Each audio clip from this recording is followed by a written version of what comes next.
See for yourself. Open your eyes and know for yourself.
Greetings and salutations, one and all.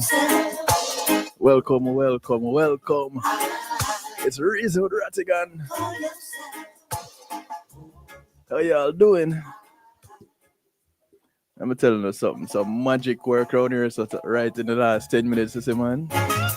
Do apologize for the late start.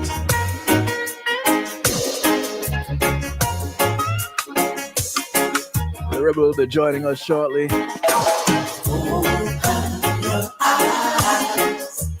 want to thank everybody for your patience. Open your eyes, know for yourself. Open your eyes. I truly appreciate love it. Open your eyes. Inviting you all to call a friend, tell a friend, friends be friends, friends be enemies, enemies are friends, and your enemies too. Call somebody, anybody, everybody. What day here?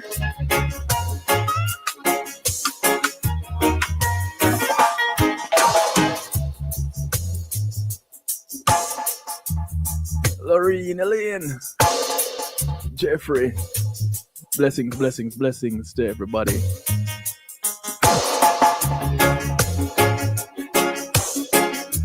Pat, Sanita, Catherine,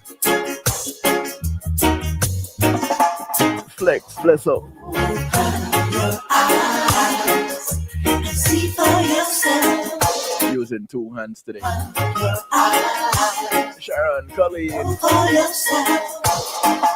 Rosemary, Your eyes and see for yourself. Joe Blogs, much love. Your eyes. Cecile, Freedom, ever supporting crew. Lady Jen, blessings. Laura, much love.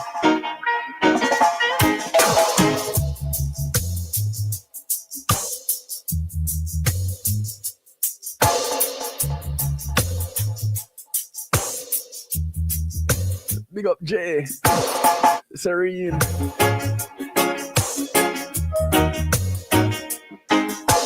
Catherine, yeah, master songwriter. Blessings, blessings, blessings. Open your eyes and see for yourself. Open your eyes and know for yourself. Open your eyes and see. True story. Open your eyes. I had to change. I had to change my computer. I had some computer issues, right? So the new computer came. Out of the computer, it came. It didn't come with quite what I ordered it for and with the specs. That is. So I had to do some tweaking and fixing and installing and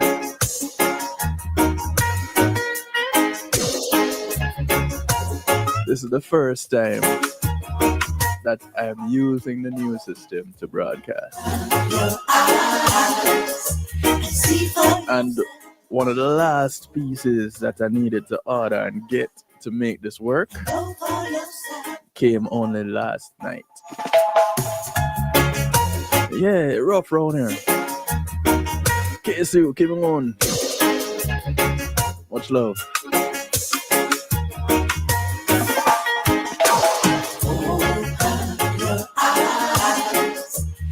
So, yeah, Ilian, right now I'm doing some tweaking, but since I did most of the tweaking and I feel good about it, don't be surprised if you see me break out in a twerk here or there, yeah? But I am inviting you all to join me at 8 o'clock on Reggae Global Radio, where twerking is encouraged. Yeah, it's a Saturday still at 8 p.m. Go up until 10. The Rebel takes over at 10, takes up until midnight to relax with the Rebel. Yeah, that's when the voice drop. And I don't know what else drop with the voice, but and I don't know who dropping it, but I know the Rebel voice drop. And he gives it a, it's relax with the Rebel. He takes up until midnight, and at midnight, the doctor rolls in and writes you a musical prescription. Dr. Love, from midnight till 2.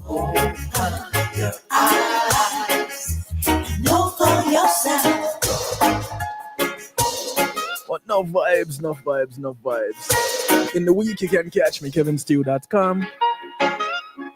Mondays is Community and Finance. Tuesdays is Healthy Love. Wednesdays is Real Talk. 10 p.m. Eastern, kevinstew.com. And on the night shift with DJ Kevin Stew on YouTube.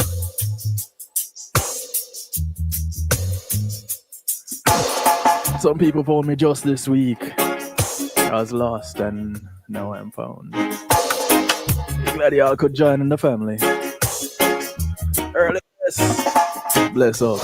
Open your eyes and see for yourself. Open your eyes Tafari, Marva. for yourself. Big ups, big ups, big ups. Your eyes and see for yourself. Now, remember, Your eyes. the journey doesn't end, it continues. So, things like donating to the One Jamaica Legal Defense Foundation and the work that is, in order to support the work that is being done.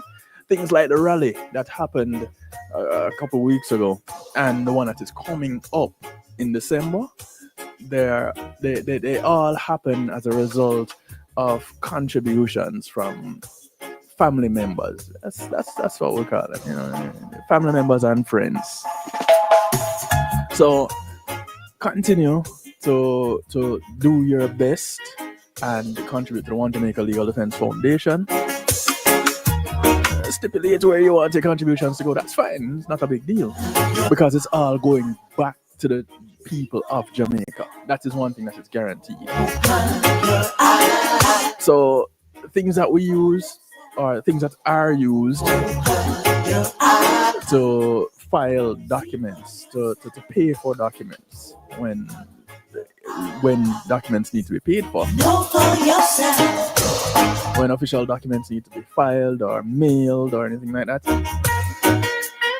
One Jamaica Legal Defense Foundation doing it costs money not because the foundation itself is a non-for-profit, doesn't mean that the work doesn't have to get paid for. So in the journey to pay for the work, we have to get the donations, and then getting the donations, of course, the reporting needs to be done, and all that is done. Nobody pocketing anything over here, I can tell you that for sure.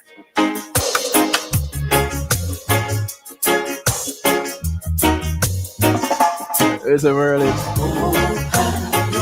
Need of a road tour. Road no good again. I'm not on the road tour. Don't make my shirt fool you. My shirt has nothing to do with what is happening in Jamaica. So my shirt said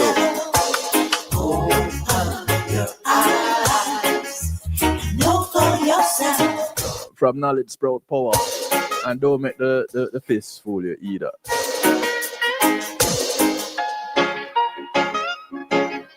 The only thing Jamaican I represent is Jamaica. You understand that? I don't represent a green. I don't represent a red. If a next color or a few other colors come in, I don't represent them either. If it's not black, green, and gold, yeah, I can go somewhere else with that.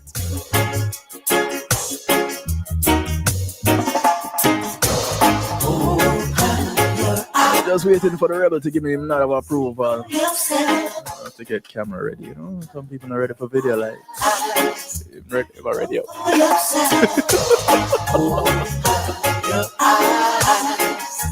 See for yourself. Rebel. I want to see you, people. I want to see you. So good. Wait, I should have a color. I should have a color so I can pop my color. I need that.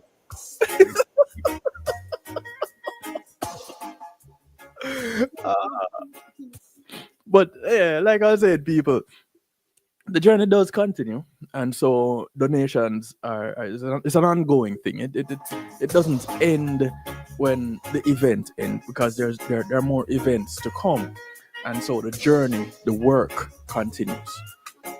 So continue. One Jamaica Legal Defense Foundation, OJLDF.net. You can't miss it. Once you put in that URL, OJLDF.net. All questions that you have to ask get answered right then, right there. And if you need to reach out to somebody, reach out to them right there from the website. Easy. Easy peasy. Rebel, how are you doing, man? Yeah, right, Kevin. Sorry. Kevin, where you there? Everything all right. The stuff we are rushing over on a Saturday is just non-stop. Actually, from tomorrow, you know, every Sunday we start prepare for the Saturday program and also the Wednesday program, but particularly the Saturday program. And it's just a mad dash on a Saturday to try and get everything in. When I say to get everything in, people, we'll talk about that later. But I have a schedule here that Kevin has said nothing to me this morning. Producer Jonas said nothing to me. No, nothing. Let me say thanks for tuning in to Reason with Rattigan, the place where we educate the people and we hold government accountable. Kevin, put up please put up the slideshow for me from Producer Joan. And let me say, people, you know, I was up until 2:30, 3 o'clock this morning, looking at the schedule, and I can tell you, I mean, I'm looking at it right now, and 5 hours is just not enough. Plus, I made Rebel late today. I made Rebel late because I was late this morning. I made Rebel late today. No, what even so? I mean, I'm looking at this 2 page thing here, and it's like a lot.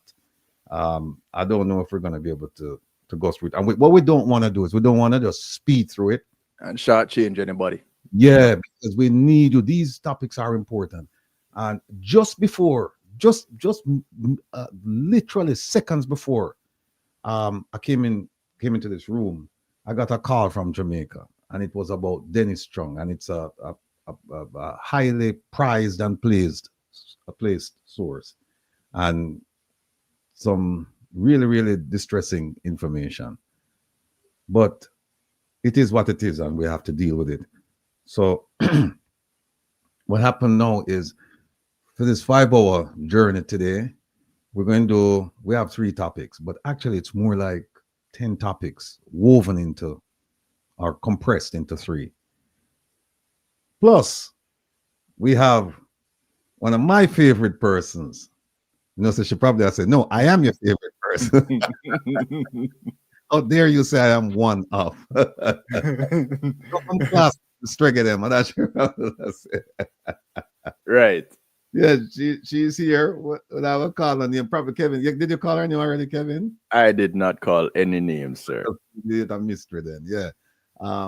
She's coming on momentarily. I just want to put up the thing and just run through it quickly.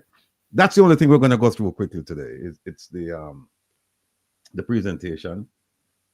And when I say quickly, it's in the sense that you're going to hear the information again as we go on. So if you miss the order, once we get into the program, you'll figure it out. All of you, not bright people, because I'm gonna come around here every Saturday, and I'm gonna learn to use this. Yeah, man, joining in the lecture, connecting the dots. All right, so that I can go and tell people. I can go and tell. Oh, Miss Rita says she didn't hear Strega in a long time. But I'm around this lady here who's coming on shortly. She beat me up all the time. All the time she beat me up. So, and Kevin helped her, by the way. So, Kevin is no help. We can't just tell him that. Kevin are bona fide, confidant, everything. I'd like for you to know, sir, I resemble that remark. You do resemble that remark. and so I can't do anything. I make Kevin know, because if I do something, I make Kevin know. Kevin wrong to tell her. Or when she asks Kevin can't lie. Kevin not gonna lie and him can't lie. Kevin tell her everything to her. Kevin, so, all right, look run into this, people. I have a couple of things I want to tell you. All right, there is the producer Jones product for us. And that's Will Rattigan. You turn a blind eye to corruption and you lose sight in the other eye when you're fully corrupted. And we have the thing there.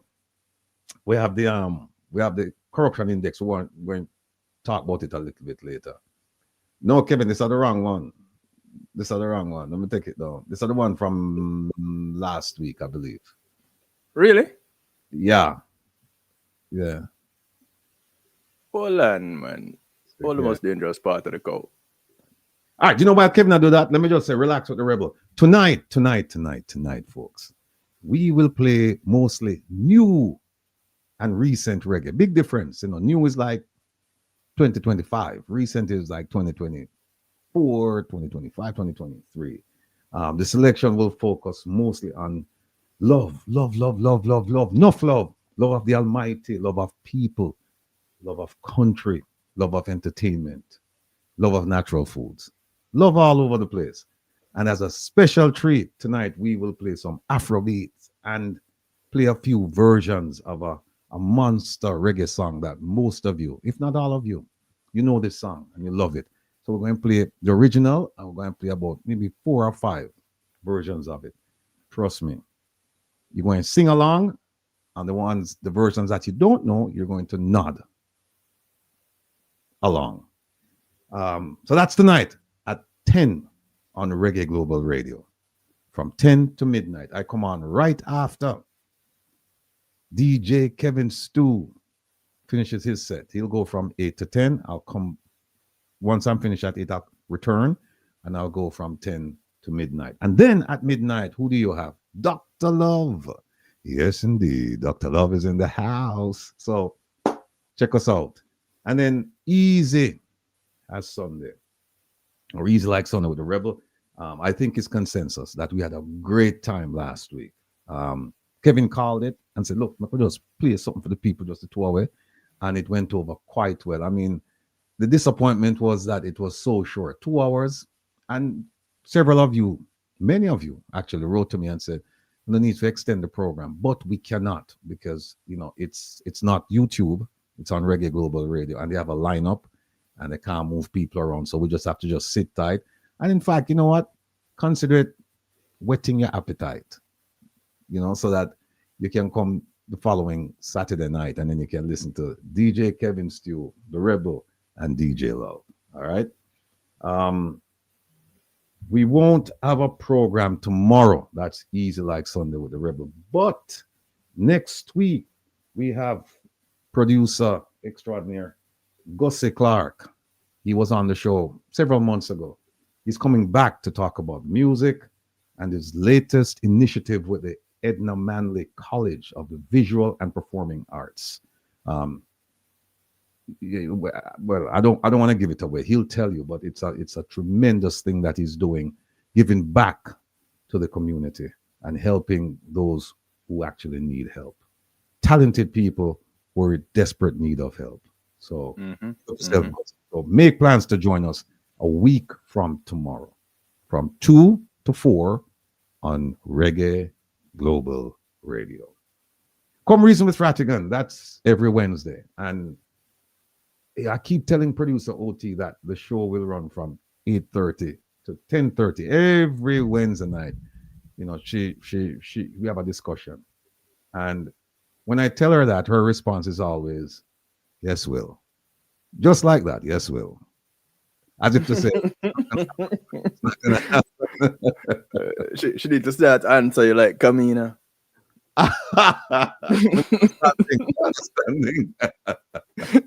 That will never happen.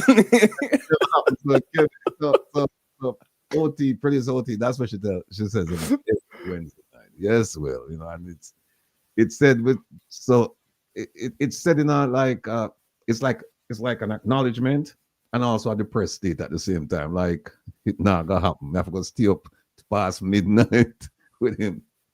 But it's extremely hard to pull away when the conversation is flowing and the questions are rolling in. And you know it too, people. So big ups to all of you who participated. And of course, a special big up to our, and we know the Shago Frownham said this, to our sometimes patient, always passionate, purpose-driven, and extremely hardworking producer OT. Big up yourself, producer OT. I say, Kevin, we say sometimes patient because sometimes our patients run out with me, and then she start direct me. You know what I mean? She does direct me and say, "Yeah, you know." So, OT, big up yourself. Love you like life. Hey, prayers up for Papa Trevor, Ma P. Big up yourself, Ma P. Ma Jean, see you soon. Desmond, Paul, Bunny Jump, my brethren from Firehouse with upon the live. You know, of course, Joanna Marie. Fireball, Jaranje, Fittest Daughters, Dreadnought Brooklyn, Mrs. Nelson, Bobby D'Souza, big up yourself, sir. Mr. Baxter, North Carolina, stay so. Sassy Diva, Jamaica, Raleigh, Minneapolis, Danny Goop, Stowile, and Roland, the valiant one from out of the UK.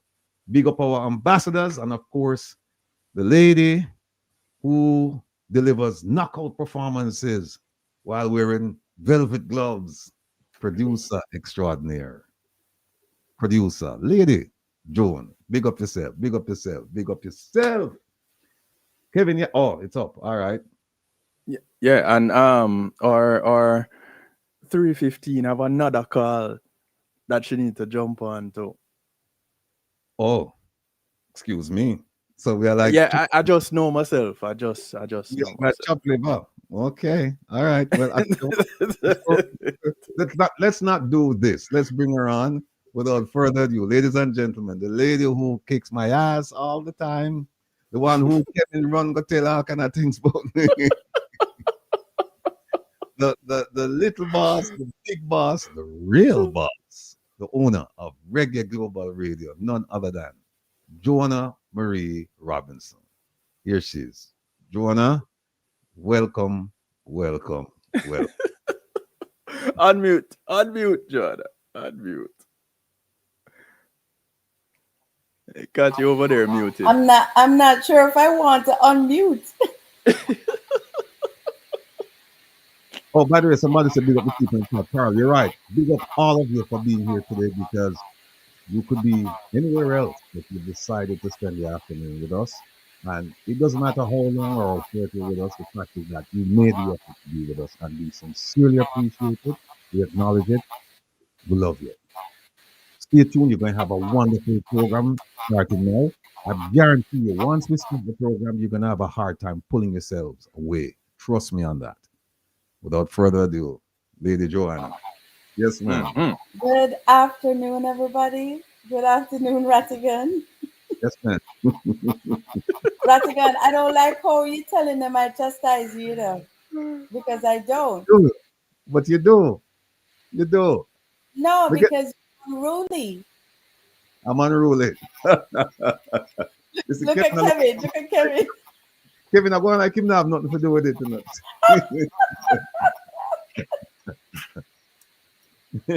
Kevin. No, but I wanna say my opening statement is I want to say how proud I am of you, Will.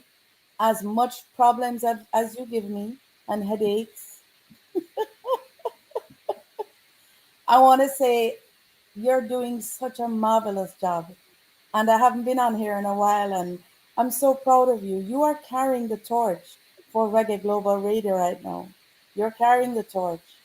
And at the end of this year, you're going to get your reward. I promise you on that. When will you get yours, Joe? I don't know. You guys need to give me. When am I getting mine? Kevin, tell me, when am I getting mine? No. You know? Lord, Oh, where did he go now?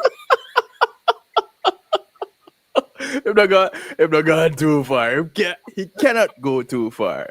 Will, where are you? No, but seriously though, I mean, Will, I'll be very honest with you. I haven't told you this in a little while. I mean, you guys, I don't like to tell him too much because him head I got swell bigger than it is already. But Will, you are doing a fantastic job. Let me take off my glasses so I can get down to the nitty-gritty, right? So you can squint your eye. Yeah. Go ahead. Will, you're doing a fantabulous job. And I just want everybody to know that, you know, you being a part of this family, you're not only our attorney, but you're also a friend. You're also family. And you mean the world to me. You can't do nothing wrong for me. I don't care what it is.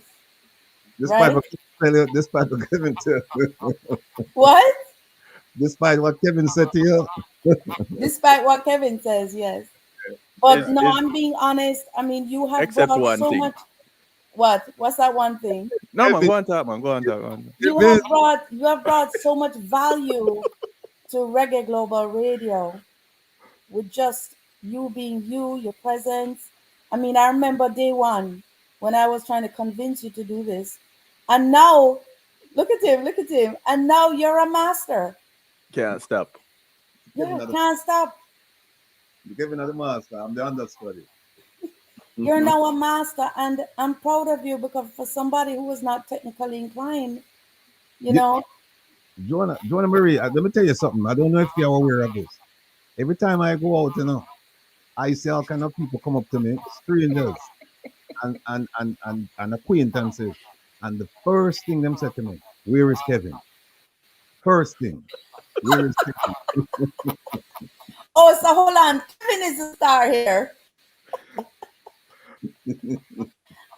Kevin, you are the star. Kevin, a star apple. You know, I mean, in all honesty, I mean, I don't have numbers today, but you're always soaring. You're soaring every day. You're soaring every day. And like I said, people don't know, they know you on camera, but some people don't know you, the real you. And you guys, I'm telling you, don't let Will fool you. He's a charmer. He's a charmer. Mm. And if you catch his night show, I don't finish with As you yet, Will. If you catch his night show, you'll get the real, true, romantic Will Rattigan, right? So catch that night show, and then you get to know you notice him changing voice and everything. It's like a new persona. It's a that's new why I don't listen to persona. that show. I don't want to know the romantic side of it. But in all honesty, I mean, Will is just an amazing individual, you guys. And just to top it off, though, we have one gripe going on, and I'm going to be protesting starting next week. You guys, I'm going to be protesting next week because let me just give you guys a little idea what's going on. So I have a rhythm coming out, which Will and I have a duet together. You all don't know, but Will has a voice. Will, if you hear Dennis Brown and you hear Will, you're like, who is who? Kevin, am I lying? No Yes. lie. Okay. So About 2 years now, we have the project await. it's 2 years now. I'm waiting for this song to come out. And I'm gonna be starting my own protest next week that has nothing to do with the Jamaica defense. I need Will, you have to promise me on this show that you're going to come and voice the song with me. And I'm gonna need a timeline very soon. Because this is a big deal, you guys. It's a big deal for I this know. project to come off the ground. No, And excuse me? no. Let me just say honestly that you're right. It's been a long time, and folks to be frank, she did her part, and she sent it to me, and she said, "Look, you can come to the studio in Florida, and you can do your part, or you can go to a studio where you live or anywhere, and you do your part, and then you send it to me, and then we will do the rest." And I promised her. No, I didn't promise her. I said I would do it because she's no fool, and a promise is a comfort to a fool. So I didn't promise her. I said to her, "Yeah, I'll do it." And the a couple of speed bumps in the road, but I I will get it done. Like, And I also have some bumps in my road too, right? Mm-hmm. That Mm-hmm. I mhm. have been trying to overcome and still dealing with it. But guess what? I was able to do my part. That's the Hey, important thing. Joanna, looking at the chat with Jeffrey Tavares, all right. Look, that's I'm not even looking at it right now. Tell me what he has said. him say. Remember, we have to give him some of Dr. Ben vitamins before he's.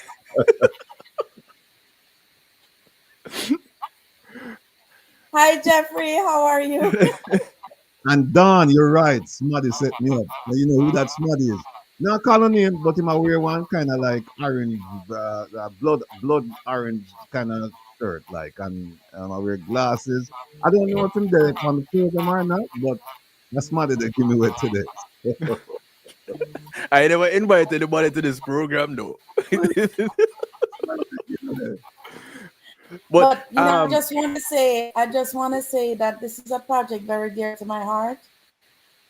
This is the first time that Will Rattigan is going to touch the mic, for a project for me. He has touched the mic here on Reggae Global Radio, but that's not enough for me. It's not enough for me. So I'm looking forward to this. Means so much to me and dear to my heart that we get this done. All So right. Rattigan, Yes, ma'am. please, it's important. Me no want start put up my flag where the flag say Rattigan. placard. The people in the chat room say we want justice. we want justice. Justice for Rattigan. We won't but All right. no, but I'll make seriously, it happen, blood. No make it happen. I'll make it happen. yes. And I'll be you there guys, it's soon. a lovers rock. I'll be there What? soon. I'll be It's there a soon. lovers rock. Just give you a hint. Just give you a hint. It's a lovers rock song that was done by Dennis Brown and JC Lodge, and also Sugar Minott and JC Lodge. Now it's gonna be Joanna and Ratty. All right. We got Okay. it. All But right. overall, I just want to say thank you so much, Ratigan, again for But just before you go, being. no, Go before ahead. you go, we talk about your projects that you're working on and the ones that have been completed. I know Kevin wanted. Kevin, go ahead, because I thought that's where you were going. I was going there, but Oh, go ahead. I think you should. No, I no, think you you go should. ahead. You go ahead. Yeah, man. Big up, big up. People hear me play the tune last week, and people love it, love it, love it, love it. It became available yesterday. Everybody can go out and get it now. And this is another monster tune by the Bee Gees, and I think the Bee Gees here, Joanna Marie, do it, and just blown away by it. Um, and big ups to you, Joanna. What was the inspiration for with that tune? Um, to be honest, I heard Josh Nook's version, and I listened to Bee Gees version, and it's a feeling. I just felt like this is a song I wanted to cover. And I'm glad I did because I just finished an interview just now. I'm going on another one in less than 10 minutes. And the song is Mhm. just blowing up all over Spain, New York, Africa, you name it. I mean, I'm so, so happy and feel blessed. And thank you guys so much for the support. I appreciate it. I'm still waiting on Will to play it, but he might play it tonight, maybe, maybe not. It might not be in his I will. repertoire. I You will. know, I will. Kevin, go and play it, and then I will play it. I appreciate it. I appreciate the love. No, seriously. But thank you so much. And don't forget Ed Robinson's gospel album. Oh Yes. yes, Indeed. Indeed. Were you involved in that? In the production of that? Yes, very much involved. piano. Okay. Oh, by the way, yeah. Talk to us about people don't know this that What? you you were considered at one point a prodigy, and you've been classically trained, and people don't know this about you. Talk to us about your playing tickling the ivories. Wow. I've been playing piano from I was like 5, 6 years old. I've been playing the piano. I've been a musician all my life. And my favorite instrument though is the guitar. You ever seen that? What? The The guitar guitar. looks like a guitar. Yeah. What is the keyboard? It's a guitar. I will send you a video when I was 14 years old when I went on tour as a young girl with Ainsley Morris, and I have it. And we did a Where It's At um, performance, and then of course I toured with him around the world and throughout Jamaica. So yeah, I've been playing piano for a long time. Oh, I thought you said you were doing a keypad, but it's something else. Excuse me, I can't hear you. I thought you said the keypad. I thought you said you were playing the keypad. What keypad? I didn't hear you. I didn't hear you. I said guitar. That's what that is get like trouble. Don't worry about it, John. You know, look here. If love to give me trouble, you guys, you have to understand too. So Will and I have a relationship that's none like no other. Look, you see Kevin shaking his head. It's like no other relationship you can think, and friendship and all that. We don't see each other. When was the last time I saw you in person? Um, Years, right? At least a year. Was it after COVID? it would have been when you had the rally down by CG's Oh, office. that was what, a year and a half ago. No. You came when I got really sick. You see what I mean? You see how friends are? This is a true friend in our people. when I was really going through my cancer situation, which I still am now, Will came to see me, and we went for lunch and all of that stuff. Remember by the beach? We weren't alone, people, so don't get no ideas. I can tell y'all I wasn't there. We weren't alone. We weren't alone, people. We weren't alone. But no, me and Ed and Will, remember, Yeah, we yeah, came, yeah, yeah, yeah, yeah, yeah, yeah, yeah, yeah, yeah. You're right. You're right. You're right. and we went Don't to say the we're beach. not married. Yes, exactly. But you have to put that there, eh? Oh well. You have to put the wedding there, eh? All right. Don't steer. I know. People, me couldn't even get a little, a little quiet moment with Will. He might have put the wedding thing in it. Anyway, it's No, no, no, cool. no, no. You're right. Remember, I went to the other side. Remember? Right, right, And, exactly. and then you tell me, no, no, no. You have to come back. So yeah, Right. yeah. You're right. You're right. You're So right. we had a nice meal, we sat and chat and everything. So Will did come and visit me. And you see, and people may try to get him in the studio at that time, but him said, boy, my time I run out, we can't stay long. Anyway, I appreciate you. No Will, worries. so I love you to pieces. Likewise. Love you Likewise. to pieces. No matter Yeah. how much headache you give me, but you know, thank you so much. I appreciate it. See you, Kevin. So, Joanna, you also have an acoustic project that you're yet to release. Yes, yes. We have So, so much music to release. I mean, I have my acoustic album EP working on. I have another album working on. mm-hmm, Ed is presently working on two projects with Mr. Vegas and Itana, Etana. Mm-hmm. which is a duet with Vegas and Itana. And then, of course, Mr. Vegas is coming out with another reggae album. There's so many things happening. Plus, we have other projects with other artists. And then we have Rattigan's EP that we're going to be working on as well.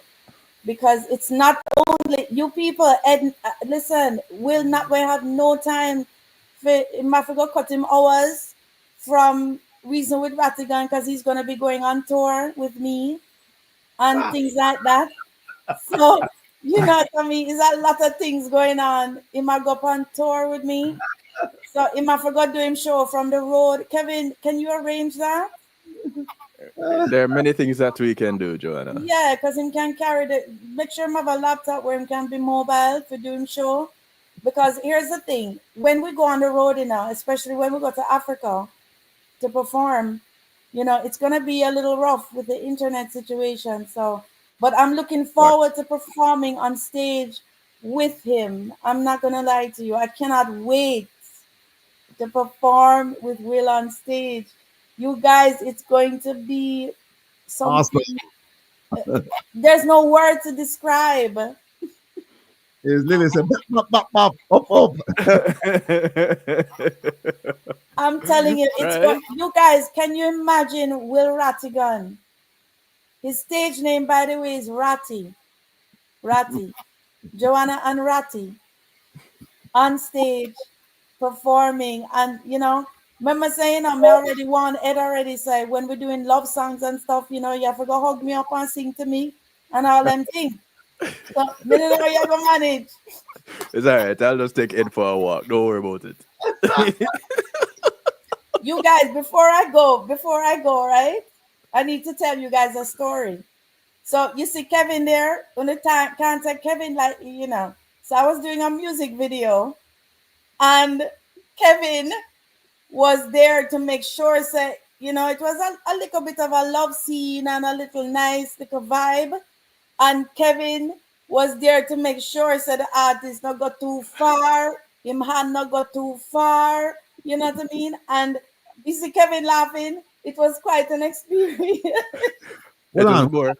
Was that the one where you were on the beach? I forget the duet and you and Yes, Yes, the guy? yes, Okay. Oh, yes, was there? yes. Kevin was my police that day. Oh, Listen, man. He was This my brother, bodyguard. he was sweating so hard. oh, by the way. By the way, Jonah Marie, we can't forget to tell the people about the Reggae Global family that almost everybody is an artist in their own right. Um, Yes. they even need to come to the studio too, but almost everybody have a song out, right? You have G. Cole, you have Everybody's an artist, including yourself, Ratigan, all right. including you, because Marlon plays bass, Kevin plays drums and keys, Ed, Play nothing around. to say about, all around. Ryan, Ryan, yeah, singer, that's song out, Right, yeah. sing and write. Nicole, myself, Cole and and Melly sing too. So G. Cole, everybody plays an instrument or sings. Yes. yeah, and don't forget G. Cole, And G. Yeah. Cole is a singer. Yeah. yeah, And of course, my daughter is also a singer. yeah. And by the way, I'm a new grandma, a glamour. Um, Melissa had her little baby.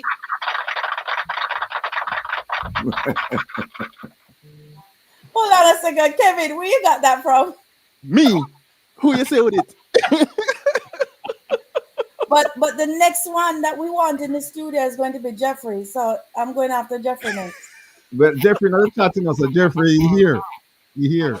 Jeffrey, So, you're coming in the studio next. we're recording comedians now. Yeah, we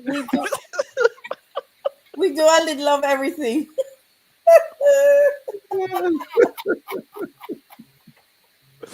You guys, thank you so much for having me. Take care, big Thank boss. you, Joe. I appreciate it. All right, take care. Sharp boss herself passing through. Yes, people. So, oh, Jeffrey, I say for him. Yeah. You, Jeffrey, you see him on. So, folks, that was the real boss, the owner of Reggae Global Radio. She make everything possible around here, and we love her to death. You can't find a sweeter person than this lady. Um, we're just happy that we work with her, and some of us work for her directly. And she's a very modest person. She won't tell you all the things that she's involved with, but she's involved with a lot. And we Yes. just wish her continued success. Let me go to the The all right. presentation. Yeah. Let me see. All right. I have a poem I want to read. I have a poem I want to read. Well, you have the whole poem though, because that's just a piece of it. Yeah? You have the whole poem, That's just a piece of it. Yeah, me just want to read a piece out. Me take out the Oh, June. okay. Let me take out the rest. And people, I was doing some research, and I came across this poem. I'm actually trying to think of the exact moment that I came across it. Don't remember. But this poem, it's called Life Doesn't Frighten Me. And it's by Maya Angelou. And Jeffrey Tavares can identify with it because some things happened last week. And things have been going on. And the closer we get to the election, you have some people out of desperation to start doing some things, saying some things, some very crass and nasty things. And Jeffrey and we've been talking along with other people. And we said, listen, this won't stop us from doing what we're doing. And if you can see the poem, if you know the poem, you can read it along with me. If you don't, then I ask you to just sit back, relax, and let me just read it to you in the best voice I can. It says, shadows on the wall, noises down the hall. Life doesn't frighten me at all. Bad dogs barking loud. Big ghosts in a cloud. Life doesn't frighten me at all. Dragons breathing flame on my counterpane. That doesn't frighten me at all. Tough guys fight all alone at night. Life doesn't frighten me at all. Panthers in the park, strangers in the dark. No, they don't frighten me at all. I've got a magic charm that I keep up my sleeve.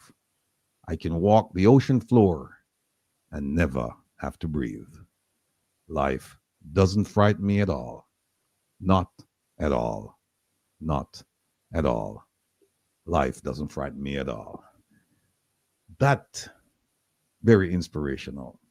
Jeffrey, I hope you take stock of this poem and just read it to yourself in your quiet moments. And I hope it will increase your strength. You're a strong person already, but I hope this will increase it. And you know that we're always here for you because we're in this together. And just remember, Jeffrey, life won't frighten us at all. All right. Next thing. That's the one we're talking about. You turn a blind eye to corruption and you lose sight in the other eye. Fully corrupted. Here are the things we're going to talk about today. Did Minister Kamina Johnson Smith mislead us about fertilizer, onions, and farmers? And some of you are probably saying, fertilizer, yeah, we know about. Well, no. You're going to say the fertilizer, the only connection is the Moroccan thing where she was there. But onions, farmers? Yes. Yes. We're going to look at statements she's made, and the statements were made a week and a day ago. And I want you, when we make the presentation, pay close attention. You are going to have to get paper and pen, if no other Saturday, today, please, because I need you to go out as ambassadors from this program and teach your fellow man and fellow woman about the topics that we're going to talk about, because they're very, very timely and they're very relevant. The next one is Minister DIXON'S argument against the appointment of Dennis Chung. Sometimes, we're bright and we're so bright we turn fool. You're going to hear some of the things that she said, and they go against the appointment. And we have two documents, I think a couple documents we're going to show you. And last is the attempt to remove the Auditor General from the Integrity Commission. Now, folks, for that one, you are going to need your pen, your pencil, your paper, because this is something that people have been talking about, and I need you to be well versed in all of the nuances concerning the attempt to remove the Auditor General. And there are nuances, and I'm going to show you how you can be well schooled and still be an idiot. I'm going to show you how the politicians made a huge mistake that they're trying to correct with the Auditor General. And I don't know if they're going to be able to do it and get the support of the Jamaican people. I don't. But I need you to pay attention. And of course, you can always ask questions. And if we finish in time, I'll turn the telephone on and you can call. I doubt we're going to finish in time, but we'll try. All right. So those are the three topics we're going to discuss today. And I say three, but actually there are subtopics within the main topic, our main topics. And that's why I don't believe we're going to finish today, but we're going to try. Of course, two of us today. As usual, it was like this for a while before we started getting people on. But people are busy. Jamaica is busy doing some stuff. ISAT is busy doing his thing, and who else? Prezi is busy doing his thing. But in time to come, they will return. We just heard from Jonah Marie, and then we also have TT from Risen Medical Anesthetics. And if you notice, the name has changed. They have increased the services that they can provide, and they will provide, and they are providing to the general public. And TT is here with us today. She'll join us shortly. Engagement norms. Be an active listener. Use your time effectively. Be present. And also, when I say be present, it's in the sense of context, because sometimes some of you'll join us and you'll hear like the end of a conversation, and it may sound like it's the conversation, but it actually isn't. So just listen and be engaged with it so that you can be fully apprised of everything that's going on. And then when you write to contribute from a constructive standpoint. We don't need any distractions around here.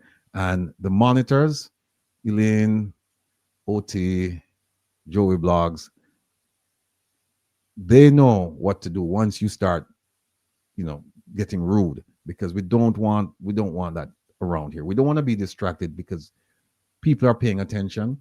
And sometimes when these, they call them trolls, when they join us and they start saying mean, nasty, vile things, then of course people are going to respond. And then by responding, they're losing the message.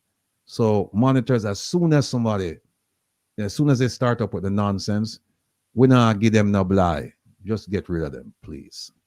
And also enjoy the experience.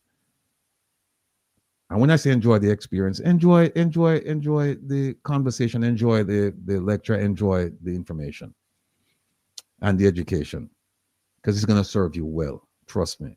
And by the way, when we come here, we don't come here and speak from a lofty position as if we're never wrong. So if there's something that we're saying that you believe to be incorrect, please, we are open to being fully corrected. Just let us know. Here's one that I'd like to share with you. Actually, I have two of them. Dr. Martin Luther King Jr. says, education must enable one to sift and weigh evidence, to discern the true from the false, the real from the unreal, and the facts from the fiction. And that's what we do around here. That's what we strive to do around here. We strive to sift and weigh evidence, to discern the true from the false, the real from the unreal, and the facts from the fiction. And if you want to have a conversation with us about this, we're open to it. But what you'll find is a lot of people, they can't deal with the facts. And so they behave rudely. And that is not in the spirit of having a conversation. That's not in the spirit of reasoning. I mean, we should be able to talk to each other in a civil manner. And even if we end up being, disagreeable, well, even if we end up disagreeing, but we can agree to disagree. And that's fine. That's fine. But I love that one. And here's another one that I really love.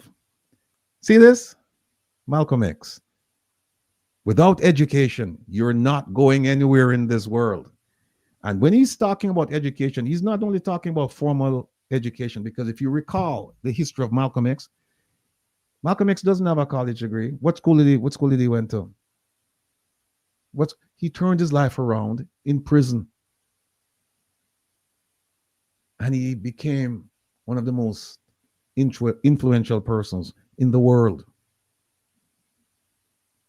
Think a very simple statement: without education. And when he's talking about education, again, being formally educated is only one way of being educated. It is not the only way. So he's saying, without education, you're not going anywhere in this world. And that is so true. Here's another one. It's easier to fool people than to convince them that they have been fooled. And that's our task. It's an uphill task. And we've been going at it. But fortunately for us, all of you people here today, all of you here, you know the deal. You can think through these things when people tell you things. And I'm going to play you some things. And you're going to hear, you're going to hear some things. And I'm going to ask you, what do you think about this? And I really want your response. It's almost like a pop quiz, right? So let me just quickly move on. Let me see what else we have. We'll skip that. All right, make me move this. All right, Kevin. All right, let me go to the video file and show this. All right, hold on.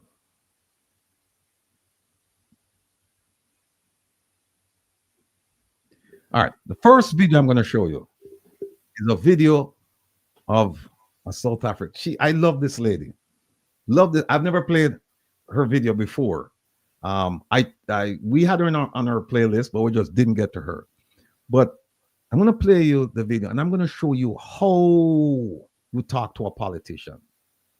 How you talk to a politician. You don't have to yell and scream and curse and carry on. You're going to see how this lady deal with this Minister of Higher Education. In person. Take a look at this.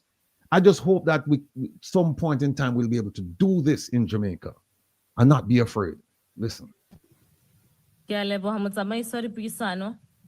House Chairperson, the ANC wants the people of this republic to believe that a fight against corruption is a fight against the future of this country. This isn't shocking because to them, corruption is their daily bread. Living in a corruption-free South Africa is a direct threat against the very core of their existence.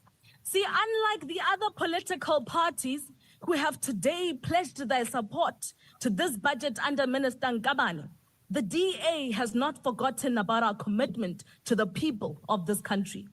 Our loyalty remains to nothing else but the people. South Africa can count on the DA to fight for them and to fight for justice against corruption. See, the real enemy of progress against young people here is Minister Ngabane. It is the ANC for protecting her and corruption. It is President Ramaphosa for refusing to fire her. It is the political parties that think 141 billion rands is safe in the hands of Dr. Nobuhle Ngabane. Minister, through you, House Chairperson, Minister, committing fraud and a statutory offense under Section 26 of the Powers, Privileges and Immunities of Parliament and Provincial Legislatures Act 4 of 2004 is not only a spit on the graves of the forefathers of this democracy, but it is a spit on the faces of young people whom you've failed to lead. It is a spit in the face of your D-head staff that you have sacrificed at the altar of your own protection. Minister, you said that you are dedicating this budget to the memory of fallen heroes and heroines of the PSET sector. So I dare you, do the right thing in honor of these people, resign.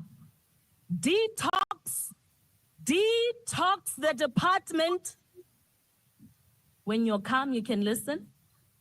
Detox this department of the toxicity of your poor leadership, arrogance, effective allergy to honesty, and commitment to no one else but yourself. You don't need to wait for President Ramaphosa to fire you if you mean it, that you are a servant of the people. The people of South Africa say they do not want you to lead the Department of Higher Education anymore. Serve them, be honest, and resign. Man, the minister was sitting right, the minister is sitting right there in front of her. And she gave it to her. And she gave it to her royally. She's wearing royal blue, but she gave it to her royally. And this is what we should be saying to the Prime Minister about members of his cabinet. We should be saying to the cabinet members that they need to resign, they need to go. We need to say these things, but because we don't say them, it's almost like confirmation that they're okay. Almost like confirmation that they're okay. No, the next video I want to play you is from South Africa. Is Mr. Salts, right? And let me set this video up. He's talking about, and you've seen him before. He talks about how the universities they have hiring preferences for foreigners as over qualified South Africans. But what I want you to pay attention to is almost at the very end, what he says about what public servants should do in the absence of laws telling them what to do. Watch how he's going to carve up this lady. He's going to slice and dice her. And this lady is, by all accounts, she's an intelligent, well-educated woman. But you can be intelligent, well-educated, and still make mistakes.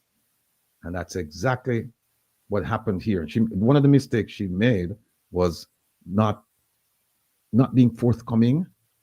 She was, to some degree, but then she kind of like, she didn't come full.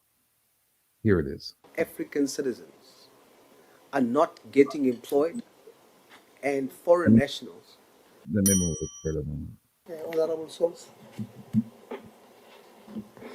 Thank you, Chair.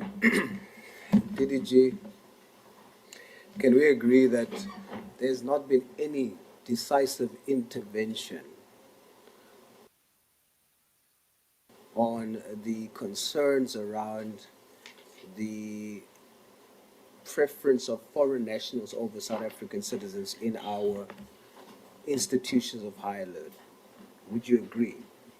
Yes, there has not been any intervention. All we've done is studied the legislation. What is the reason for not taking that issue seriously? Chair, I wouldn't say we are not taking it seriously.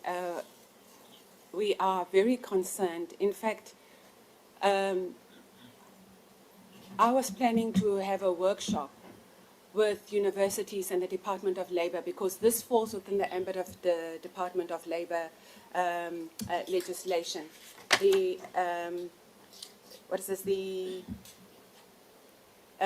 employment equities, what's Foreign Employment or Employment Services Act of 2014.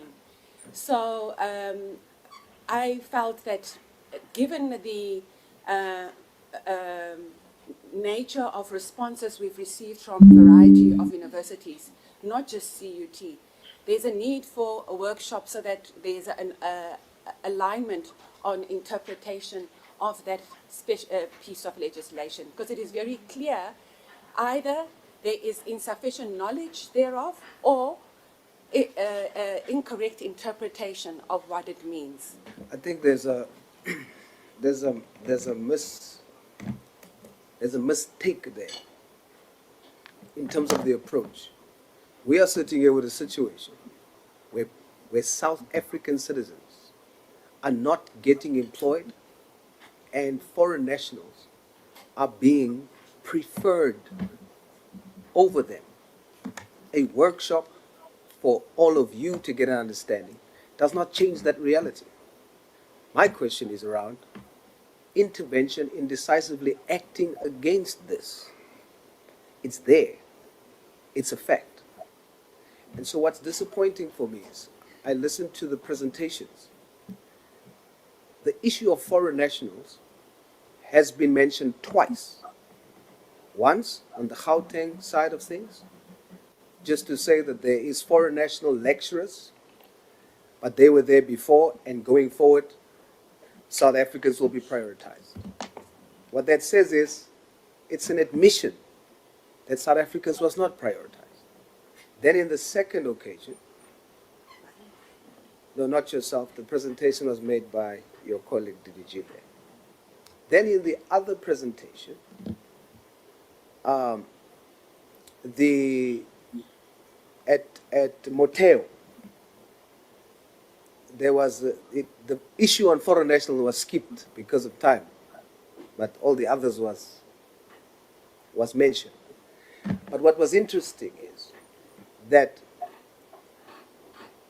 there is no mitigation or turnaround strategy when it came to that issue on the presentation of Moteo.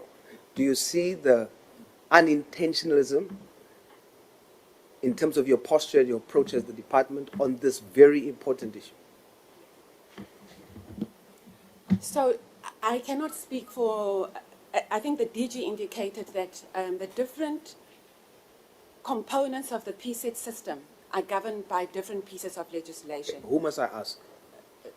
Please allow me, Chair, let me just say It's just this. because of my time, because Yes. you're referring to the presentation. There are So different who must I ask here? Who must I ask here? Um, If it's not you, who must I ask? I was just going to give you this response, that there are different pieces of legislation in governing the different components of the PSET sector. What is common is the legislation that falls under Department of Labor. On our side, when I turned to the legislation, immediately after that meeting with the CUT, I confirmed, because you got 3 different responses in that meeting, Chair. I turned to legislation, and it is very, very clear that the Higher Education Act gives complete right of employment to the council and the vice-chancellor of a university. So we don't have powers. That's the first thing. You see, Second thing you is know that what you're doing. the second thing is that the multiple interpretations suggest May to rather me, do that. Are you saying Yes. because of the interpretations, what they are doing is right? No, what they need, rather than, because the legislation is so clear about their powers, is to consult them and persuade them to do differently. No, Because they're doing something illegal. And you know why they continue to do it? Because you have that posture. That is illegal, what they are doing. There is no law in our country that encourages, when a South African citizen is qualified, that you give preference to a foreign national. There's no law that justifies that. Do you agree? absolutely, Chair. So your posture should not be to consult. Your posture should be to direct them to say you are doing something illegal.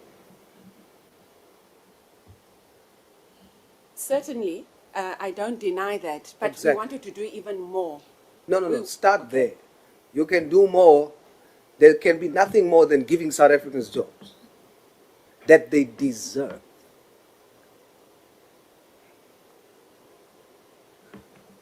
When I looked at the presentation, if you look at Moteo, let me give you an example of what your posture to this issue is creating.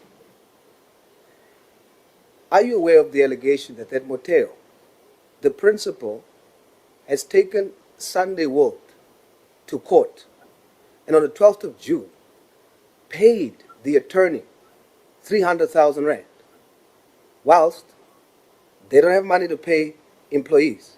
She paid legal fees of 300,000 rand, it's alleged. But here's what makes it worse. Do you know that the attorney employed by the college is the sister of the acting CEO, who's a foreign national? The lawyer is a foreign national.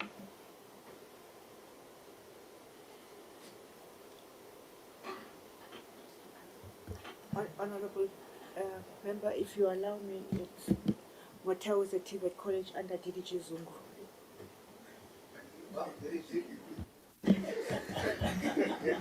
Honorable Sons, I'm not aware of those allegations. I think I'm hearing those for the first time. Obviously, we'll have to investigate them in relation to what we have raised. Please, I put it to you that that is what we have received. President. DDG, what does your policy framework on internationalization say in section 3, subsection 3.6? Look at how he's setting her up. He's slicing and dicing her already. And he knows when he's asking her this question, he knows that she doesn't have the policy and she can't recite the policy. Look at this. Subsection 3.63. What does it say? I'm asking you that because the usual defense is internationalization. Kindly share that with me. Unfortunately, I don't have it here with me, Chair. Let me read it for you. Thank you. It says, initiatives to attract and retain international talent in South African job market, including positions in higher institutions, must not be to the detriment of job opportunities for equally qualified and experienced South African citizens. That's clear. It's not ambiguous. It's your framework. The institutions are not aligned to that framework. What must you do? Chair,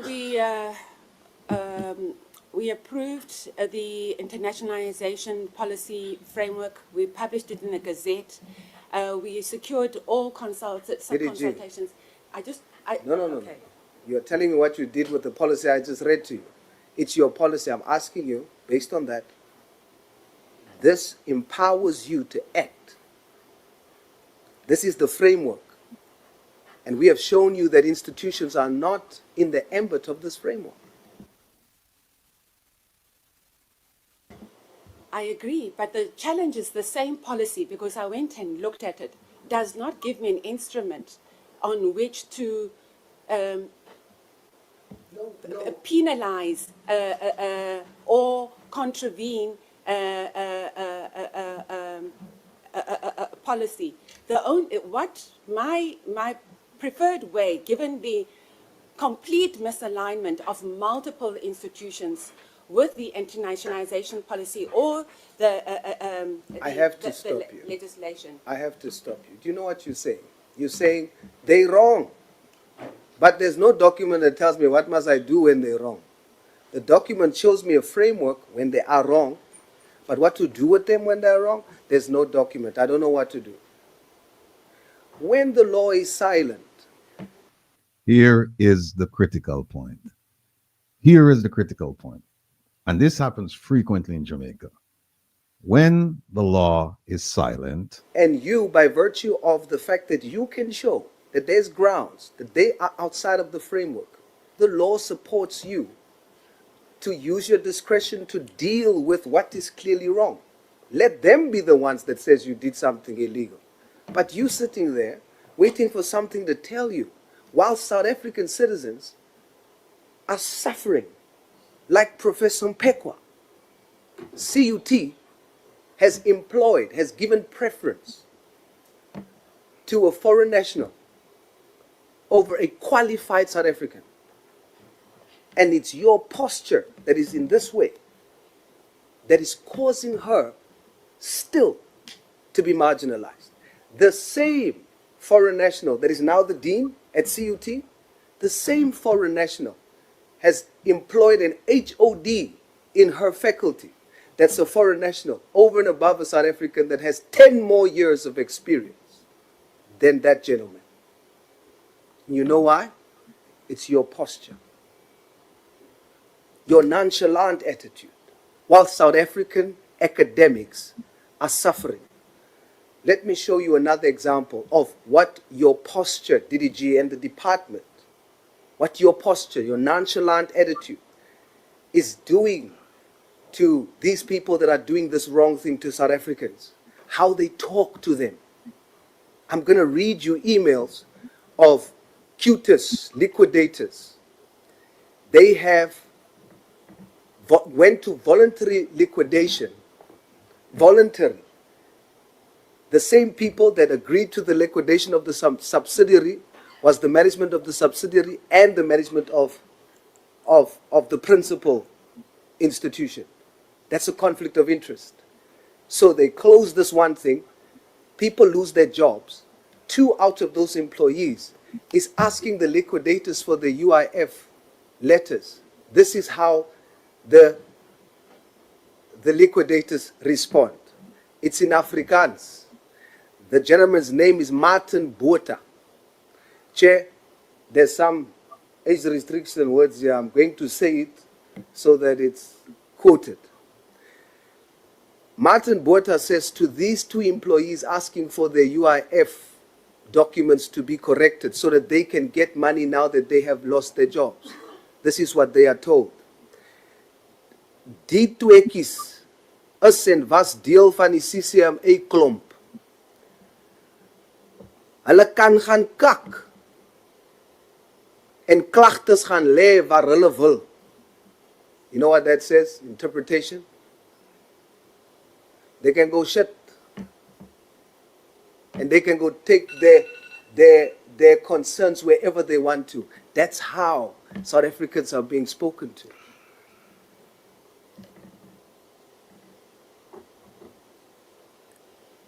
Almost done, Chair.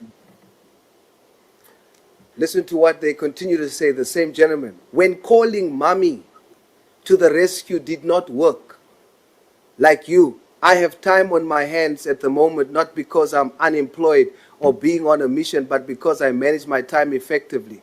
You were an employee of a company that was liquidated by its shareholders. If I recall, you are one of the lower ranking of employees and did not even make meaningful impact on the success of the business, but more likely contributed to the failure of the business. Listen to the arrogance.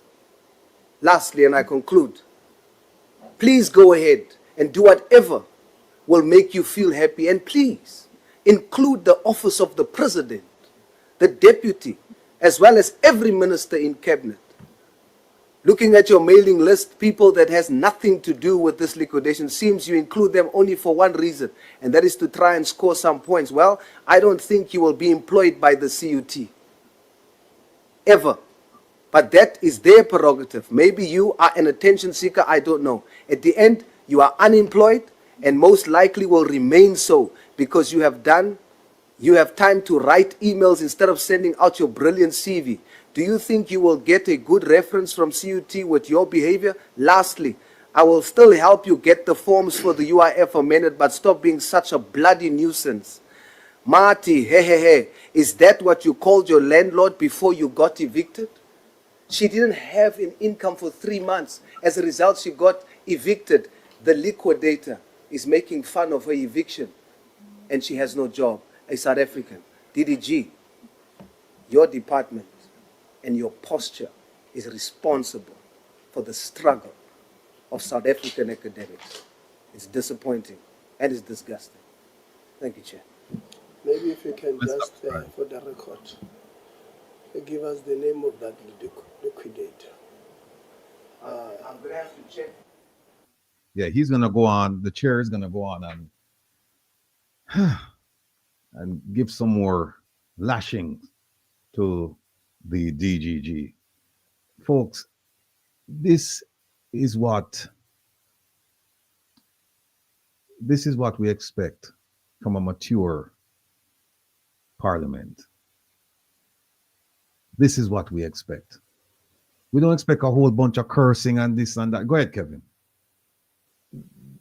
This is also what we expect from a parliament of individuals representing a people. Right.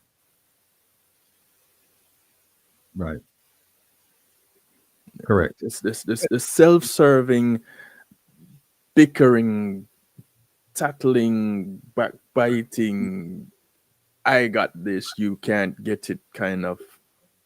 No. That's not what you're there for. You know what, Kevin? Let me show them what our parliament, the Jamaican parliament. We'll just show you the South African parliament, and there's other things that we can show you. This is a little bit different because this is not the oversight committee. This is a parliamentarian making a presentation. But keep in mind that whenever, if you're not familiar with the Roberts Rules of Order, it's how you govern business in parliament. You can always say point of order. You stand up, and then when you stand up, the person is supposed to sit. The person making the presentation is supposed to sit if they're standing. And then you say, I rise, a point of order, chair. And the person says, what purpose do you rise? I rise and rule, blah, blah, blah, blah, blah. And then if the person is saying something that needs to be corrected, then you go ahead and you correct it. Listen to how we do business in Jamaica. Watch this. Is what was the original plan. Okay. Now, it just happened to have been under 2 different administrations. Now, that Mr. Chairman, on a point of order, on a point of order, because I think it is important that anything that is spoken in this house, there is. You hear what it said? Person said on a point of order, which means that then the person speaking has to stop, and then the person who's raising the point of order, then they speak. And you hear what Bob said, what do that woman, yeah, man? That's what she said when the person point of order.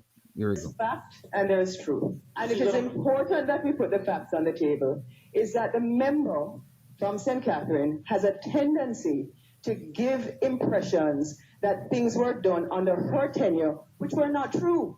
It was determined under the Jamaica Labour Party administration. Mr. Chairman, will you ask that member to shut up and allow me to speak? No, but I don't interrupt other people when they're talking. So I should be allowed to speak. Unfortunately, the member sometimes gets very erratic. Don't be rude. And the issue, Mr. Chairman, he has to withdraw that. He has to withdraw that. She's being rude and hasty. I know you're holding up to be my mother, Maxie, but honestly, You're too Mr. rude, Chairman, girl. Mr. Chairman, You're out of order. Withdraw that. I know about erratic. I have never called their names. I've never said that she's incompetent. I've never said anything uncomplimentary. She must withdraw it. You're rude and hasty, girl. You're out of order. Miss Grange, based on what you just said, and based on what the minister said earlier, I think we have cancelled. That is what we've come to expect. That is We what. cancel. Yeah. Yeah. So your response is cancelled out by my response, and it's quits. We even. It quits. That's all. Yeah. Hold on, Kevin. It gets worse. Watch this one here. Gio, there was also chaos in Parliament as the parliamentary opposition walked out of Gordon House after the finance minister referred to the opposition leader as Massa G. Now, this seems to have its genesis at a recent PNP meeting in Nannyville, St. Andrew, where opposition leader Mark Golding spoke. A word used by Mr. Golding may be offensive to some viewers. Because the Prime Minister come to Parliament today. 6 hours, it's over 6 hours and have us in there, you know. Mind you, over 1 hour, it's like as him start talk, it's like God does say, no, cut the mic because we can't deal with that.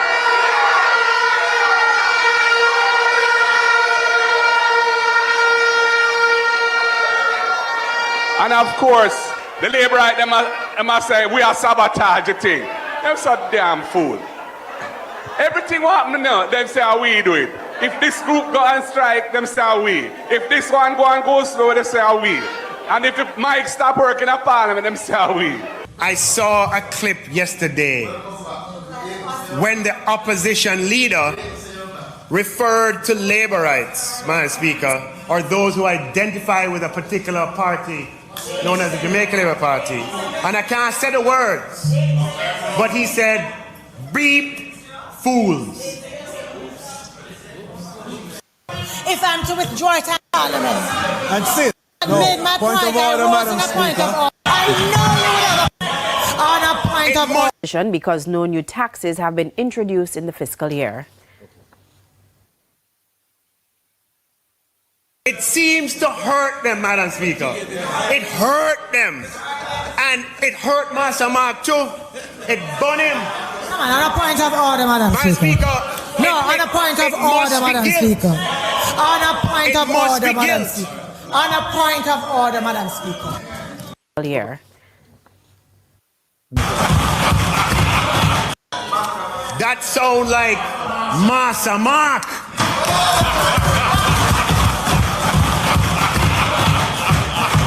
Master Mark, Madam Speaker.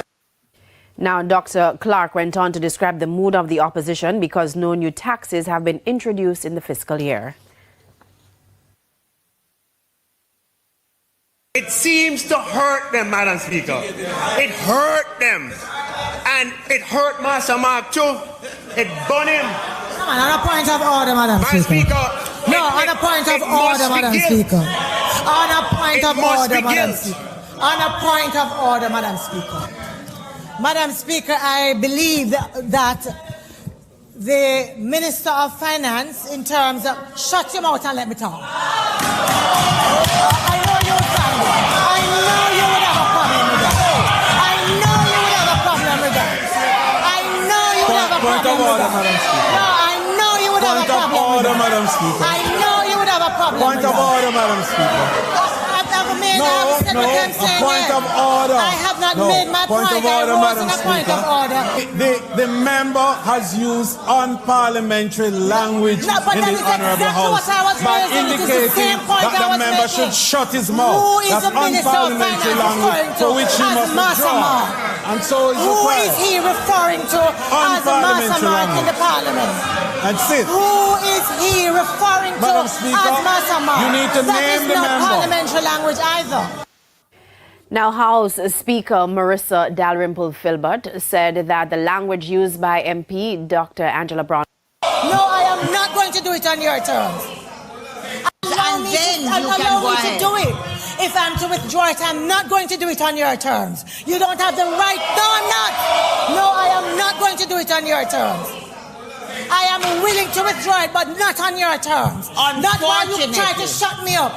The members over there say shut him out every day, and you have nothing to say about it.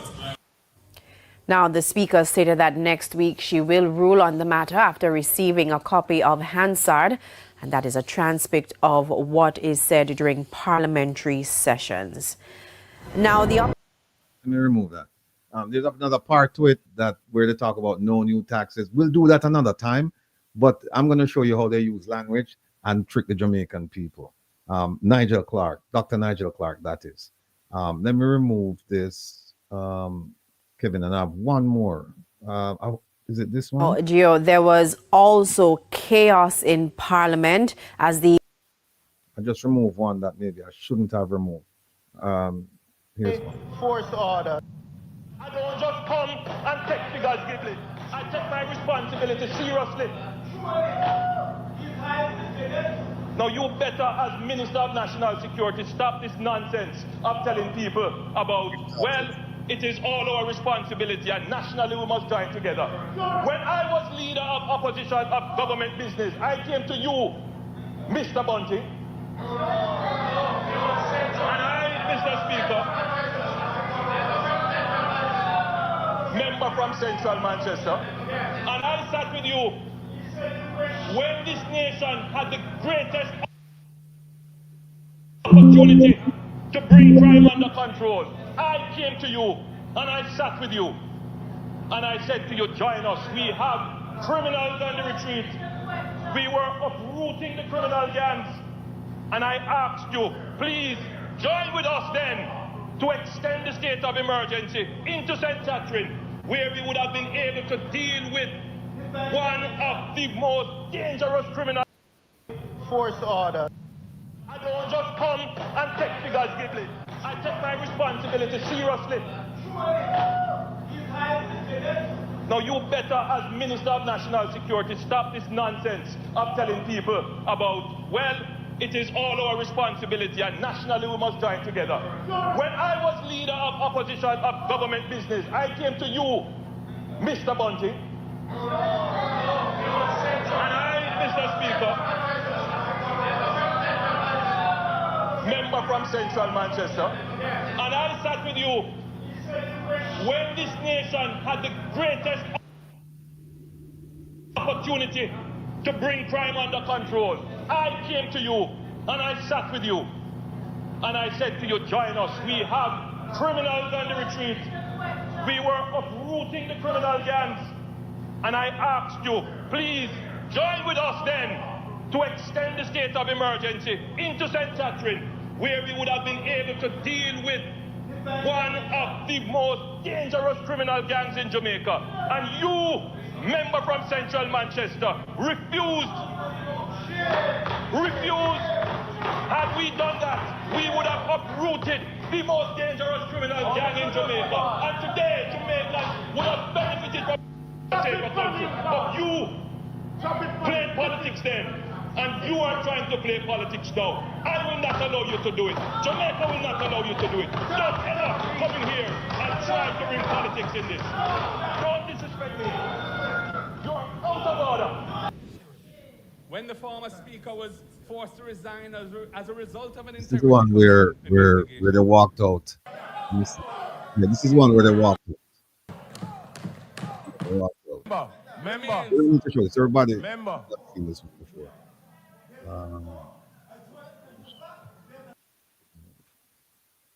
All right. So far, what do you think, Kevin? Do you think we're getting our money's worth when we put these people there? Oh, you mean entertainment money? All right. Because our children are not learning anything from their behavior. They're not representing the people. So the most we can get is entertainment. All right, I'm looking for the I wanted to introduce our next our featured minister, but yeah, but there are some things here that I don't see, but that's fine because time is at a premium, so I'll just keep. There's some articles. I saw them earlier.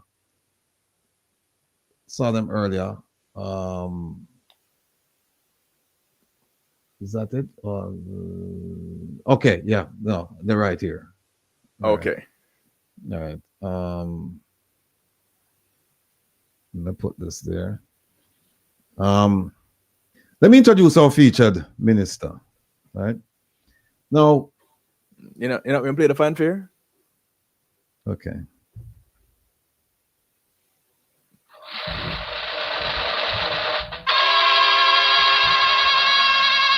All right. Thank you, sir. There we go. Well, there you go. This was one where my favorite minister, it was an incident in the Senate where it had to do with a threatening email issue, and she brought it up. That's one. We're just showing you this to give you a sense of who we're dealing with. There is another one. Okay, hold on, let's see it. All right, here it is. Remember this one here, people? How much money did Royal Reed allegedly stole from the Ministry of Education? I think it was 50-something million, right? Look at this one. 43 million spent. 43 million. And what do we have to show for it? Absolutely, absolutely nothing. Zero we had to show for it. And then, let me remove that. Then we have this incident. I don't know how many of you remember this incident. Still on the issue, leader of government business in the Senate, Kamina Johnson-Smith, has again apologized to opposition Senator Floyd Morris, who is visually impaired, for comment. Let me stop and tell you why this happened. Senator Floyd Morris he's blind, and they were discussing NIDS, and there were some documents to be reviewed, and he asked for extra time so that he could use Braille to review the documents. And my favorite minister made some statements, and they were apparently unpleasant, they were unkind, and there was a call for her, my favorite minister, to apologize. They were insensitive. Insensitive, yes. Here we go. Made at Friday's sitting. Mrs. Johnson-Smith rejected Senator Morris's request to adjourn the sitting so the material could be converted into a suitable format for him to follow. She also made reference to him recently completing his PhD and writing his autobiography. I wish to apologize wholeheartedly and sincerely for any and all distress or offense caused to Senator Morris by my comments. Senator Morris, through the President, you have my deep and sincere apologies. I meant absolutely no disrespect. I meant absolutely no offense. And I regret that the entire incident took place. Senator Johnson-Smith, know that you have recognized that you have been wrong in the statement or the comment, and you have apologized. I sincerely accept your apologies. I am to once again request that Senator Jeffrey, who is this person? Morris, and indeed all senators, receive their documentation for meetings in the appropriate time, to the extent that you receive them, and also in relation to the particular format that Senator Morris requires his documents in. He assures me that he gets the full cooperation from the clerk and the assistant clerks. All right, let me remove. And so, folks, you see where we're going with this. Now, we showed you some articles about the minister, one with AJ Nicholson, one with money spent on her foray into the Commonwealth sector. sector. Commonwealth, yeah. And then we showed you how she apologized to Senator Morris. Now we're going to show you a different side to this lady, and we're going to get into the meat of the matter, as they say. I'm going to play the videos.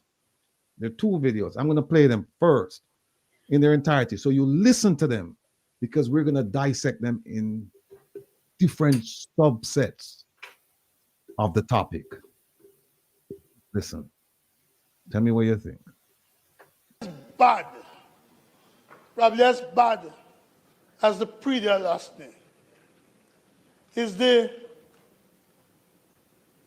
way the fertilizer that was given to us free from Morocco was distributed in a corrupt way. What the song say? Kick down corruption door.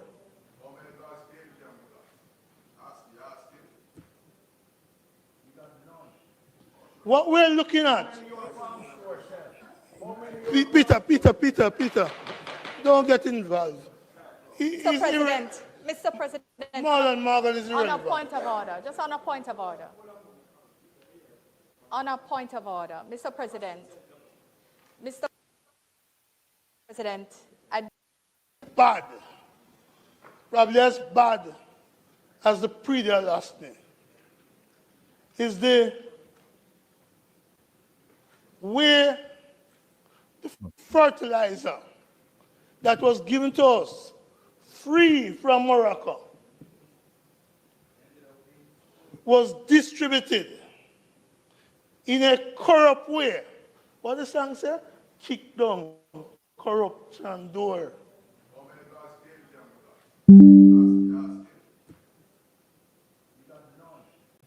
What we're looking at, Peter, don't get involved. Mr. President, Morgan is irrelevant. on a point of order, just on a point of order. On a point of order, Mr. President, I do not wish this chamber to be misled and have idle throwing. Remember, let me just pull it up. Remember the title of this segment, right? The title is, Did Minister Kamina Johnson-Smith mislead us about fertilizer, onions, and farmers? And here she's saying, I don't want the Senate to be misled by what Mr. Lambert Brown is saying about corruption and fertilizer. Let's continue. Out of this word corruption, as this opposition is so want to do. Mr. President, there were issues about the timing at which the names were provided, but they were provided. And the fact is that this increase in productivity was due to nothing other than the fact that we were able to get fertilizer at a time nobody else was able to get it, and give it directly to farmers so that they were able to counteract the effects of drought on us. But he is misleading the Senate with boundless and baseless accusations of corruption. The fertilizer was delivered to farmers, and there was only a question. It is a point of, don't tell me to sit down. You're rude and out of order. You're rude and out of order. Mr. President, you should have him removed. You're rude and out of order. Don't tell people to sit down. All right. Who are you? I am the... Sorry.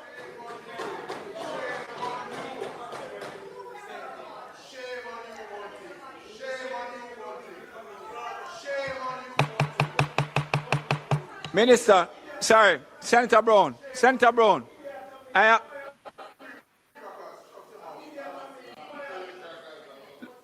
Okay, sorry. Just hold a second for me, please. Hold a second. Minister, the only person who can rule on a point of order is me. When I sit here.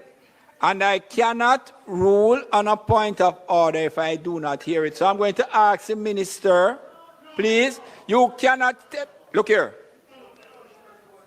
Could you, well, minister, could you please say in what way Senator Brown is misleading the Senate so I can make a ruling on whether it is accurate or not?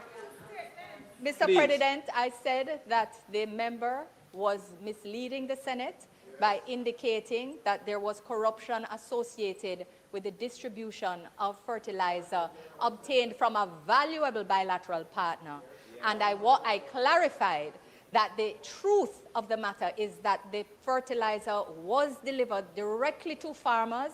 The names have been provided to the Auditor General, and therefore his statement is a misleading statement. It is false. It is false. No. All right, thank you. Thank you very much, Minister.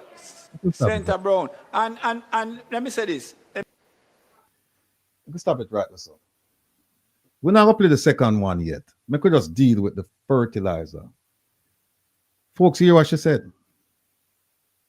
She said that the fertilizer was directly given to farmers.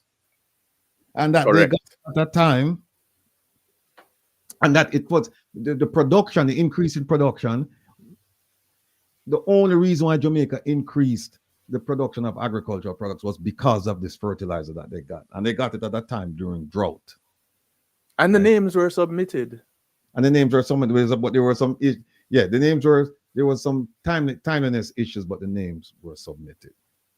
Now, I want all of you, if you want me to play it back, I'll play it back, because you need to listen to what she said and then look at what I'm going to show you. So if you want me to play it back, please tell me to play it back. Please. All right, nobody's asking me to play it back. So so you all of you remember what she said. The first thing is, she said we got it from a valuable bilateral partner, Morocco. We need to figure out, how did this relationship come about? Because if you ask Jamaicans, did you know that we have a relationship with Morocco? Most Jamaicans, I suspect, would say no.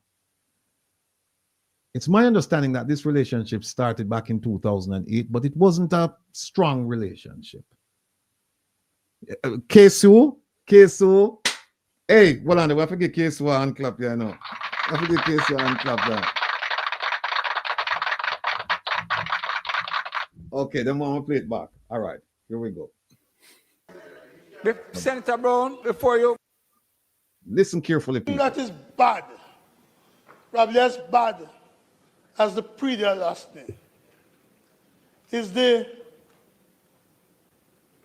way the fertilizer that was given to us free from Morocco was distributed in a corrupt way. What the song say? Kick down corruption door.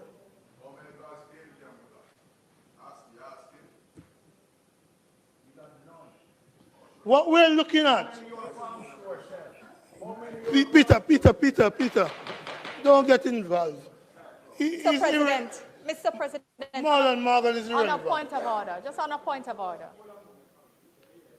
On a point of order, Mr. President, I do not wish this chamber to be misled and have idle throwing out of this word corruption as this opposition is so wont to do. Mr. President, there were issues about the timing at which the names were provided, but they were provided. And the fact is that this increase in productivity was due to nothing other than the fact that we were able to get fertilizer at a time Nobody else was able to get it and give it directly to farmers so that they were able to counteract the effects of drought on us. But he is misleading the Senate with boundless and baseless accusations of corruption. The fertilizer was delivered to farmers, and there was only a question. It is a point of, don't tell me to sit down. You're rude and out of order. You're rude and out of order. Mr. President, you should have him removed. You're rude and out of order. Don't tell people to sit down. All right. Who are you? I am the... Sorry.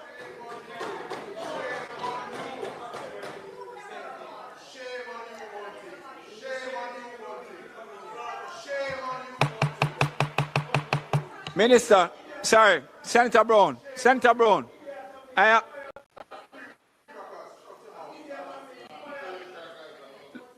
okay, sorry, just hold a second for me, please, hold a second. Minister, the only person who can rule on a point of order is me.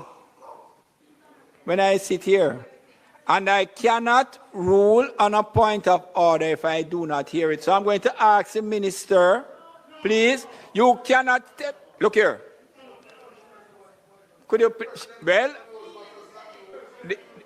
Minister, could you please say in what way Senator Brown is misleading the Senate so I can make a ruling on whether it is accurate or not? Mr. Please. President, I said that the member was misleading the Senate by indicating that there was corruption associated with the distribution of fertilizer obtained from a valuable bilateral partner. And I clarified that the truth of the matter is that the fertilizer was delivered directly to farmers. The names have been provided to the Auditor General, and therefore his statement is a misleading statement. It is false. It is false. All right, thank you very much, Minister. Senator Brown, and let me say this. Let me ask, Senator Brown, before you. Here's one of the things that I didn't understand.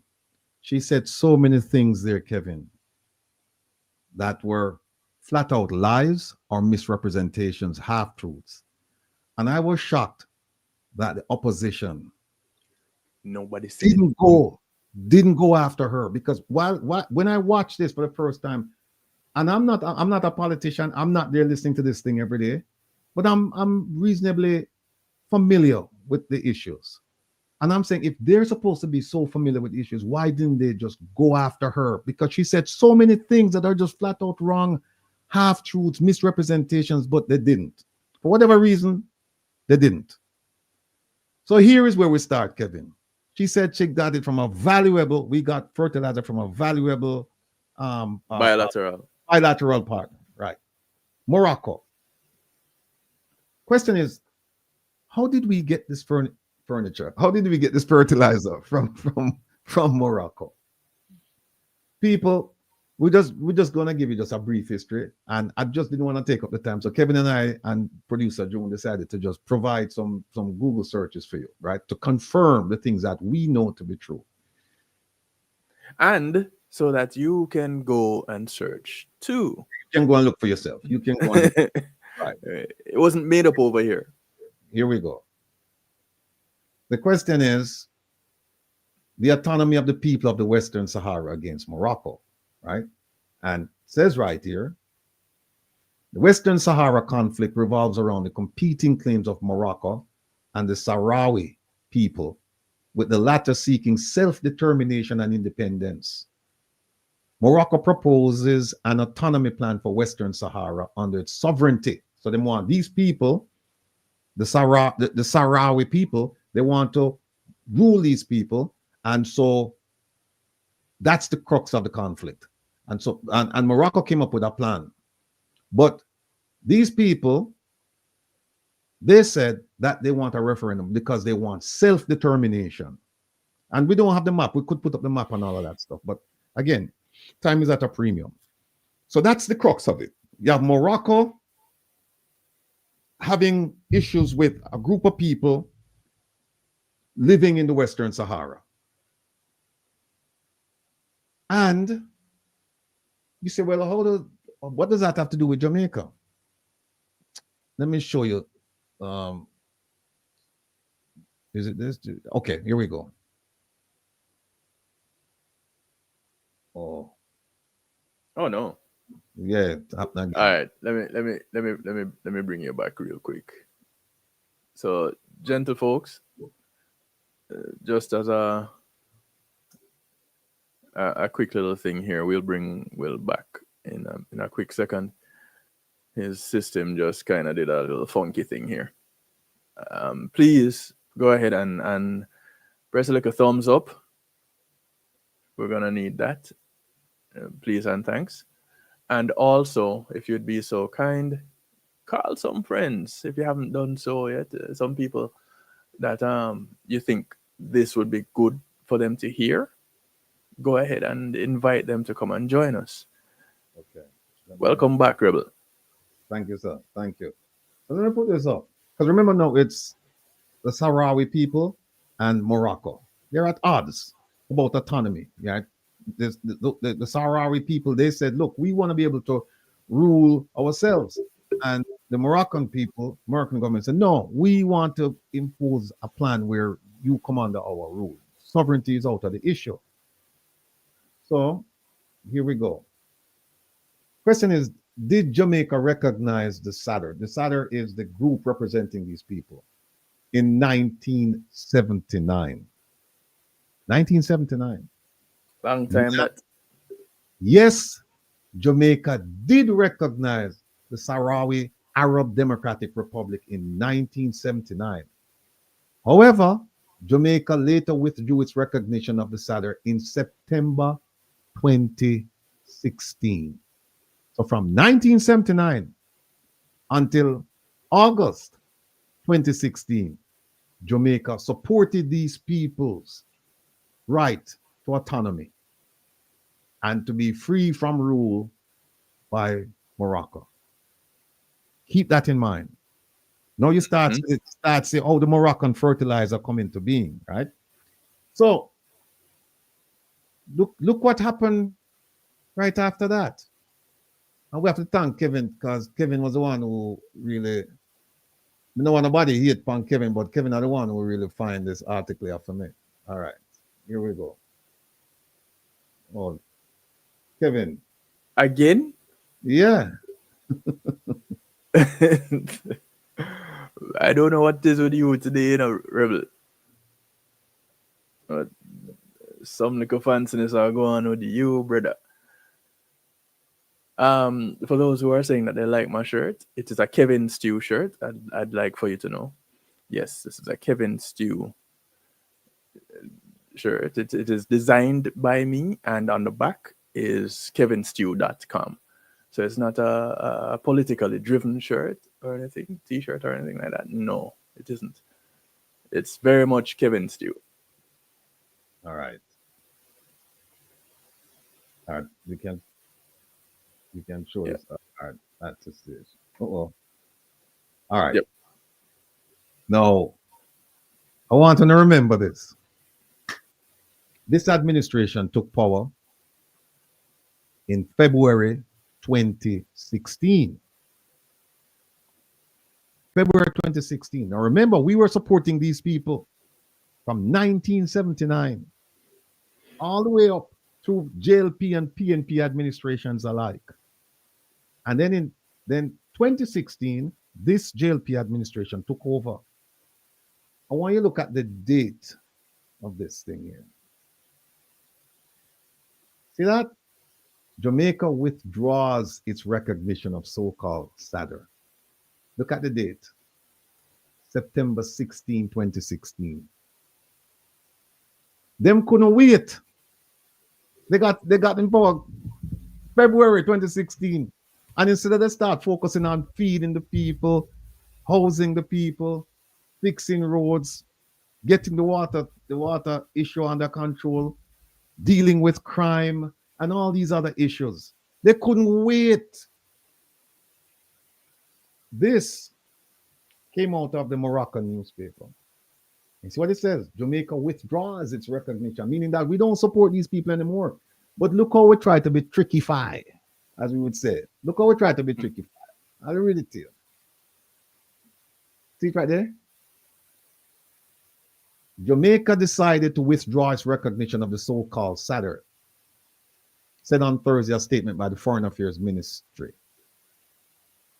It says, in an official document by its Ministry of Foreign Affairs and Exterior Trade dated September 14, 2016, Jamaica declared that it has decided to withdraw its recognition of the self-proclaimed SADR.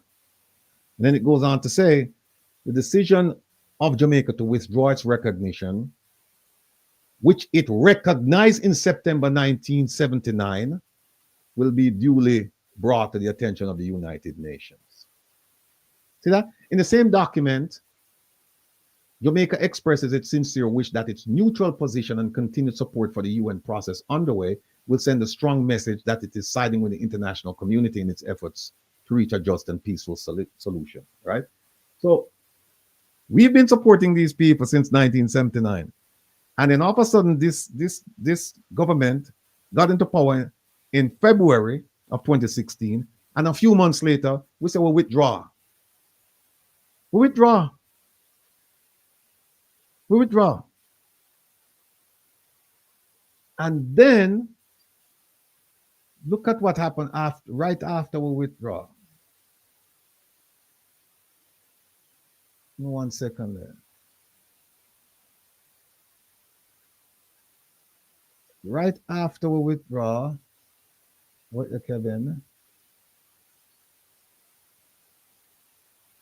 Right after we withdraw, look at this. We can't big it up, so. Yeah, man, we can. All right, what the date on this, Kevin? March 2017. So 2016 September, we'll make big announcement. We're not supporting these people anymore. And then 6 months later, look at this. Let's go. I can read it. Okay. Yeah. 6 months later, it says, Senator, the Honorable Kamina Johnson-Smith, Minister of Foreign Affairs and Foreign Trade, was among a group of 7 international leaders awarded a gold medal during the Crans-Montana Forum on Africa and South-South Cooperation in Dakar, Morocco, on Saturday, March 18th. See that? We support these people from 1979. 2016, this government couldn't wait to get into office.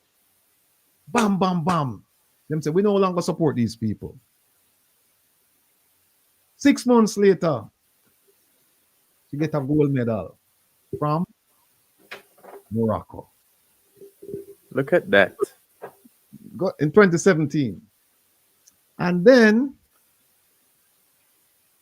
all of a sudden, we start seeing this. Right there. We start seeing this. This is 2022. We get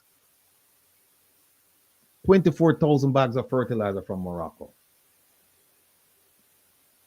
Is that worth the price of selling out people?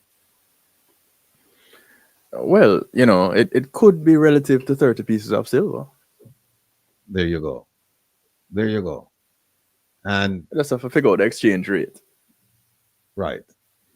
Now, remember what the minister said. We're going to break it down now. Break it down. We already know that we used to support the folks. We don't support them. She made the announcement. 6 months later, she get a gold medal. And then the first shipment of Moroccan fertilizer came to Jamaica in 2019. 2016, the announcement was made. 2017, she get the gold medal. 2019, Jamaica start getting shipments. And they received 3 shipments, 2019, 2022, 2023.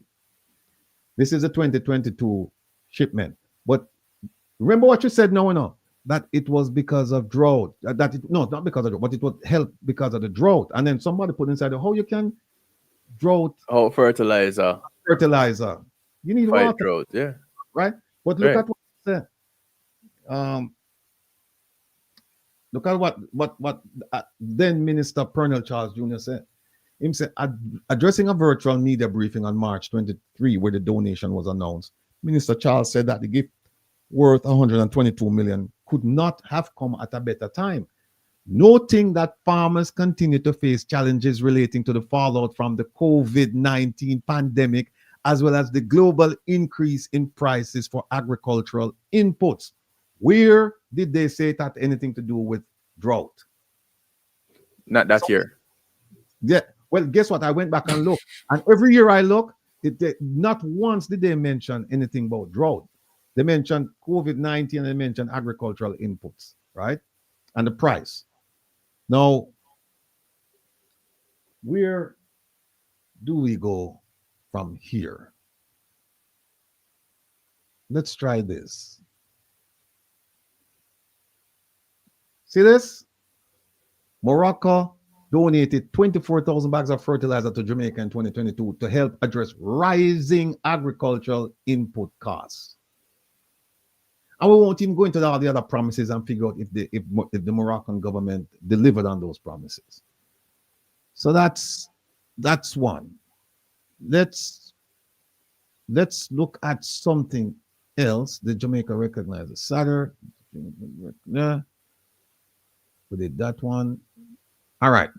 Remember she said that the Moroccan fertilizer, that it helped. It not helped. She said it was the reason why they have this production and all of that stuff of agricultural of produce. Now,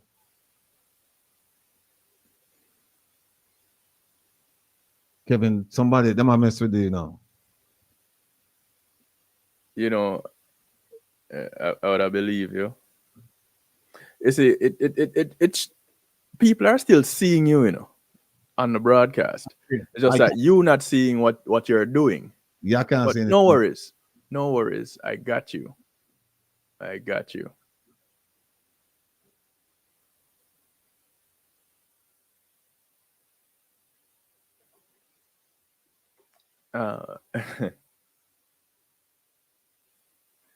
Yeah, so too much emphasis is placed on colors representing something versus people representing something. Elaine.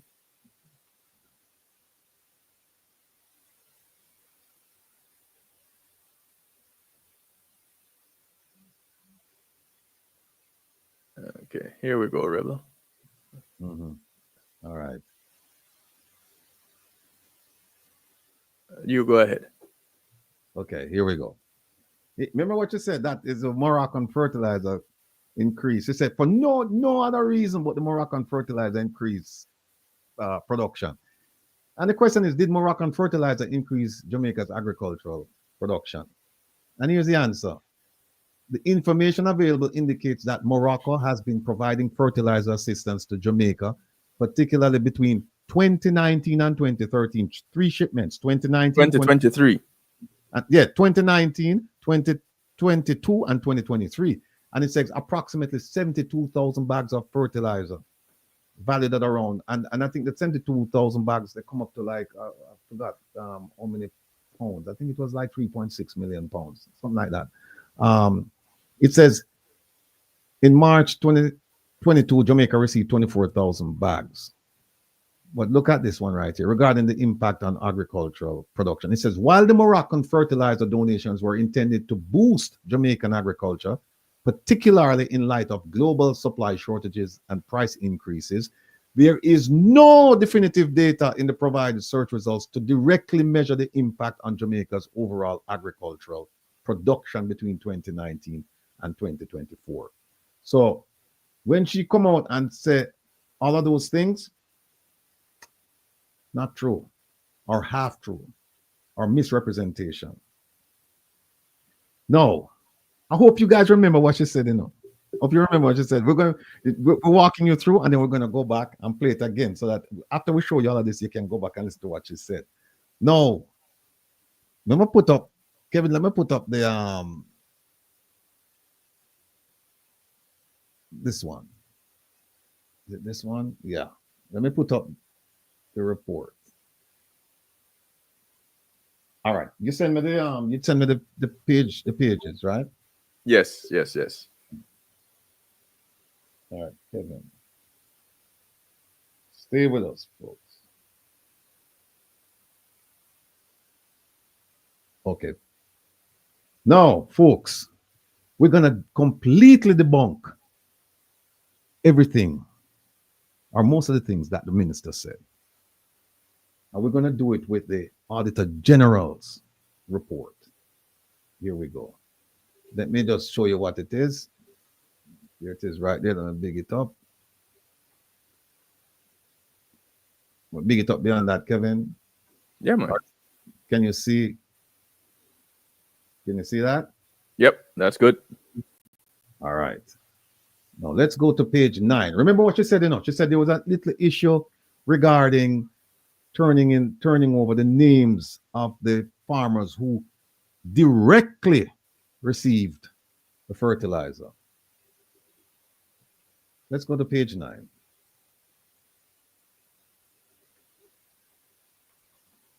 Here we are.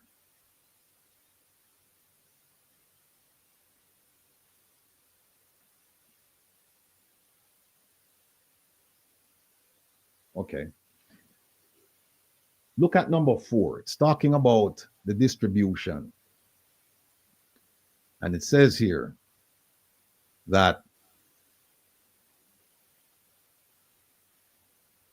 look at the last sentence that's highlighted at the top of the page. It says, only registered and suitable farmers may receive these benefits, which are distributed either directly from RADA, an approved supplier, or from the parish office. What it says, you must get it directly from RADA, an approved supplier, or from the parish office. Mm-hmm. All right. Now, remember what you said, that there were some names that are supposed to, the farmers who received the fertilizer, their names are supposed to be turned over. And that she said, she gave the impression that, oh, it was just a slight delay.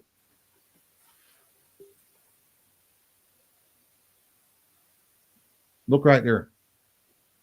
Very last sentence that's highlighted. It says, RADA indicated that despite repeated requests, MPs did not submit distribution sheets detailing recipients. Repeated requests. And by the way, how did MPs get involved?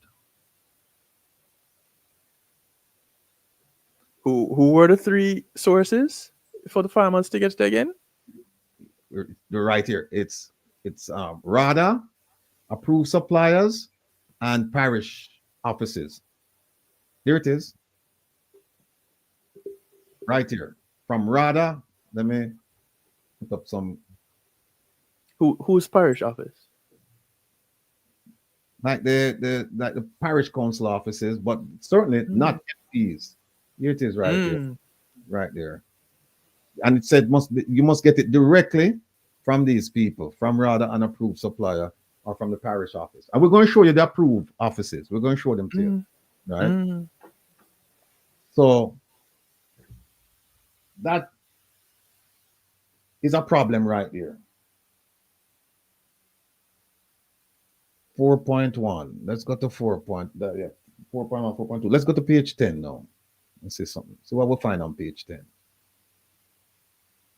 Look at what it says at the top. It says the distribution process was compromised as extension officers responsible for assessing the needs of farmers were not involved in the process. So if the people were supposed to know what the farmer, how much fertilizer to give the farmer, if they were not involved in the process, then who was? The farmer get it. Exactly. So here's another thing. It says that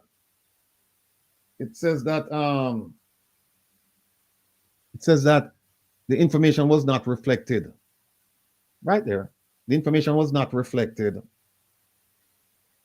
And RADA did not have a proper inventory management system to account for the supplies held at its warehouse, because they claimed that some of the fertilizer went bad and they threw it away. You believe that, people? It's right here. Let me show you. See it right there, son? 72,000. It's right here. Were classified as bad and subsequently discarded. Now, you believe that, people? Fertilizer. I still want to know how fertilizer got bad.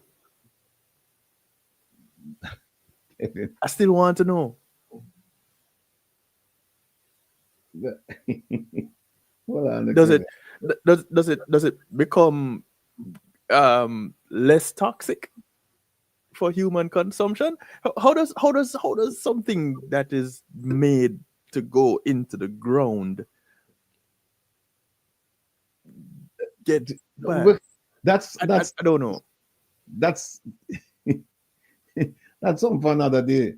And look, they said that right here, only one officer was available to oversee inventory management. So they don't even know how the thing was handed out. Also, it said we saw no evidence that RADA conducted reviews of the inventory to determine the accuracy of the fertilizer stock. That's on page, in case you want to know, that's page 9. Page 10, sorry. No, let's go to page 22. I have to race through this. Page 22. All right.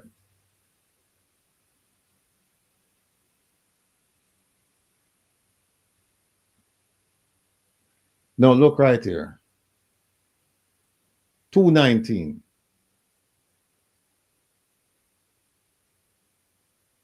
It says, RADA's records reveal allocations to parish offices, which is good.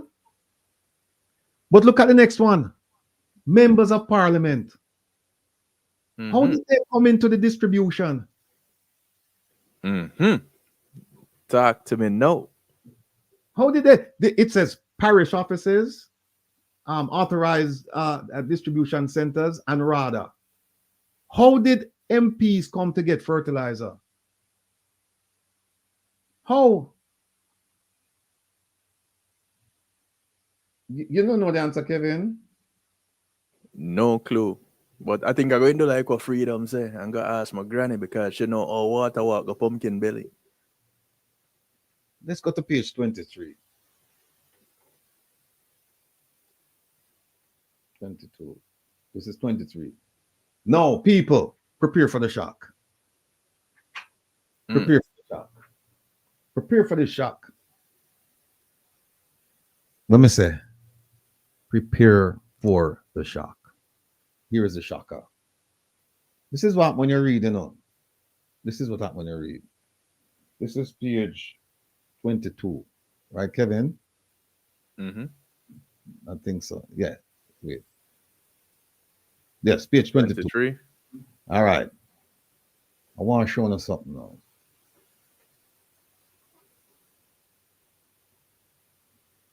This thing an hour to go, you know. Page 22. Let me give you a little bit of a hand there. Yeah, just scroll it up a minute. All right, stop.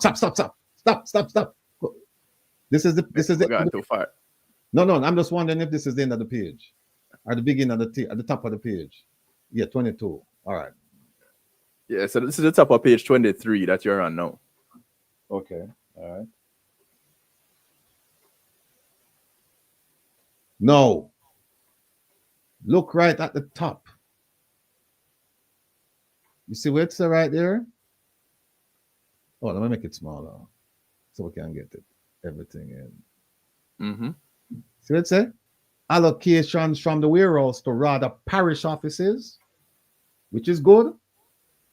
Members of Parliament. How did they get fertilizer? And look, and other agencies, companies, and individuals, how did they get it? Now look to the chart. 2019. 2019. You have RADA getting fertilizer. Same thing for 2022, 2023. You have MPs getting it. You have other agencies. I guess those are the ones that are approved. Then look, you have individuals and companies. They weren't supposed to get fertilizer. Then look at bad and dump. How you get bad fertilizer and then you dump fertilizer? People, come on now. Then look, they send to the Orange River Research Station. You know what type of fertilizer they sent there, Kevin? They sent the ones that they say spilled, but it never spoiled. It's spilled, but it not spoiled. So we send it to the research. No. But the spoiled one didn't get sent to the research facility. Right. No. If you think that was bad, people, look at the footnote. Look at that. Look at the note. I hope you can see it. It says a total of 18,630 bags were also bags of fertilizer also included allocations to members of parliament. Look at the next sentence. We, the Auditor General's office, requested on September 11th. Remember now I showed you before where Rada said that despite repeated requests, they couldn't get the names of farmers who received fertilizer. And now, September last year, the Auditor General says, we requested copies of correspondence sent to parish offices regarding breakdowns of allocations to MPs to complete our analysis. And what happened? As of this year, when this report came out, like a few months ago, this remains outstanding. This remains outstanding. Them don't respond. So when she come and I say, well, then boy, just a little, and you might think it's a little delay. So now the question is, do you trust the names they're going to give you now? They didn't. First of all, they weren't supposed to be receiving any fertilizer. They got fertilizer. Mr. Rattigan. Yes, sir. What else from this administration is yet to be produced? A lot of things. A lot of things. But here is more shock. Here's more shock. Another footnote, right? Sometimes the juice in the footnote, this where you think it's a substance. Here it says 4,320 bags of fertilizer were allocated to constituencies. Here's another shocker. 3,000 bags allocated to the minister for his discretion. For his discretion. You know what that means? Him give to people who him think are going to vote for him. I want people vote. It's right here. Those are the ones that you used to buy the votes. Here it is right here. Here it is. 3,000 bags allocated to the Minister of Agriculture and Fisheries. Now, hold on. Let me tell you how much pounds that is. Hold on a second there. 3,000 bags him get, right? Yep. Then that's people, according to what the Auditor General is saying, the Minister Floyd Green, she's talking about. It's either him and her Minister Junior something. Name the man with the half eye made black half eye. Pernell Charles. Charles. Yeah, him son. She said the minister, she never even said ministers, one minister of Agriculture and Fisheries get 330 pounds of fertilizer for his discretion. 330 pounds of fertilizer for his discretion. Wait. You made some zeros off of that? 330 pounds? Sorry. 330,000 pounds. Okay. 330,000 pounds of fertilizer went to the Minister of Agriculture for what? His discretion. Meaning him give who him want give. Joe Blogg said that those are used to fertilize the votes. And look, them said 2,000 pounds were allocated to the former minister and opposition spokesman for their discretion. So what they're saying here is that the former minister, they didn't name who that person is, and they said the opposition spokesman received 2,000 bags. So both parties are involved, correct? This is what this is saying that this opposition spokesman got 2,000 bags for his discretion. So if both parties are involved, why then would there be an objection or issues raised in the House, in the Senate, when somebody says something? There you go. But we have now, you have one side where I get much more than the other side, because look at see what happened right here. Them run things, so them get more. What do you mean? 630 bags given to the minister, the junior minister. The junior minister. So between the minister and the junior minister, them get 3,630. Let me see how much pounds I come up to. 3,630. 3,000.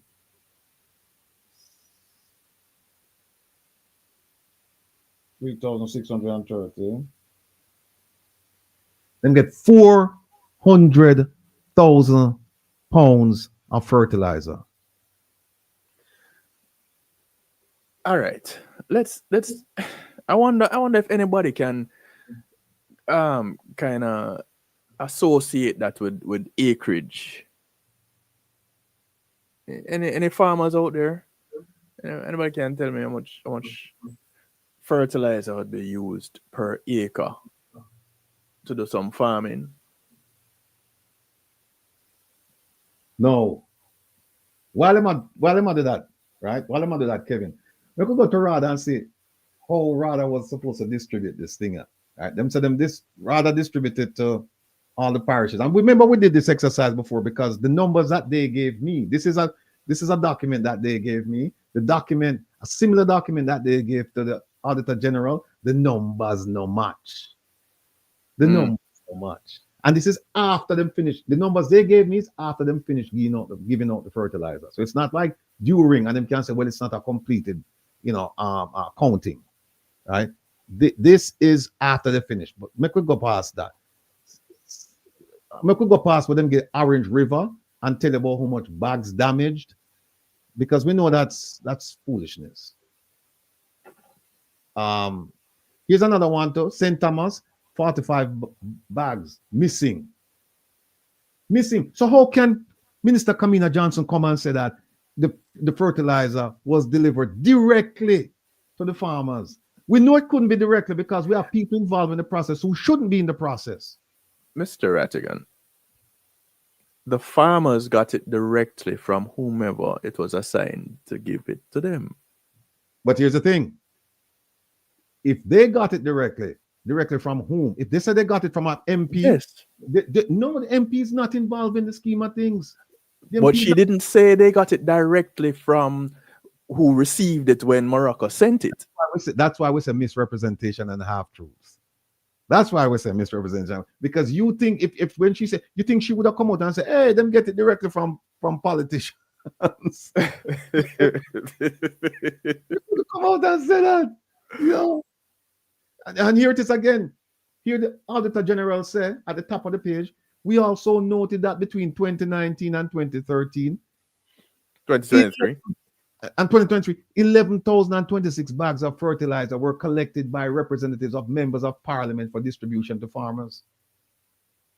The Moroccan fertilizer distributed was government property, and therefore it's subject to a whole bunch of acts, right? Listen, here's another one. Our review, let me push it up a little bit more. Top of the page. However, our review found that the distribution of 11,026 bags of fertilizer did not consistently follow RADA's established distribution process. This points to insufficient controls over the fertilizer collected by MPs, representatives for distribution to farmers. There you go. And by the way, people, I have spoken to MPs who told me that they got the fertilizer directly. They did not hesitate to tell me that. They said, yeah. Directly from? They didn't tell me from RADA or from whatever source. They said, I picked up the furniture. I picked up the fertilizer. They tell me that. I picked up the fertilizer. They're not supposed to be involved in this. Then look at this one here. Look at Anthony, this. Anthony answered my question, Rebel. Per Google. Oh, 200 to 300 pounds poor and per they have acre. 400,000 pounds. Between the junior minister and the minister, they have 400,000 pounds. Okay.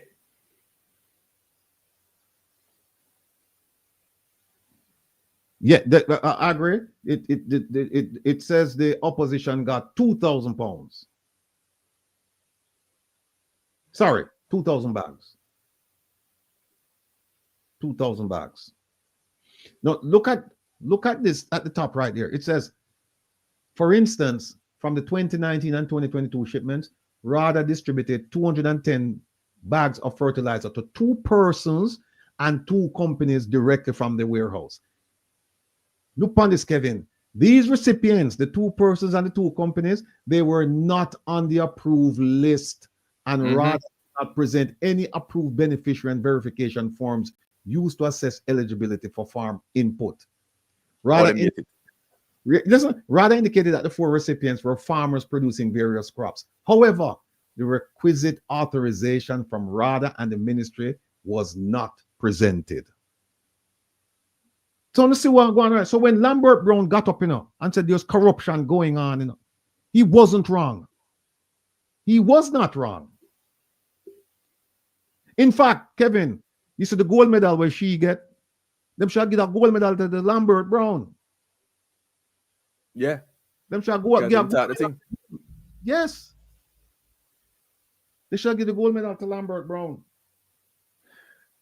But again, we go back to somebody asked a question. I think it was Freedom.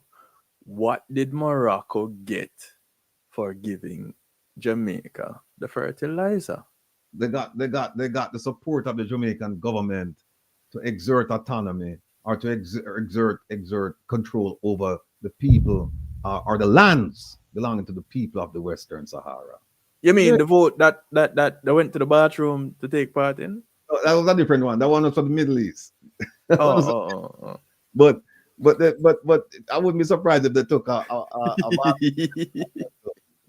I would not be surprised. Let's see what's on this other page here. This is where people listen to this nonsense. First of all, long story short, they didn't have an inventory account. They didn't have a proper inventory mechanism to account for the fertilizer. And look at this. If you can't believe this, it says RADA provided 3 distribution lists showing that between 2019 and 2023, 3,809 bags of fertilizer representing 5.3% of the total 72,000 received were classified as bad and subsequently discarded. People, them take off idiot. 3,809 bags. Let me tell you what the percentage. Let me tell you the pound, the poundage. Right. Let me give you the 3,809 bags. That's 419,000 pounds of fertilizer. Almost, but you approach 500,000. 419,000 pounds of fertilizer. They claim that they threw it away. People, but then look at this. Look at the next one right here. It says, however, fertilizer that they claim damaged and spilled on the floor. They said they could not definitively determine the total number of bags that were damaged. How you mean you can't determine the number of bags that were damaged? If the bags were damaged, they're right there. You can count them. All right, let's break this down, Mr. Rattigan. There's a record of how many bags came, correct? Well, go further than that. There's a record of how many bags were shipped. Yes. There was a record of how many bags were received from the shipment. Yes. Then it's easy to determine how many bags were distributed. Yes. And then, as a result, how many bags were damaged. Yes.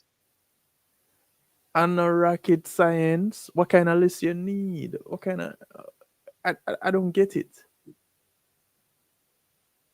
So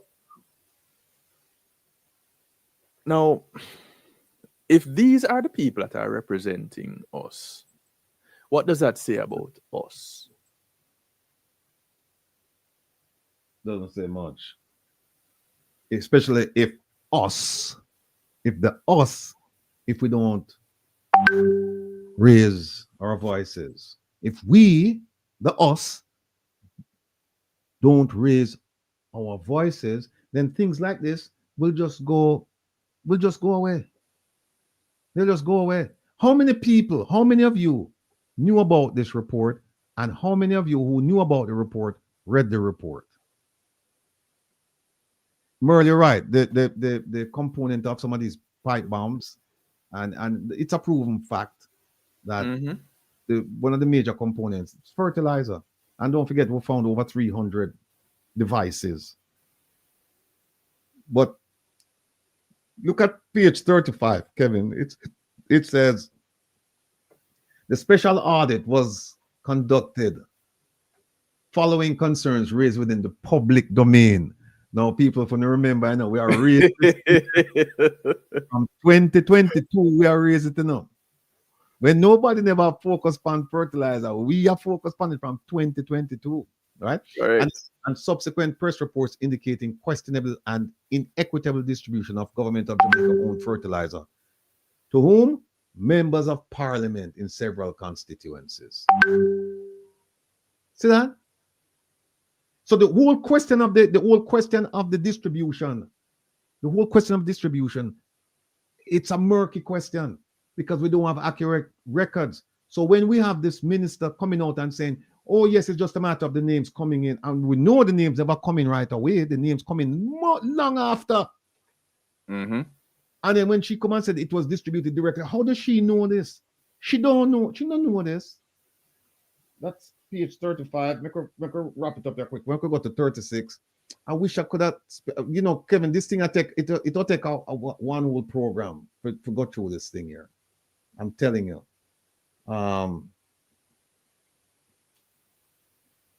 Here's another thing again. It says RADA was unable to indicate whether the bags of fertilizer allocated to MPs were subsequently issued to the intended beneficiaries, as the required distribution lists were not provided by the MPs. Also, the beneficiary listing vetted by RADA to determine eligibility based on the assessed needs were not provided. So them don't get the documents. So them get the documents much later on. Can we trust those documents?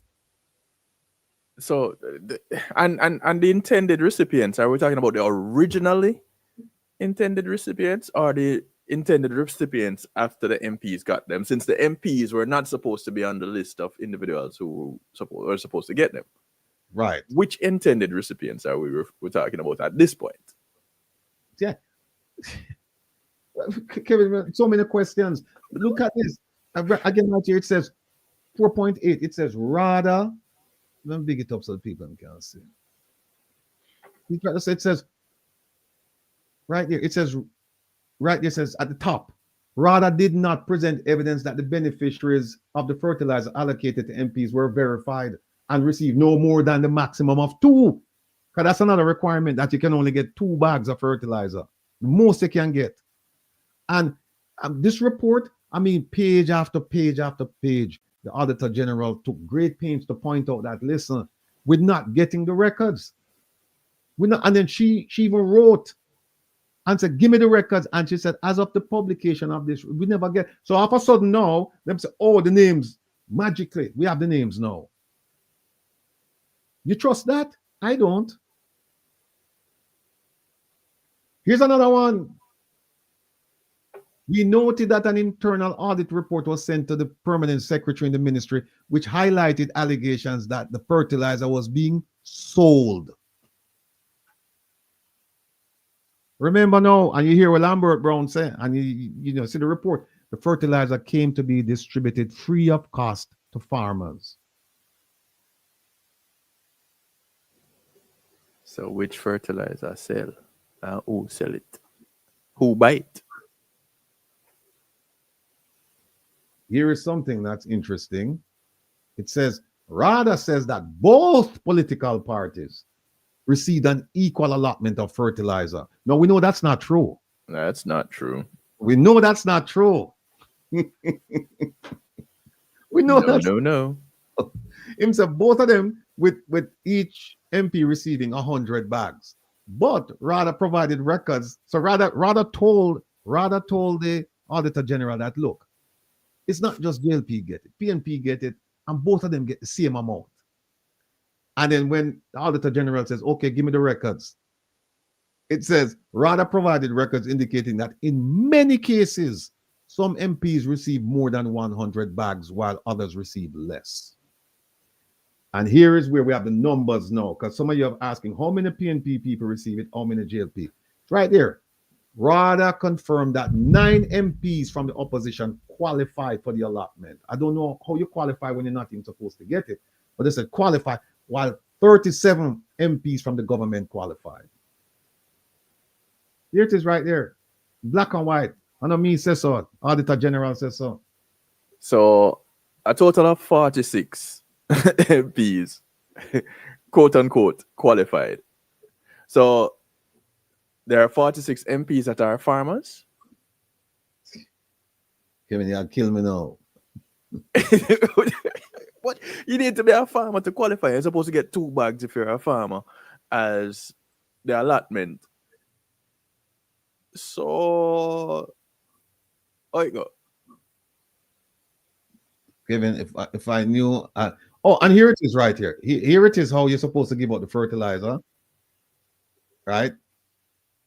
Somebody is writing to the member of parliament and saying that, hey, this was given to your constituency, and here's how it must be given out. And they told them, must be an active registered farmer. You must give a commitment to being trained, and that there's proof that you're registered. And then here it is right there. It says right there, no more than 2 bags. No more than 2 bags. And here it is again right here. They tell them, your office, even though they weren't supposed to get it, your office will distribute the fertilizer, after which the signed distribution sheets be submitted to RADA. It's right there at the top. Right there. And look at the date on this. June 9, 2022. June 9, 2022. That's after the second bag. The second shipment. The second shipment, yeah. Because the third one came in 23. 23. So 2022 it came in, and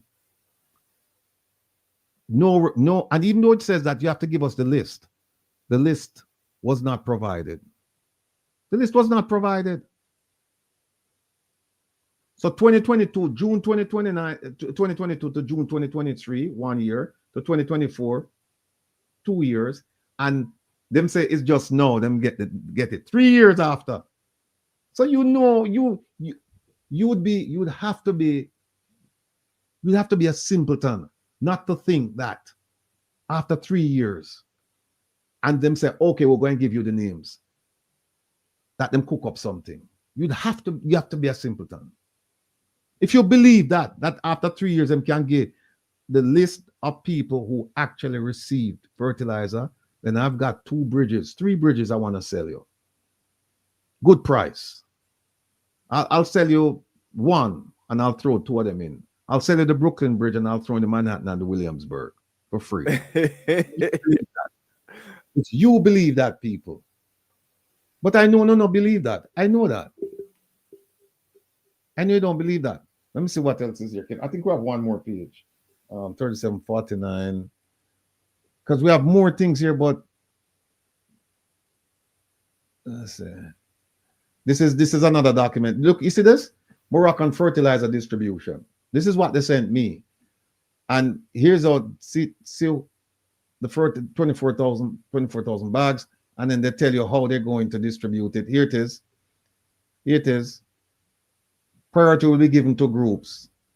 Where do you see MPs on this list, Kevin? Other farmers groups. Where is the other? No, you mean this right, so? Yeah. Oh, so no, I don't see anything. They're all in that category. I don't know. That's the best I can come up with. You ask me a question. That's the best I can come up with. No. I deserve an E for effort. My goodness gracious, people. This Don't is... fail me, sir. And there it is right there. The amount of fertilizer each farmer receives will be no more than 2 bags. You know, and look, here is who we're going to give out the fertilizer. The rather parish managers, right? Them are going to get it out. And them say you can pick it up at the parish office. And you can get it a farmers group, and then they have to come and show all of these things. They have to satisfy all of these requirements here, right? And look at this. Rather, extension personnel will monitor the distribution and effective use of fertilizer. And the report says that they didn't. So who are these personnel? They were on vacation. They weren't hired yet. Well, which I could tell you.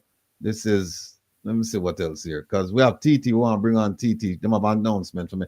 And people, believe me when I tell you, look here, we have a document here. We have 2 letters from the ministry, 2 letters to the ministry. When you did the ATIs. Yeah, we did ATIs. Yeah. See it right here, so access to information. This is ATI right there, so request.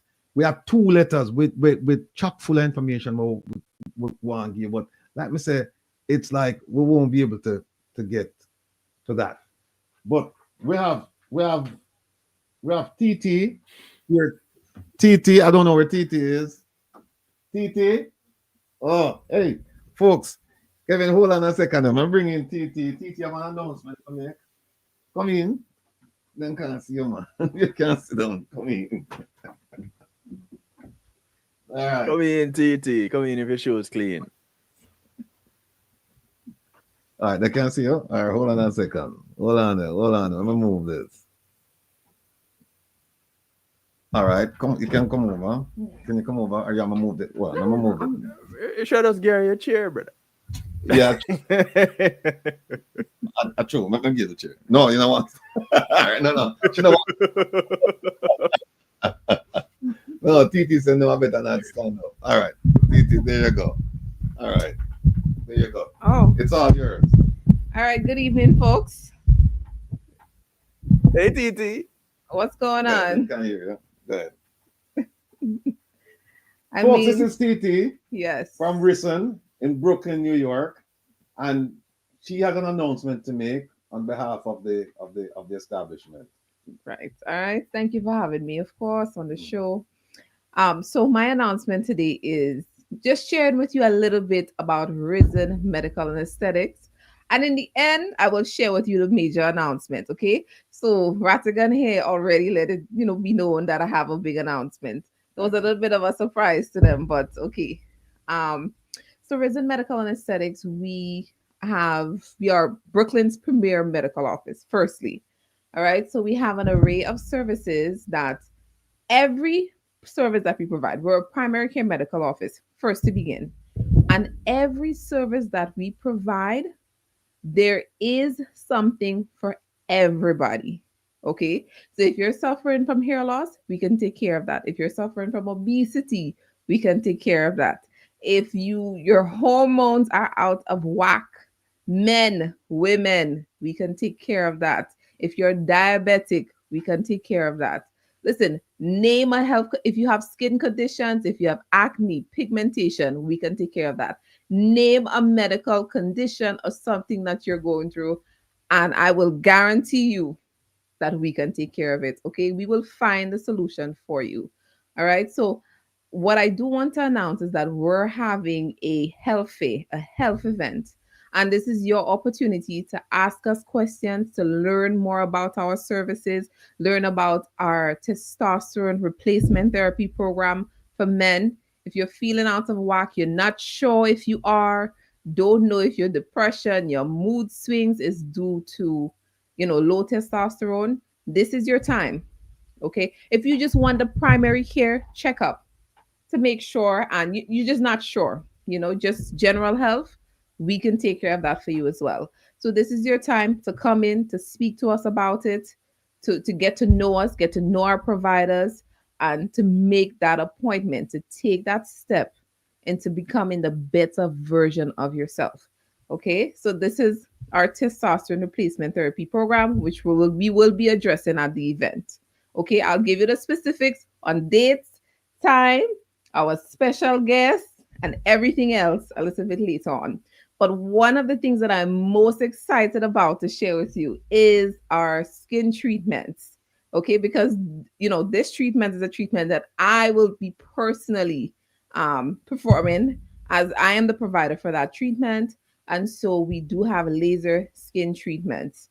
And so for so many of us out there, people of color, dealing with skin issues, dealing with dark spots, pigmentation, melasma, all of those skin conditions that make you feel, lack confidence or whatnot in your daily day-to-day. Listen, mental health plays a big role in your physical health and how you take on your day.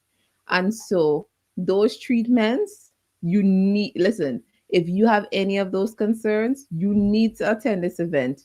This is your opportunity. You can ask me all the questions you need to. You can learn about the technology. You can also learn about the technology behind PRP, which is platelet-rich plasma. That's what it's called. It's shots. All right. So this, I don't want to jump the gun from laser treat. Listen, I'm just excited. I'm just excited to share all of this with you. So we have two treatments. First, we have the laser, and that treatment will stimulate collagen reproduction. And all that is that, just to let you know, it's just going to help your skin's natural process. Any questions about this? Attend the event. Attend the event. Okay. And then we also have something called PRP, which is platelet-rich plasma shots. And that is based on studies, have been proven, a number of studies done on this treatment that is very regenerative and will get you the results you need, whether it be for your skin, also for hair loss. Men, hair loss, if you're suffering from hair loss, or you have genetics that you know that you're gonna start with the pattern balding, whether it be middle of the head, front of the head, this is a treatment you should look into. Okay, men into tech, and you just feel like this is something that it's going to come. You see your dad, you see your brother, and you want to take care of it, and then you're like, I'll put it behind. Then you start balding, then you're surprised. Why are you surprised? You know what you know genetically it's there, and this is where we can assist you. Take care of yourself. Okay, if there is a condition health-wise, whether it be general primary care stuff, whether it be aesthetic stuff, whether you just want to lean into your day and just want that extra energy, we have IV infusions. Listen, there is not one thing that you're going through medically that we cannot take care of. I have to mention, because these programs are catered to us.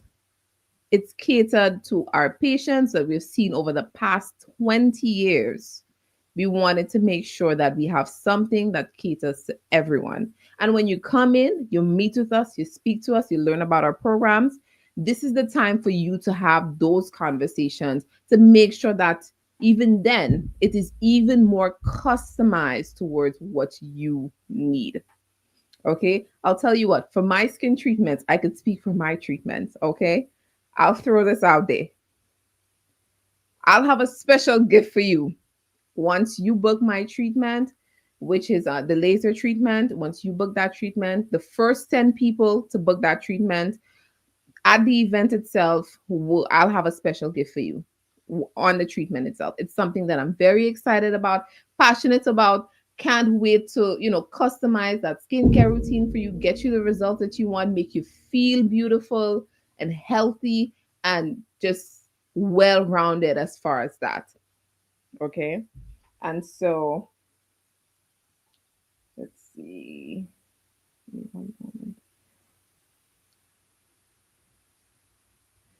I wanted to share with you guys that we also have a text platform now. I want to share that number with you. So we do have our office number that you can contact, if you want to know more details or schedule an appointment and you can't make it to the event. That number is to call our office would be 718-717-2278. We are located at 3215 Avenue H, Suite 1P, on the corner of New York Avenue and Avenue H. Okay, but this is very important. Our text platform, you can text questions if you have questions about the event, questions about the services that we provide. It's a very quick response to cater to you. And our text platform would be and that text number would be 929-564-4060. Okay, so this health event will be hosted on July 26th. That is a Saturday. All right, so come down, mark it on your calendar. We'll be there. Yes, we do have a medical provider on site, a 20-year experience. I did see that from the question. We do. And so, yes, we do work closely with dermatologists as well. What I do want to mention is on that day, which is a Saturday, Reason with Ratigan will be attending this event. So if you want to meet with Ratigan, okay, he'll be attending this health fair, supporting it, and will be there. If you want to meet with him, this month right now is Men's Health Awareness Month. And I think having those conversations surrounding health, surrounding men's wellness, also women supporting surrounding the women in their lives also taking care of themselves is very important. And if you want to meet with Ratika and you want to have the conversation with us, learn about the services, come on down to Risen Medical and Aesthetics at 3215 Avenue H, Suite 1P, Brooklyn, New York. Okay, that's in the Flatbush Junction area, easily accessible. I can't wait to meet everybody. I can't wait to meet the audience, truthfully. Any questions in the comments? Do we have to bring it down a little bit to see? No, that's it. Okay. Somebody mentioned, tell them about the PRP penile shots. Okay, yes. PRP penile shots does exist and it is effective. It is effective. We are doing the research on that. And following up with more and more research as that comes out. But yes, that is definitely a treatment that does exist and have shown to be proven to be very effective, in conjunction with other treatments as well. So if it is something that you're interested in, if you're interested in something like PRP penile shots, along with maybe something like testosterone replacement therapy, we can give you that treatment. Yes. Okay, Reggae Girl just mentioned that the B6 bus and the B103 bus they passed the area. Plus, it's close to the last stop on the 2 and 5 trains. 2 and 5 trains. Yes. Flatbush Avenue, very last stop. It's a block away. Yes. And go ahead. So Q35, B41 is accessible to there as well. We have the B46 that's close as well to there, as far as what I can remember. And then if you're driving, if you come down New York Avenue, you just go to the very, very end of New York Avenue. There's a parking lot right there. And the establishment is one short block away. So if you're driving, there is parking. You can take the bus, you can take the train, you can't take the plane.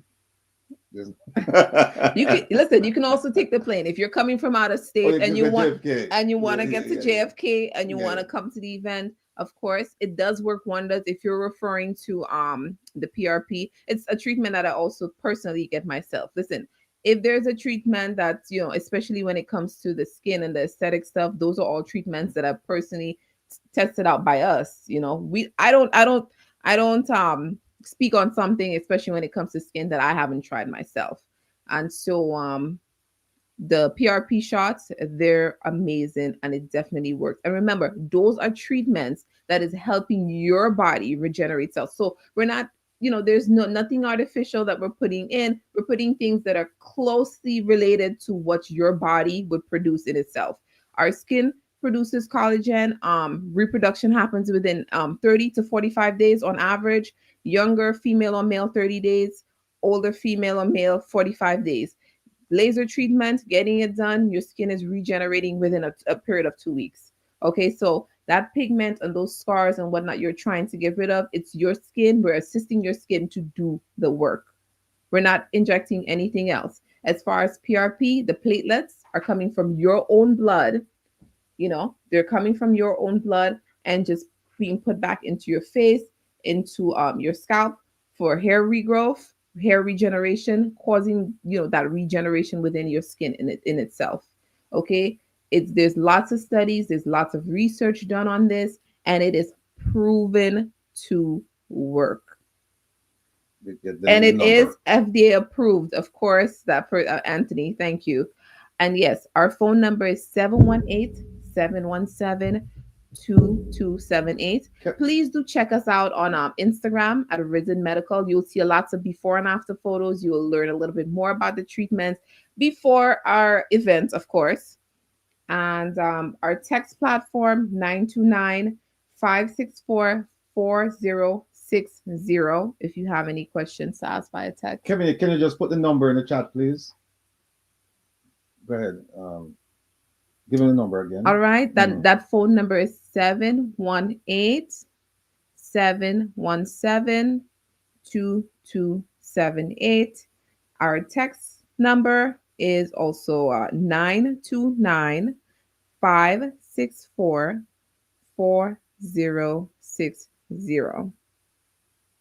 Location 3215 Avenue H, Suite 1P, Brooklyn, New York. Oh, there it is. Yes. And our Instagram, Risen Medical. Okay, so just check us out there. See some testimonials. See what our patients are saying about these treatments. Listen, I have a patient myself. Personally, I've seen such amazing results with laser and PRP for her acne, for hormonal acne that she's been dealing with for years. She tried several other treatments, including chemical peels. I mean, some people, are pro chemical peels. I have my opinions about it, and it's case by case. However, I have seen amazing results with those treatments. So this is your opportunity to come in, have a consultation, meet with me, speak with me, meet with Rattigan over here. Yeah, I will be there. So we're going to broadcast the Saturday program, Reason with Rattigan, from the location. So I am inviting you, I'm urging you, I'm appealing to all of you to come out for this event. And then you get a chance to meet the lovely TT. And then you can hang out with the Rebel as well. And you can ask me any questions. Some of you, I'm looking forward to meeting you. I see the names, but I don't know the faces. This is a chance for us to get together and sit down. And it's not that it's not a protest or anything like that where you're just active. I'm in a fixed location, so I can sit down and chit chat with all of you. And at the same time, you can come sit down with TT and her crew and get your business looked after. Don't you have some specials for them or no? Yes, we definitely have some specials for you in the next few weeks. I will be announcing week by week, but I can let you know the first 10 people to book a skin treatment with me is going to receive a very special gift. I am already throwing that out there, okay? Listen, those treatments are so amazing. I would give them to you for free if I could. Okay, so right now you have a special gift with me if you book the first 10 people to book those treatments at the event. So attend, you book at the event, you get the consultation and all of that stuff can be taken care of on the spot. As the weeks go by, stay tuned. I will be letting you know all of the specials, what the menu is going to be like, who you're going to meet with, credentials, all of that stuff. you will get to know a little bit about it a little bit prior to the event. Okay. So we look forward to meeting you and also Asking what's the speaking with you website? next week. All right. Right now, we have two websites. There's brooklynhealthclinic.com and there's also www.risenaesthetics.com. So Brooklyn Health Clinic. brooklynhealthclinic.com, right? Risen. And risenaesthetics.com. Is it Risen Medical Aesthetic or Risen? No, just risenaesthetics.com. So our Brooklyn Health Clinic website will be more about your primary care services, diabetes management, and all of that information. And our aesthetics website will be more about our skin treatments.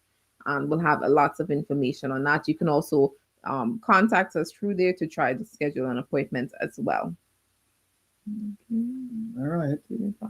If you have any questions, well, you'll be back on. So if you have any questions, I'll forward them to you. Yes. And then and you can also reach out via our text number if you want to, just text a question or have a question about any of the services that I've mentioned, or just want to know if we offer anything else for whatever condition you have, and that is 929-564-4060. All right. Thank you, Ratigan. Thank you, Ratigan, for having me at Studio Ratigan. All right, Kevin, any questions?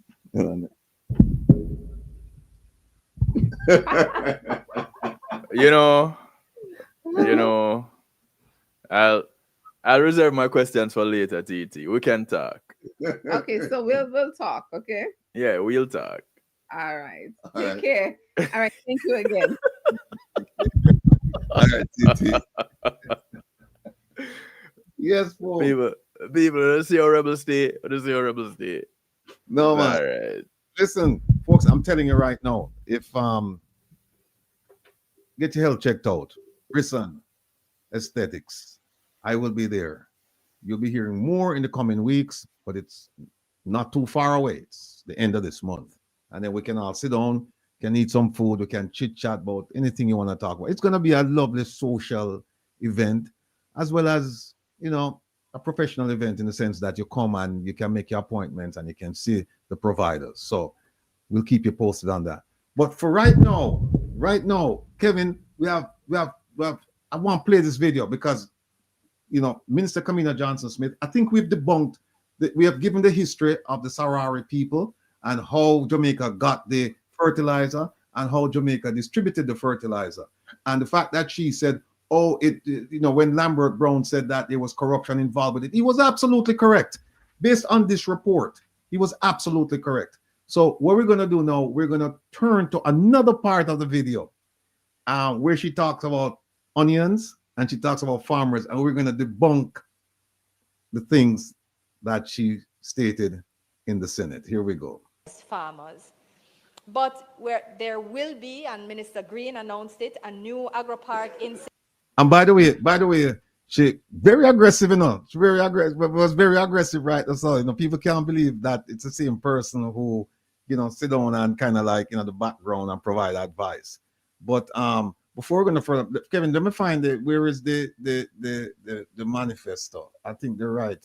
Okay, 1, 2. Okay, I see where they are. They're right beside each other. Yes. Beside each other, yeah.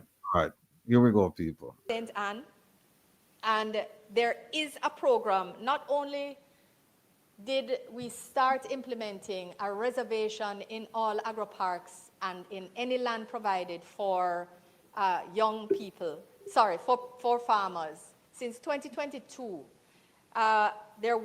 we have put in place a reservation first of 20% for young people, and then by 2024, they had surpassed the 20% reservation and were at 22% of all agricultural lands held by young people. So now he implemented a new policy to say that 25% of all new agro-parks must be reserved for young people, women, and persons with disabilities. So there is a clear and concerted effort to not only grow the sector for the big man or the big woman, as the case may be, but to ensure that young people, women, and persons with disabilities all are able to have the piece of what is a growing pie, because the pie is growing under this administration. I also want to just make clear that in the AgroPark Youth Startup Program, there is a special 50% discounted rate for the first 2 years for young people, so that they have better entry into the program. They offer 5-year leases across the piece, but young people are allowed to pay 50% of the lease for the first 2 years. This is a fantastic way to demonstrate that you are intentional and that you are committed to making sure that more young people enter agriculture. The issue of onions was referred to. And Stop right there, sir. Stop right there, sir, Kevin. You should talk about AgroPark and agriculture and all of these things. Oh, by the way, Mr. Somebody said, no get no trouble because me always spend on somebody ears. Oh, Andrea said, she should tell upon me. Anthony G, I need an AT on the status of those AgroParks. Yeah, I put in some stuff already. But look at this. She talk about all of that agriculture. Because remember now, she's the spokesperson on government business in the Senate, right? We should not talk about. Hold on, let me remove this and put this up there. We should not talk about this. We should not talk about all of the promises made right here. She must talk about all of the promises made under this right here, stronger agricultural management and we don't have time to go through these people, but look at all the promises they made. This was 2020, right? There's all the promises for storage and distribution, fisheries, all of this stuff, use of idle lands, livestock and dairy industries, expansion of agri-parks. Why should not talk about all them things with them plan, with them promise and never deliver? Know that election will come up now. You hear them try to ramp things up, but them can't ramp it up for complete the things them with them promise. Food security, agricultural knowledge, rural agricultural development. And by the way, people, I've been through this manifesto so many times, and I can tell you that you see this section right here, this section where them have it listed as right here, stronger agricultural management and transformation. It should be stronger, it should be agricultural mismanagement and the lack of transformation. This is 2020. They must talk about that. Talk about all the promises, but we could go back even further and go to 2016. Wait there, Kevin. Let me just see it. Oh, see it. Right beside it, right beside it, right beside it. Here's 2016. And look, right here, the Prime Minister promised him, say, hey, listen. Him say, everything that I going to give, you know, in this election, everything that I promised you, I'm going to give you, it's right here. Next 5 years. This was 2016. Him say all of them things. And let me see if I have the page number here, Kevin. I don't think I mean I misplaced the page number. Let me see if I find it right on the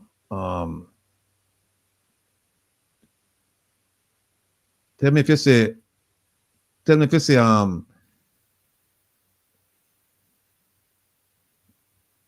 what are you looking for? Agriculture. Just tell me if you say agriculture. It's here though. Environment. Here it is right here. 3730. All right, let me go down now. So sorry about that, folks. 3738. Hold on, let me make it smaller, Kevin, so we can see the page number. Mining and energy. All right, see it is right here. There you go. It is right there, so. Oh, you must ask our people. Ask all of them. So what happened to these promises we're going to promise back in 2016? Them say they're going to revive the cocoa and the non-Blue Mountain coffee industries. They're going to upgrade fresh fruit markets. They're going to establish agricultural economic zones. We don't want to know how many of them. They're going to develop niche markets and exotic foods. We don't know what that. Them say a program for orchard production for mangoes. I know them do the mango one, but guava, soursop, June plum, passion fruit, and avocado. A comprehensive strategy against predial larceny. You know, so it's just a week a week and a day ago, them being at the parliament I talk about this thing. That's what caused them Clambert Brown to start talk about the corruption in the with the Moroccan fertilizer. Look from when them promised this. This is 2016 no. Yeah, 2016 them promised it. 2016. And them just get to it now because we are lash them. We are hold them feet to the fire and say, on promise them things see one of them feel miserably in investment in irrigation, water, and rainwater harvesting, right? And like I was telling reestablish production and marketing organization, increasing productivity through modern technology. All of these is and what we could talk about foreign policy because then would have touched my minister again. We'll touch her again. That's her all day. Yeah, when I want to touch, but people, and you see the sections that I just showed you. Believe me, there are more sections where they have aspects of agriculture involved, and so it's not just those two, not just the one section with the agriculture. If you look throughout the manifesto, you'll see pieces of the agriculture program elsewhere, and ask them how not achieve these things. How don't achieve this? So don't make them fool them. Make we get back to this nonsense here now. I want to again put some facts on the table. And this is why I called out to Senator Morris in trying to bring a roadside argument to the level of a parliamentary assertion, in saying that there was corruption in that fertilizer. You said you were walking. You said I walk the streets and I have the conversations. That's what you said. That's what you said. I am using your words. Sorry, Mr. President, but I was using her words, not my words, her words. She tried to dismiss my assertions by saying she knows it because she has been walking in the streets and talking with the people. Those are not my words. No. You know, you are attaching meaning that doesn't exist. That is not what I am saying is that for the 4-year period, because there was an assertion about importing more onions, that we are importing onions and putting local farmers out of work. For the 4 years of 2012 to 2015, under the PNP administration, 1,258 containers of onions were imported. Under this government, from 2021 to 2024, 659 containers of onion, Mr. President. 1/2. Everything else is local production. Facts matter. And this is why I'm saying... Hold on, not so fast. Facts do matter. But you have to present them. You have to present facts. Now, here's what she said. Remember what she said. She said from the period 2012 to 2015, under the PNP government, 1,258 containers of onions were imported into Jamaica. And from 2021 to 2024, under her government, 659, a half. Now, I was going to ask some questions, but I know that, you see when I talk about, Kevin, look what Freedom said. You see what I talk about? This is when I talk about people, how people only think. Exactly. This is what we are talking about. Freedom, big up yourself. And all of you out there who are think the same thing like Freedom, big up on yourself, because here's what happened now. We could debunk this thing. Onions, they don't count onions by the container, because you know why? They have two sizes. They have a 20-foot container and they have a 40-foot container. Now, if you notice, she didn't tell us the size.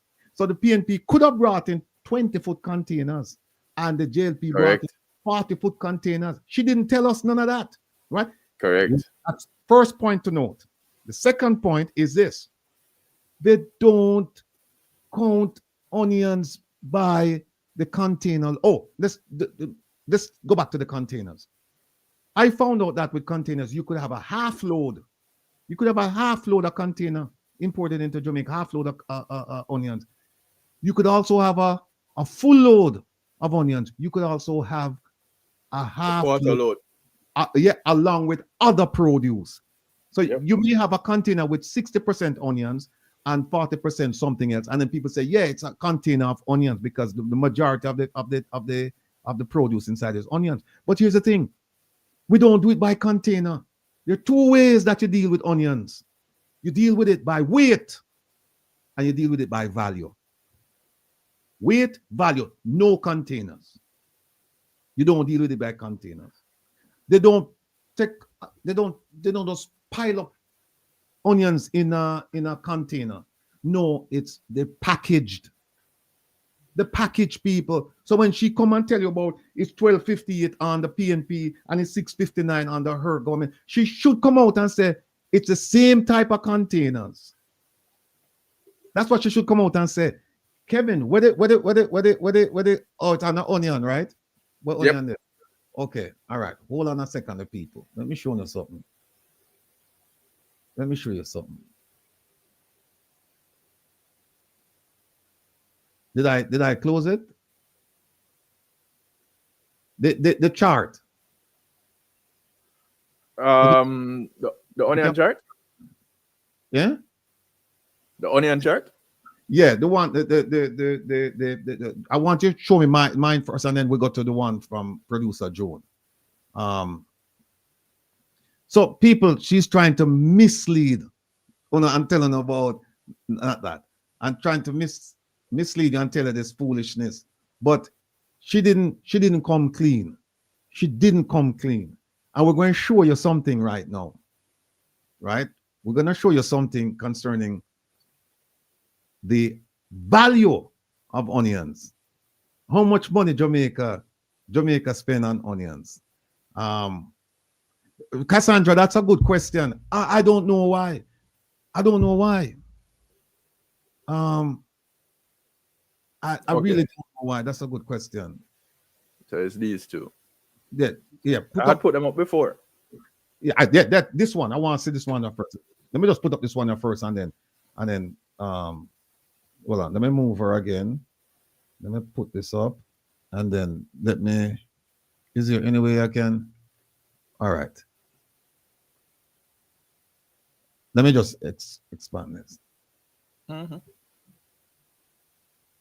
All right.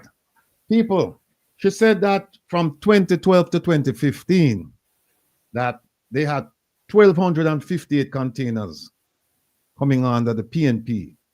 So the first part of this chart here, you see 2012 to 2015. Look to the extreme right and look at the value of onions that came into Jamaica. See it right there, so? 2012, Jamaica spent $4.34 million US importing onions. 2013, they spent $4.95 million. 2014, 4.34 million, and 2015, 4 million. That turns out to be an average of $4.4 million per year for onions. Now look at what my favorite minister's government did. Here we go. They've been in power since 2016. And we have the stats going up to 2023. Look at that. 2016, 4.34. Don't forget, remember up here, most of it 4.34. 2 years, 4.34. 1 year below 4.34. 1 year above. Look, 4.34, 2017, 4.34, 18, 4.34, 19, 4.34, 20, 4.34, 2021, 4.34. 2022, it went up 4.73, and then 2023 went to 4.34. That average is 4.35. Essentially the same in the scheme of things. So when she come and kick up dust and carry on people, them need for fact check her. Not just this lady, not just this minister, but all the ministers, when them come and tell you nonsense, you're supposed to start think and say, okay, how do we value onions in Jamaica when we import them? Container load? No. You do it by weight and you do it by value. Look at the value. It's almost the same. And in fact, Kevin, you want to hear something? In fact,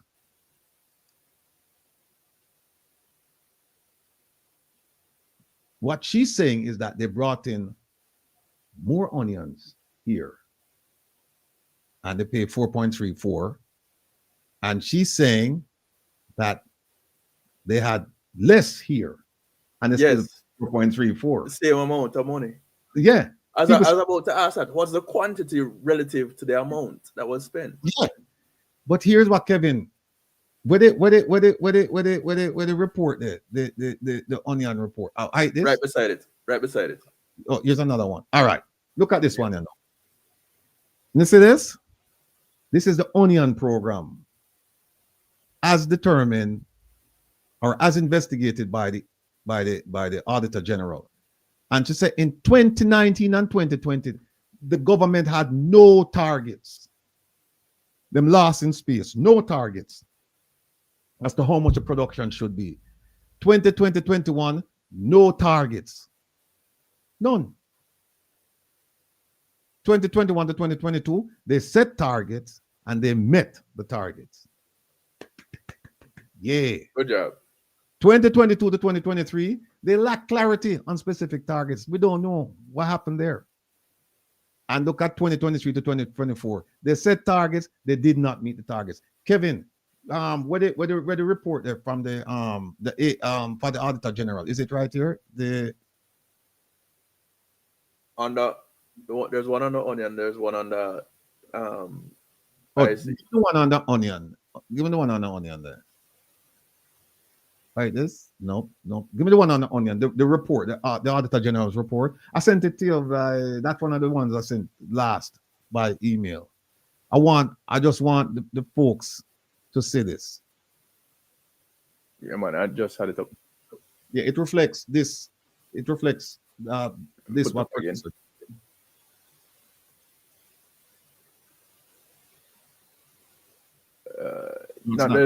No. I just had it up again. Is it this? 2020? No, that's not it.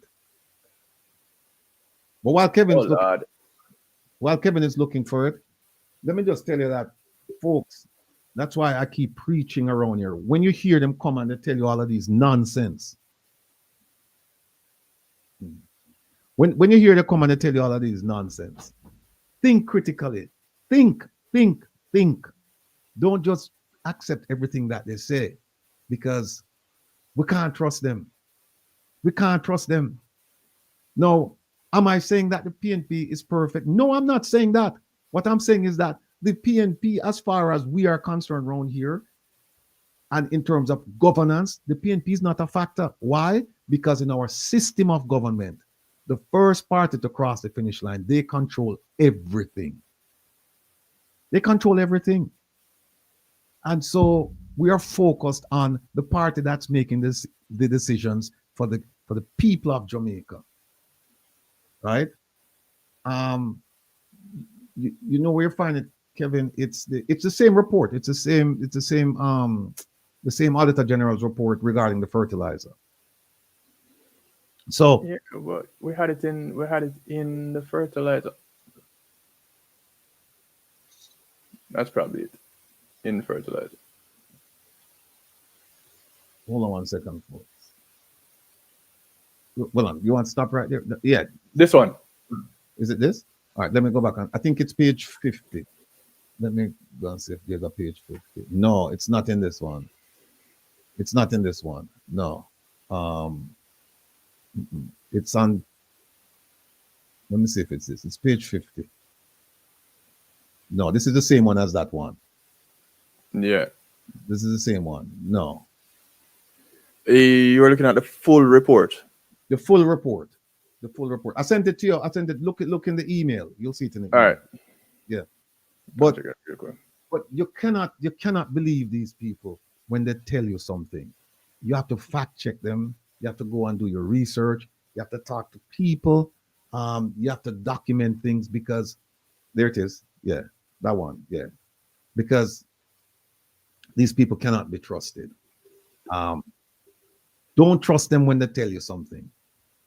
Listen, but please go and check for yourself, because You never know what you're getting into with these people. They make all kinds of promises and they don't deliver on their promises. And we can show it time and time and time again that they don't care about you. They really don't care about you.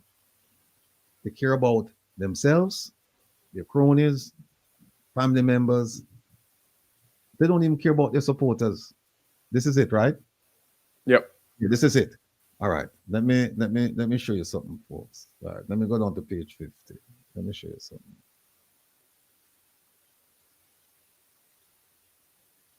No, wait a minute. No, this isn't it.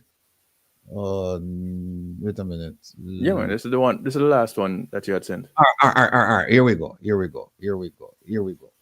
Folks, look at this. You probably didn't even know that this exists, right? But the Auditor General actually did a report on something called the Onion Program. How do I get it up there? Hold on. All right, there it is. All right.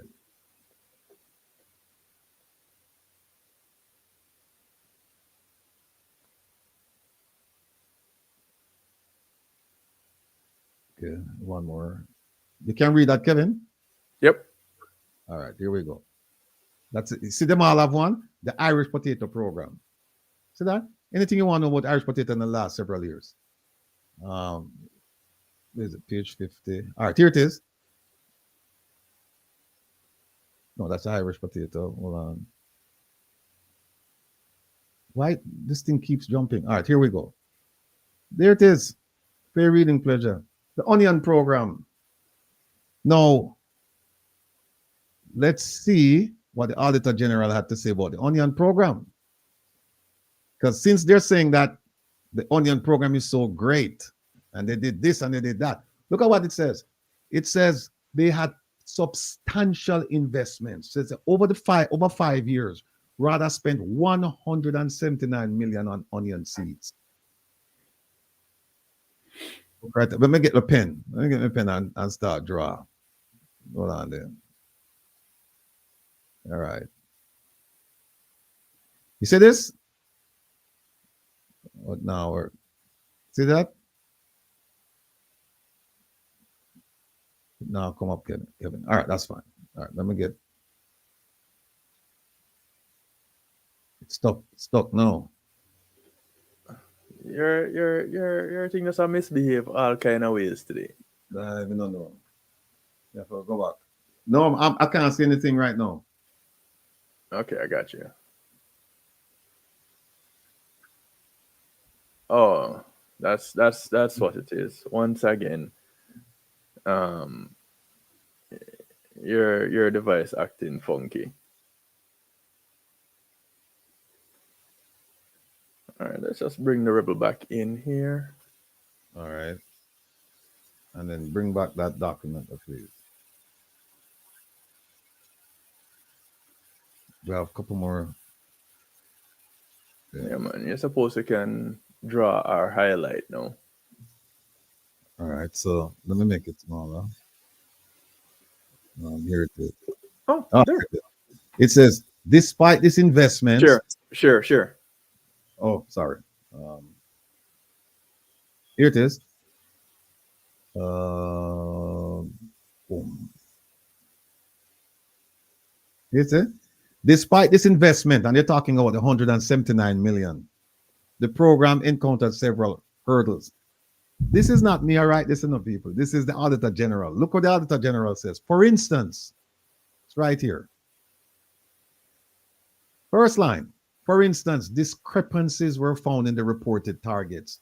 The PIP plan, that's a plan that they set for 200 hectares. They said the ministry's annual report showed a target of 1,200. So there's no alignment there. It's supposed to be 200, and then somebody wrote 1,200. And look what the Auditor General concluded. Last sentence in that paragraph. Such inconsistencies made it difficult to assess whether the reported outcomes aligned with the proposed success measure. So you can't tell. We can't tell because the same ministry putting out two different sets of figures. So we can't tell. Then look at the next paragraph. It says the audit review discovered significant issues with documentation. Have we seen this before? Have we seen this with the fertilizer? Significant issues with documentation and evaluation. Look, there were no targets, as we just showed in the chart, no targets for 2019 to 2020 and 2020 to 2021. And achievements for 2022 to 2023 lacked clarity on specific targets. Now, they said they did meet the 2021 to 2022 target, but performance fell short for 2023, 2024. And you see, them can't put that on COVID, because here's why them can't put on COVID. The year before, 2021 to 2022, they met the targets. And then 2023 to 2024, they didn't. So them can't come tell you, don't make them come tell you about COVID, nothing. Foolishness. Them talk about pest infestations, beetworms, but they have the money to take care of all of that. Right? Look at this one here now. It says the report highlighted a goal to meet 100% of the national demand for onions by planting 700 hectares. And it says, look at the sentence in that last sentence in that paragraph. Despite these efforts, the program struggled with its effectiveness and evaluation. And remember, I just show you how much we're spending on importing onions. And we say we want to do it 100%, and we collect money for it 100%, and we're still spending the same amount of money that the PNP spend, using the PNP spend for what? Was it, how many containers? 1,258 containers that we don't even know the size. If you're going to give facts, give full facts. Give full facts. What are the main importers of? I didn't go into lime. I didn't go into who are the main importers of onions, but the onions are coming from China, the Netherlands, and the US. Look at this right here. Go ahead. Rebel, when it comes to facts, once again, if I write something on a piece of paper and I present it to you, the information that you're presenting is a fact because you are seeing it. It's a fact that this is written. Right. Whether or not it's true is where you make a determination. Right. Right. It reminds me about ruling evidence, where you offer something and you say, I'm offering it not for the truth of the matter asserted, but I'm offering it for the fact that it was said. So what you say is that court transcript. Yeah. You don't say whatever was said. I'm not saying it's true. I'm just saying that it was said. Right? Correct. Same thing here. Look at the last one, Kevin. This is a systemic problem. It says the onion program's challenges underscore a broader issue within RADA's operations, a focus on executing activities rather than evaluating their effectiveness. So them take your money and say, we are going to do this, and we don't see where it though. Without proper, look at this. Without proper documentation, transparent reporting, and rigorous evaluation, the program's success remains uncertain, and its potential impact on Jamaica's onion production is compromised. Pamela Monroe Ellis, I can't say it better. What she says a failure. 179 million, it gone. And we say we are going to provide onions to 100% that of local needs will be satisfied by this. But I don't even have time for going on the articles then, because they might give you the impression that the PNP didn't have a plan with onion stuff. And I can show you that it's not true. I can show you that in 2016, 2017, it increased. It was on the increase when they took over government. It was on the increase. We need now go. You know what, Kevin? Where is our video? Let me just come. I forget to the video. I forget to our video. Hold on a second. Yeah, go ahead. So we can see that one of the problems besetting Jamaica is the lack of documentation. We don't, and there's a reason why we don't keep documents. Which one of them were you on?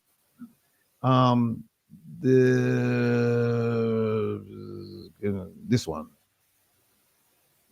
All right, let me put it up. Let me continue. Farmers, but where there will be 2 years for young people, so the facts on the table. And this is why I called out to Senator Morris in trying to bring a roadside argument to the level of a parliamentary assertion. in saying that there was corruption, walking in the streets and talking with the people. Those are not. We are importing onions and putting onion farmers, local farmers out of work. Hey, hold on there, Kevin. Me can't help it. Me can't help it. Let me just put up this one here, man. This lady here, she kill me, man. She kill me, Kevin. There's one here, Kevin, where the letter, oh, here it is. Here she say, basically she say it's not true that we import onions and I kill the local farmers. I want you to look at this. Look at that. This is last year. Minister, why are we importing onions amidst a local surplus? They're telling people we have a surplus. We have a surplus, but they're still buying 4.3 million US dollars worth of onions. And we have a surplus. That makes sense, people? Now, look, this letter was to Floyd Green, and it's an open letter from one of his constituency members who's a farmer. And let me just quickly go through this. She said, Minister Floyd Green, allow me to express my deep concern regarding the ongoing importation of onions into Jamaica, which has caused significant distress among our local farmers. She said this is particularly pressing given that farmers, even within your own constituency, are facing a surplus of locally grown onions. These farmers are struggling to find buyers. And when they do, the prices offered are so low they cannot even cover their production costs. As a member of your constituency and an advocate for the agricultural community, I find this situation troubling for several reasons. And then she went on. What I wanted to show you is that what this lady is saying, not true. Not true. Meaning Minister Kamina Johnson-Smith. Let's get back to her. For the 4 years of 2012 to 2015, under the PNP administration, 1,258 containers of onions were imported. Under this government, from 2021 to 2024, 659 containers of onion, Mr. President. 1/2. Everything else is local production. Facts matter. And this is why I'm saying you cannot just tell me that somebody said to you and therefore you say, and somehow it sits in Hansard. Hold a second. Senator Brown, Senator Allen, and Senator Morris. Senator Brown said when one person is speaking, stick to the standing order and let us have the speaker speak in silence. So I would ask that the three of you practice, follow Senator Fraser Beans. Senator Fraser Beans. All right. Mr. President, I just want to, I'm almost at the close of my responses. Listen to this nonsense I'll come up now. Mr. President, and I've already spoken about the 66% of persons surveyed under the JCC's index that stated that 66% were interested in agriculture. I'd made that assertion earlier, but I also got the figure that since 2021, the registered farmers have moved from 240,000 to 270,000. That's 30,000 new farmers in the sector coming in, tapping into formal access to resources and support that help with productivity, Mr. President. All right. You should just say. She said, since 2021, they have the farming community went from 240,000 to 270,000, an increase of 30,000 farmers. You hear that? Remember, from 2021, she says, since 2021, that's her language, registered farmers went up from 240,000 to 270,000, an increase of 30,000. Now, here's what I'm going to show you.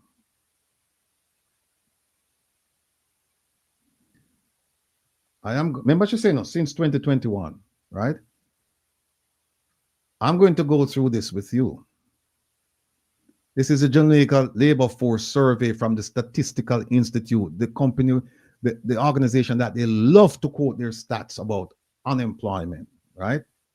which they didn't read it to you correctly. This is a 2021 annual review. I'm going to go through that. Let me remove that. And then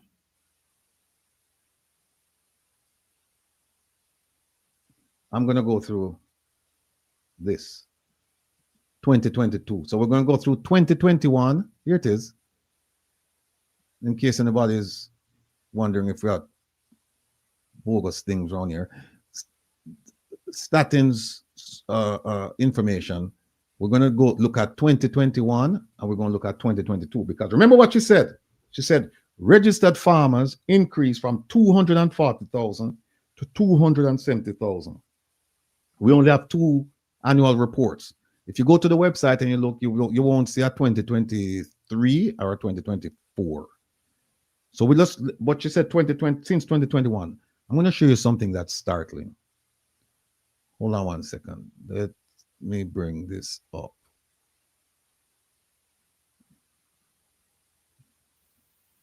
All right. Ready?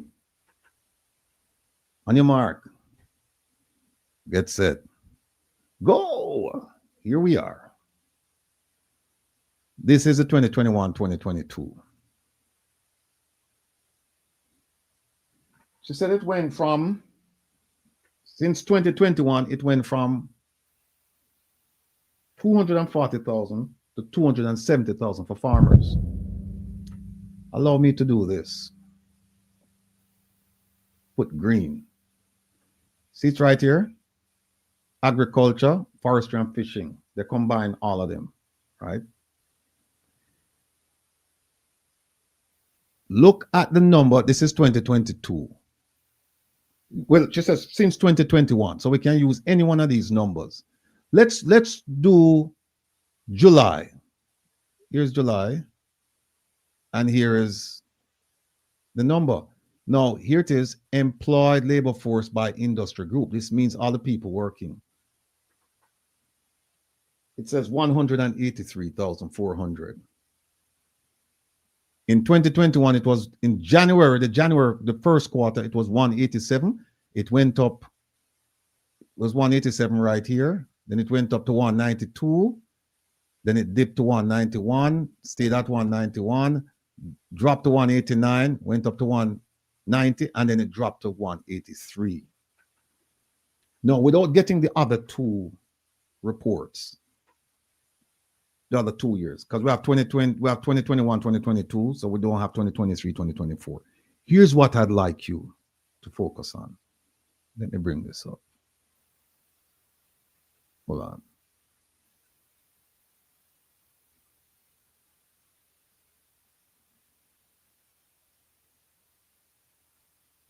Okay.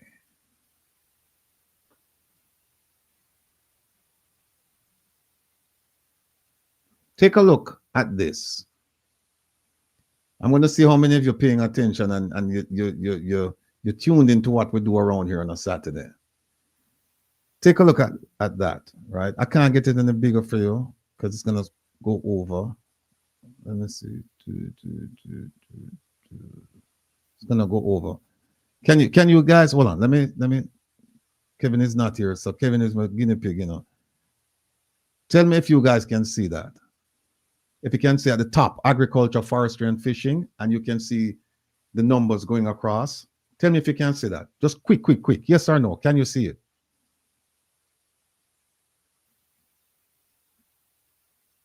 Hello? Hello? Nobody's out there? All right, you can see it. Good. You're good. Outstanding. All right. You see what it says at the top? Employed labor force by industry group. And then they go to the industry and they say agriculture, forestry, and fishing combined. They have 100 in July of 2022. They have 183,400 people employed. I'm going to show you something now. And they divide it up. This is by, if you look right here, you see this one is male, but this one is total. The top one is total, male and female. And I think it even says, oh, it says it right here, both sexes. Right there, right? So now let's go down to another chart.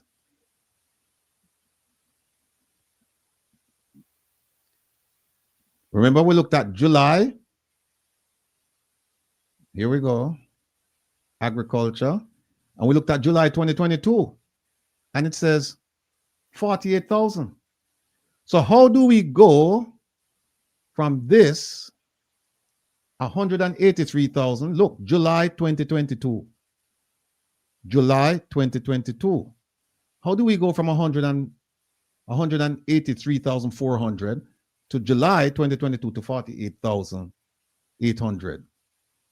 Tell me, people. Quickly, because we have another piece we have to do. Just tell me. Please tell me. How did we go from 183 to 48? It not and this not comport with her numbers, 240 and 270. Just tell me. Quickly. Them cook the books. Joe Black said them cook the books. All right, because we only have an hour and we have this constitution piece that I have to do. Oh, Mrs. says she never know me upon the keys. All right, let me tell you why. You know why it went from 183 to 48? Tell me if you can't tell me why now.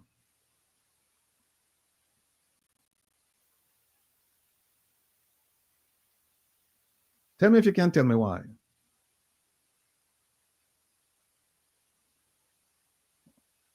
$6:56. We have almost an hour left. A little over an hour. Here's why. Here is why. Pay close attention. Right? It's not magic, but just pay close attention because you miss it. You will miss it. You will miss it. You will miss it. You will miss it.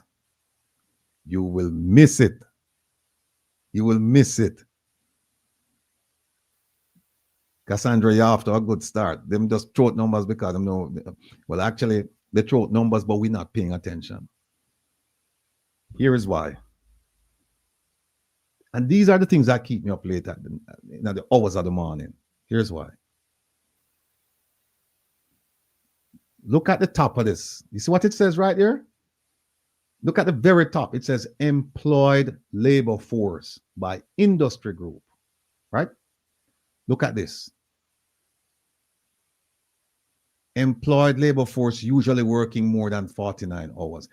This chart is a group of the people working full-time. So you see what they did? They take the people working part-time, and part-time, they split it in two. Part-time, you have they split it in two categories. One is where people said, I don't want to work more than part-time. That's one category. You have another category where people, they're trying to work full-time, but they only have part-time job for them.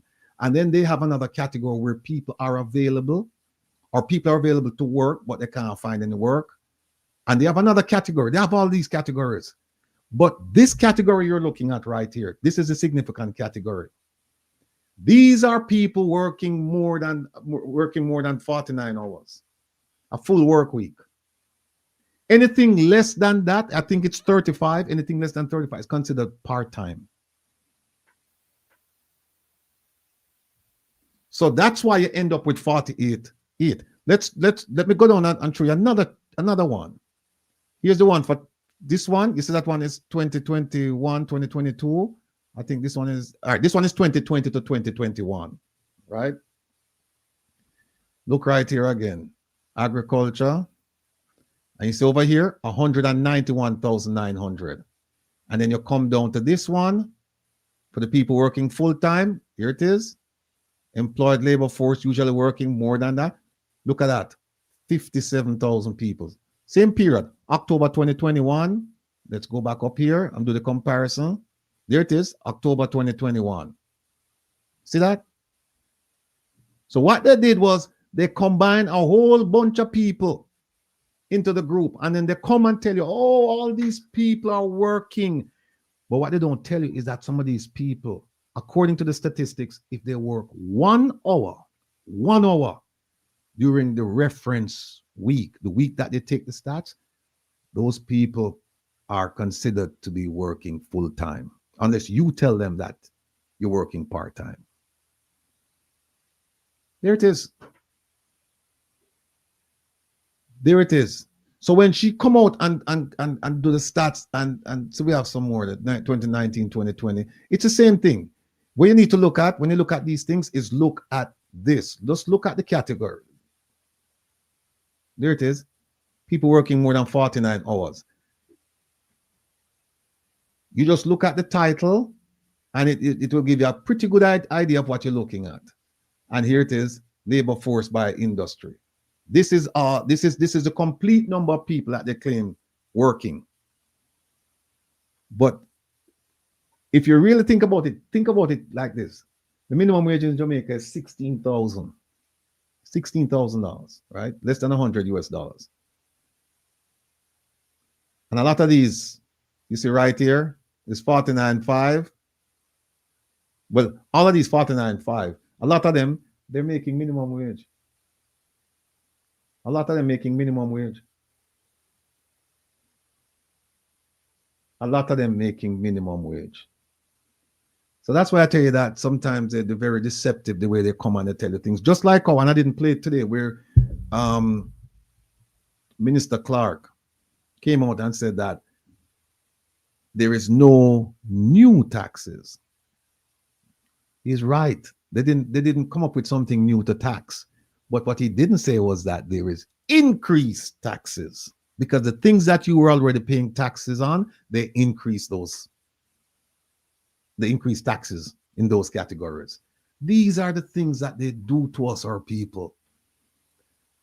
These are the things they do, and they know they can get away with it because we don't pay attention. We don't read, we don't think. And that's why I look forward to Saturdays, spending Saturdays with you, where we can sit down and we can have a conversation and I can bring these things out and have you think about them and have you go look. Because I can tell you, these things, they're on Statin's website. I didn't steal them. They're on Statin. I didn't steal them. No source gave these to me. They're on the website. Kenneth, it's they're still waiting for a date for some mediation thing, something like that. And we're right, Freedom. They said they increase fees because they will say fees are not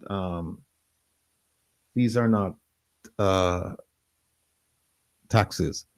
They are. Let me move this, and then Kevin, while you're there, and see if we can pick up. Which one is this? Auditor General. All right, hold on a second.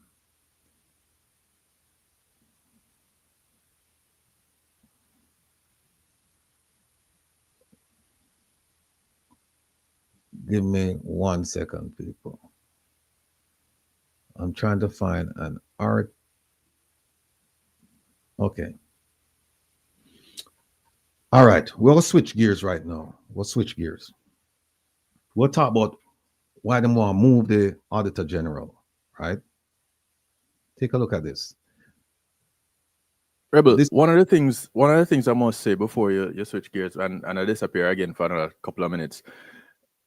It is convenient that, or I should say how interesting it is that with the different system that is used to check the labor force or to quantify the labor force, they say you can't compare it to the previous statistics. However, in this instance, it is being compared.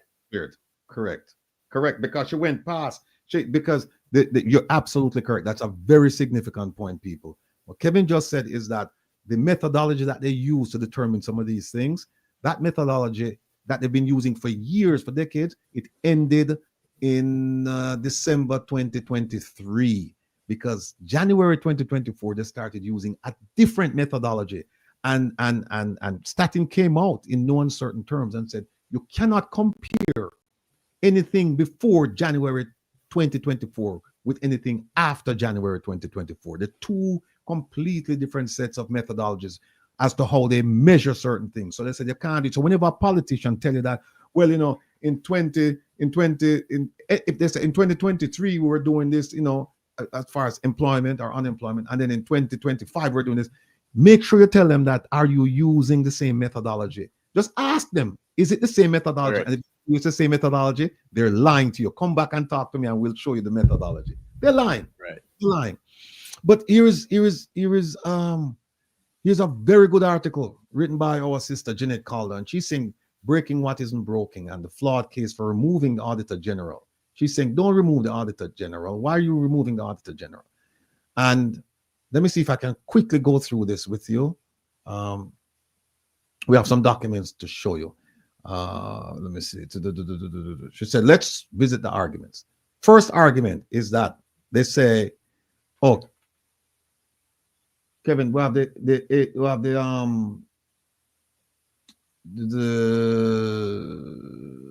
IC Act.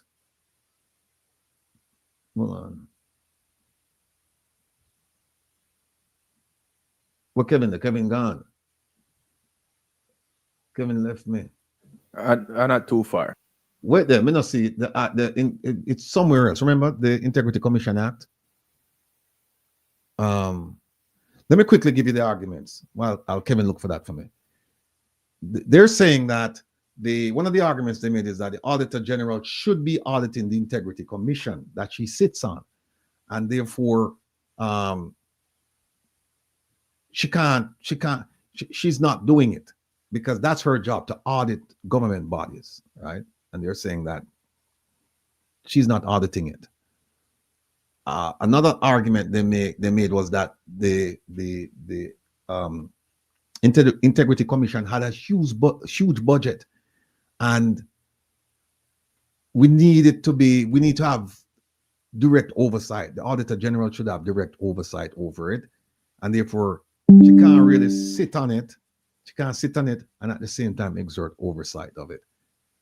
And that argument was put to bed because guess what? They were talking about the size of the budget. Well, guess what? The National Housing Trust and Port Authority, it says it right there. They have far greater budgets, and they're audited by private firms. They're audited by private firms. So that's another argument they put up. Another one, they said that they need Auditor General to investigate how funds are being spent. And the argument is that, look, the Integrity Commission puts out an annual report and it tells you how monies are spent. So we don't understand that. Then they come and they said another one is they're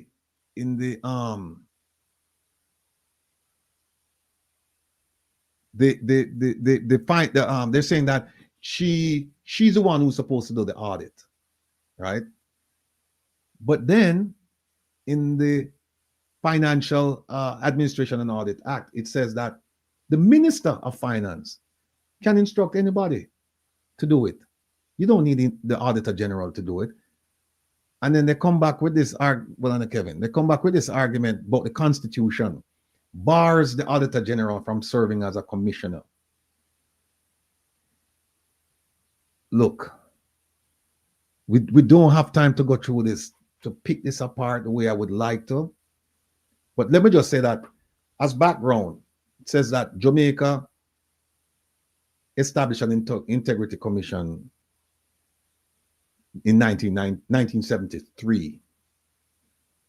And then in 2017, they merged that with the Office of the Contractor General and the Corruption Prevention Commission. So they merged three agencies in 2017 to come up with the Integrity Commission that we now have.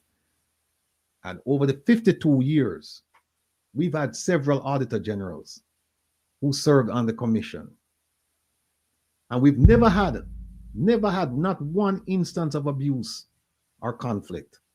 Now, this current Auditor General, Ms. Pamela Monroe Ellis, she has served a combined 18 years, 10 with the former commission and 8 with this one.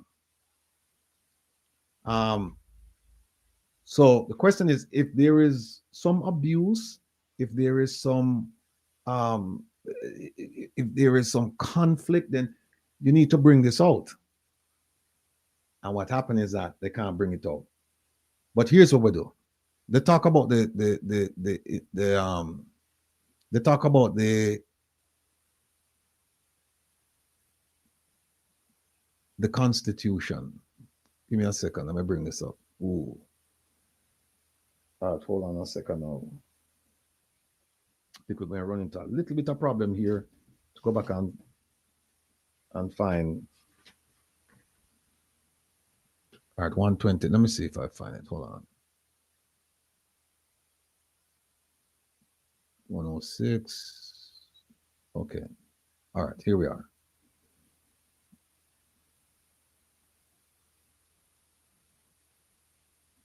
I don't know if you can read that. I can't make it any larger than it is. Kevin would have to come help me with that. But it says right here in the Constitution, section 120, it says there shall be in Jamaica an Auditor General who shall be appointed by, thanks, Kevin. Kevin, you find the other document I was looking for, the Integrity Commission Act.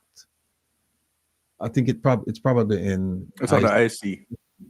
Where is it? This right here, the Integrity Commission Act. Okay, all right, fine, cool, no problem. Now, here's one of the arguments they made, which is a silly argument. They said that the Constitution doesn't allow her to sit on the commission and at the same time occupy the position of Auditor General. So we know that the Constitution says we must have an Auditor General, right? And it tells you how you can remove an Auditor General. And the person can only be removed for like mental instability or committing bad acts. And how do you move that person? There has to be a tribunal, and the tribunal similar to the DPP, and the tribunal has to make a recommendation to the Governor General, and then the Governor General, he decides whether or not the person is going to stay or go. Now, functions of the Auditor General. Let me go back here and see. 123. 1 second. Oh, here it is right here. It says the auditor, it's at the top of the screen. The Auditor General may be removed only for inability to discharge of functions, whether it's infirmity of body or mind, or from misbehavior. That's the only way you can move the Auditor General from the Auditor General's position. But keep in mind, that's not what they're doing. That's not what they're trying to do. They're not trying to remove Pamela Monroe Ellis from being the Auditor General. They're trying to move her or the position from the Integrity Commission. But here's the argument that they made, 121.3. Let me show you.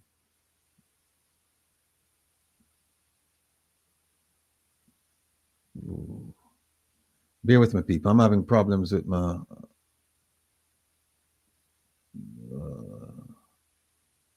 okay, so the Auditor General may be 121.3.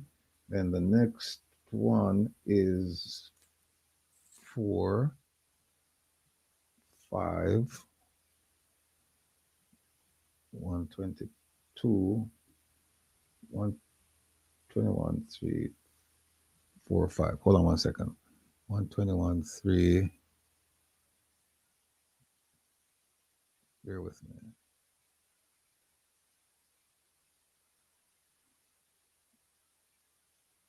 So we have one. What this is? Yes. So the Auditor General can only be removed. We went over that. That's 3, and then we went over 4. Which can be removed by the Prime Minister makes the recommendation, or to the Public Service Commission, and then they go to the Governor General, and then that's that. Now, hold on. 122.1. Okay. Here it is now, where they said they use this argument saying that the Auditor General must audit, and it won't let me highlight it. But on the third line, where is it? Okay, the second line, almost at the end of the second line, where it says that and the accounts, and then and the accounts of all, and then we go down to departments and offices of the government of Jamaica. So they're saying that the Integrity Commission is considered a department or an office of the government of Jamaica, and therefore, let me move this. Oh, whew. Hold on one second, folks. I can't see you. This thing went off again. I got you.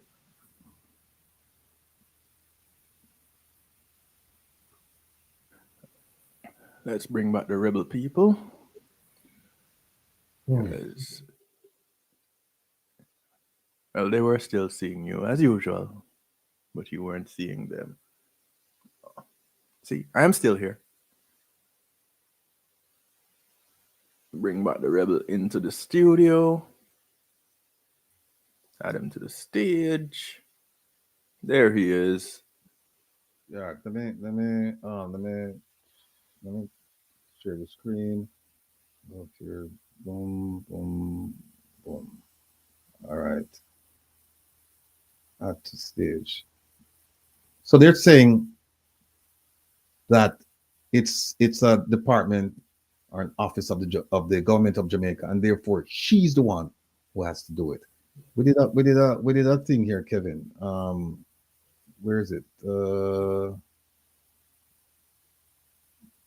Where is it? Bear with me, people. We did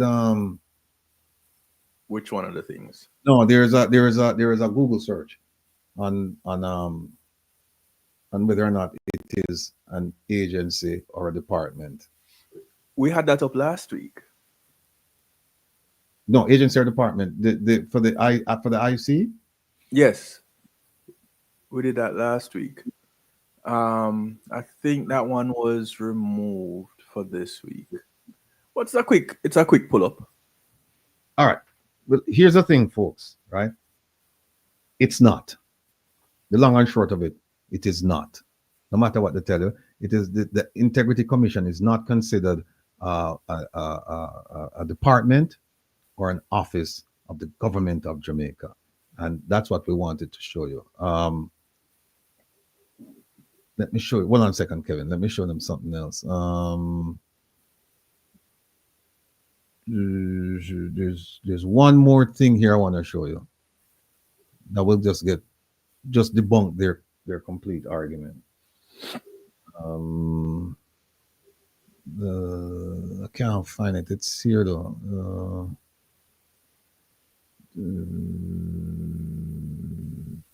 Hold on one second, people. Tenure. Hold on. Okay, here it is. See that? 3. This is one of the main arguments they make. And it just goes to show how foolish these people are, that they claim to speak English. We're not that, English is my second language. No, Joe Blocks, it is not considered a department, because that's what they were saying. It's a department or agency. And Kevin, if you can't find that Google search there for me, if you can't find a Google search there, then we'll just clear it up. But see what they say right there? They quoted that part of the Constitution that says a person who has held the office of Auditor General shall not be eligible for appointment to any other public office. Now, the first thing you have to say to yourself is, when they were passing this law, they didn't know this. They all signed off on it. It went to the Attorney General for him to look if it passes constitutional muster, to see if it's okay with the Constitution. And he would have seen this and he would have said, but you know what? The Auditor General, she's Auditor General, and therefore she's not eligible to occupy another post. Therefore, she can't sit as a commissioner in the Integrity Commission. You know why? Why the Attorney General never make an issue out of it, and the Solicitor General never make an issue out of it? You know why? Look at that. Look at that carefully again, people. Look at number 3. A person who has held the office of Auditor General shall not be eligible for appointment to any other public office. Tell me what you think. Tell me what you think that means. Come on, my people. Come on. Why do you think that means? That is what the JLP government, that's what the government is using right now. And that's one of the reasons why she shouldn't be in the commission.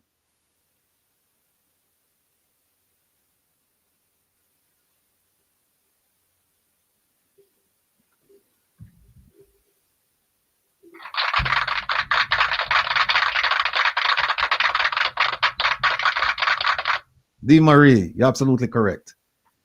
3 is saying if you have held past tense, meaning that if you were the Auditor General at one point, and let's say you left the office, you left the job, they're saying that you cannot get another appointment to any government office. Once you were Auditor General and you left that job, you can't get another posting. It doesn't say if you are serving as the Auditor General, you cannot be appointed to another public office. That's not what it says. That's not what it says. D. Marie, big up yourself. So this argument no hold no water. So them get rid of it. But the IC. Oh, let me show you the IC. One second, Honorable. 1 second. Yeah. Well, we'll run out of time.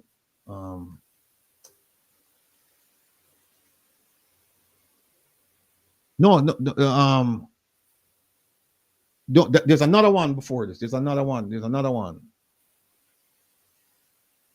It says, let me tell you what it says. The search. Is it an office or is it an agency or department? Because that's the language. Agency.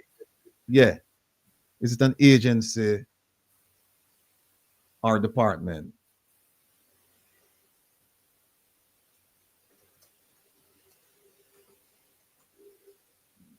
And the answer is supposed to be no. There it is. Let me push that up for Joe Blogs. Big it up so everybody can see. It's the wording that is important, people. Yeah, because what they said, it was a department or agency, not office. And see what it says right here? The Integrity Commission in Jamaica is a commission of parliament, not a department or agency of the government. It is an independent body. And then it goes on to say, to explain why.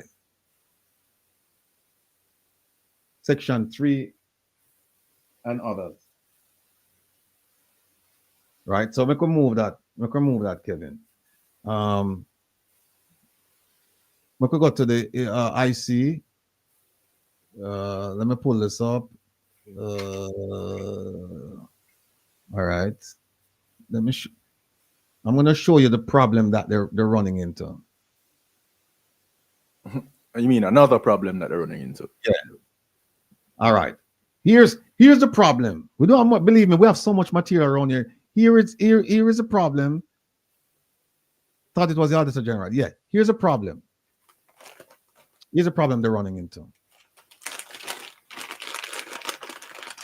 See this? Who can sit as a commissioner in the Integrity Commission? 5 people. 5. And we went over this already, right? Retired judges. They need 2 retired judges. They need a senior retired public officials. One of these days, I'm going to come back and tell you why we don't need all of these people. And they need somebody who represents an NGO, non-governmental organization, right? Somebody who's they're just out there and they're watching out for the public good, right? You notice something between, and they said the Auditor General. Do you notice something between the difference between the Auditor General and the other 4?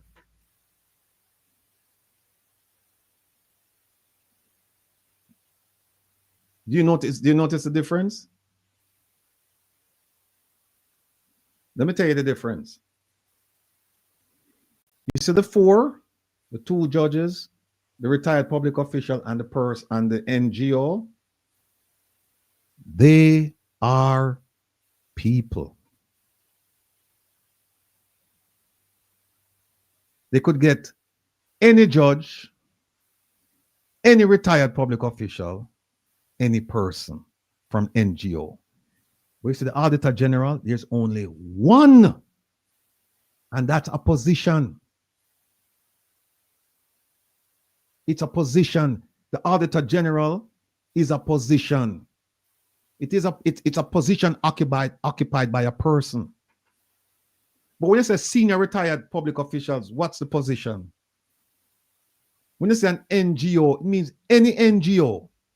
When you say senior retired public officials, any senior retired public officials. When you say judges, any judges. But when you say Auditor General, you're talking about only one person occupying that position.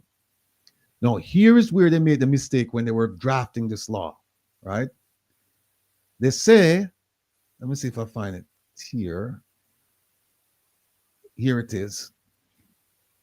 The only way they can move you off of the Integrity Commission is if you have a mental disorder, if you're bankrupt, or you've been convicted of an offense involving dishonesty or moral turpitude. It's in 9A, B, C. And when they put you on a commission, you're there for 7 years. And you may be eligible for reappointment. They don't have to reappoint you. You see what happened to Mr. Panton, right? He knew that they weren't going to reappoint him, so he left, right?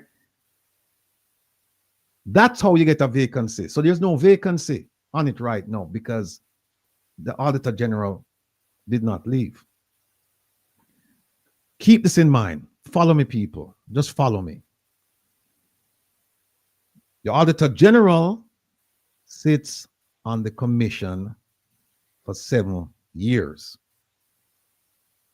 Now, here's the problem. What if after 7 years they said, we're not going to reappoint you? After 7 years, they said, we're not going to reappoint you.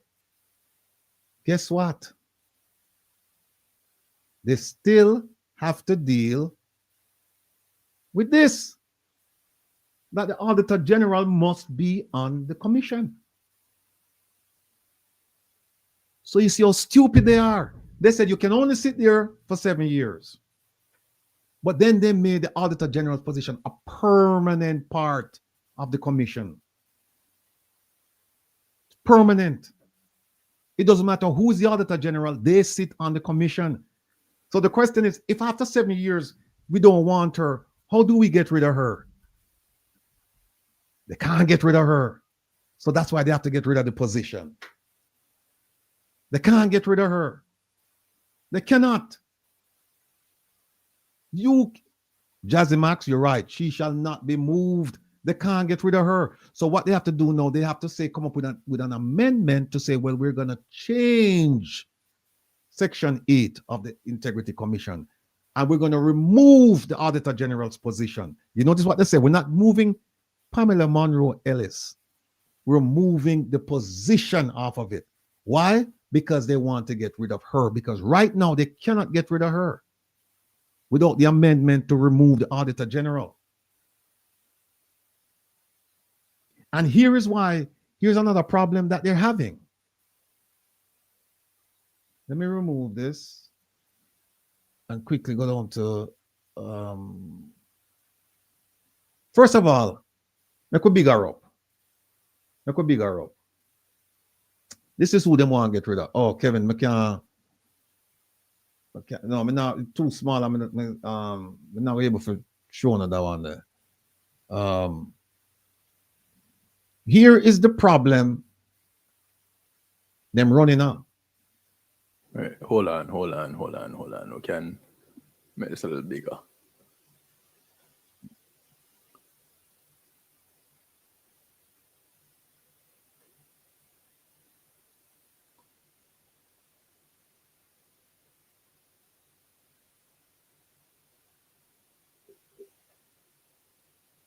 Oh, they can't see that? I'll put it up. All right, I'll put it up. Yeah. There we Can go. you guys see that? Can you guys see that? Yeah, man. All right. It says, oh, this thing coming on. So it says, meet Jamaica's Auditor General Pamela Monroe Ellis. And this is an article in the International Federation of Accountants. This is no DBDB accounting organization. The International Federation of Accountants, right?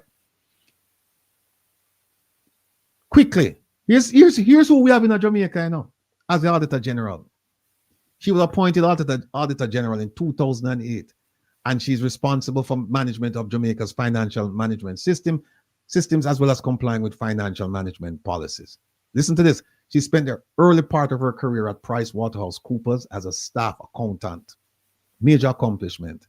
As Jamaica's Auditor General, she's also Secretary General of the Caribbean Organization of Supreme Audit Institutions.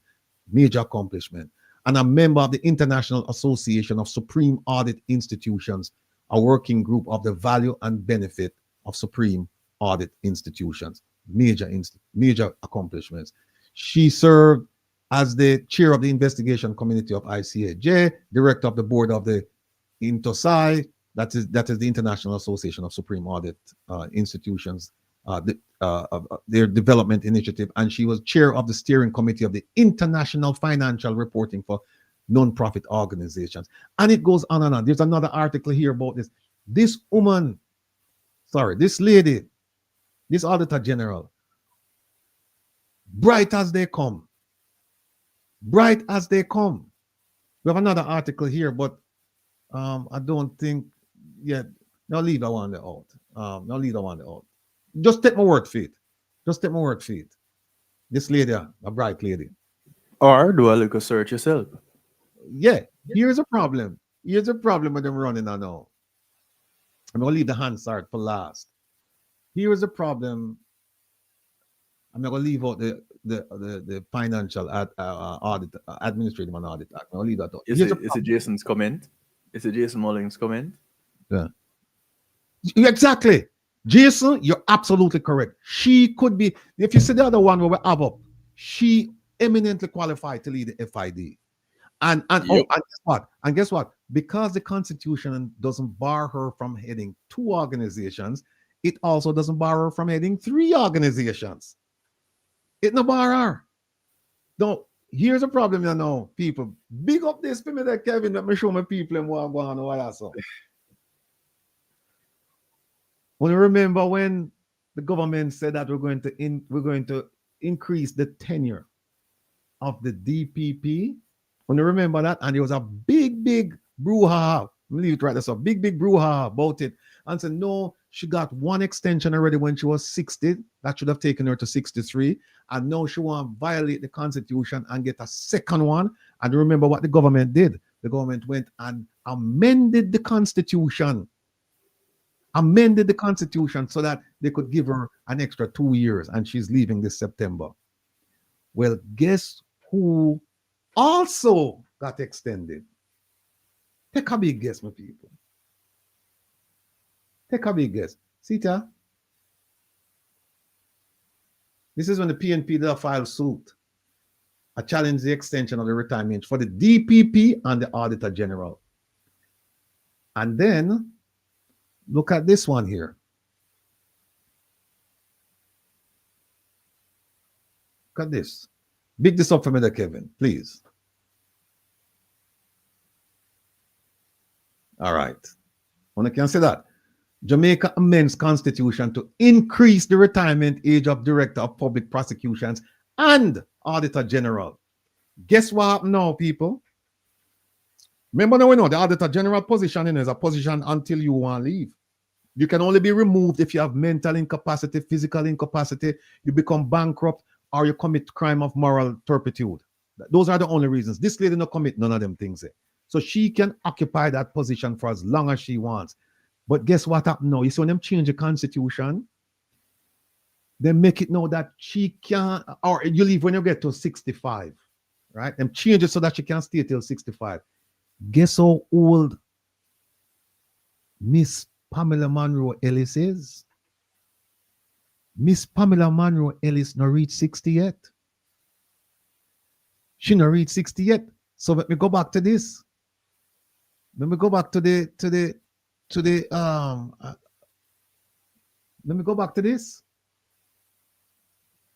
See it?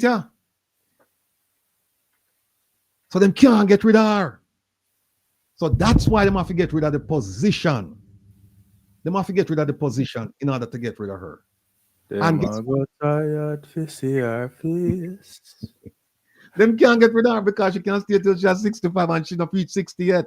And because them make this them so stupid and them put the position inside there, it means anybody who occupy this position can stay there, even though the requirement says you can only stay 7 years. Guess what? We don't have another auditor general in 7 years. We have an auditor general until there's cause to remove the person or the person leave. So she can actually sit there and they never even think this through. They never think this through. It was convenient for them at the time. Yeah. We have much more, but we only have 25 minutes, and I have to show you this. We're gonna jump through some things now. Let me show you a document, you know. We never get to the Governor General with the other things, Kevin. We have to go save that for another time.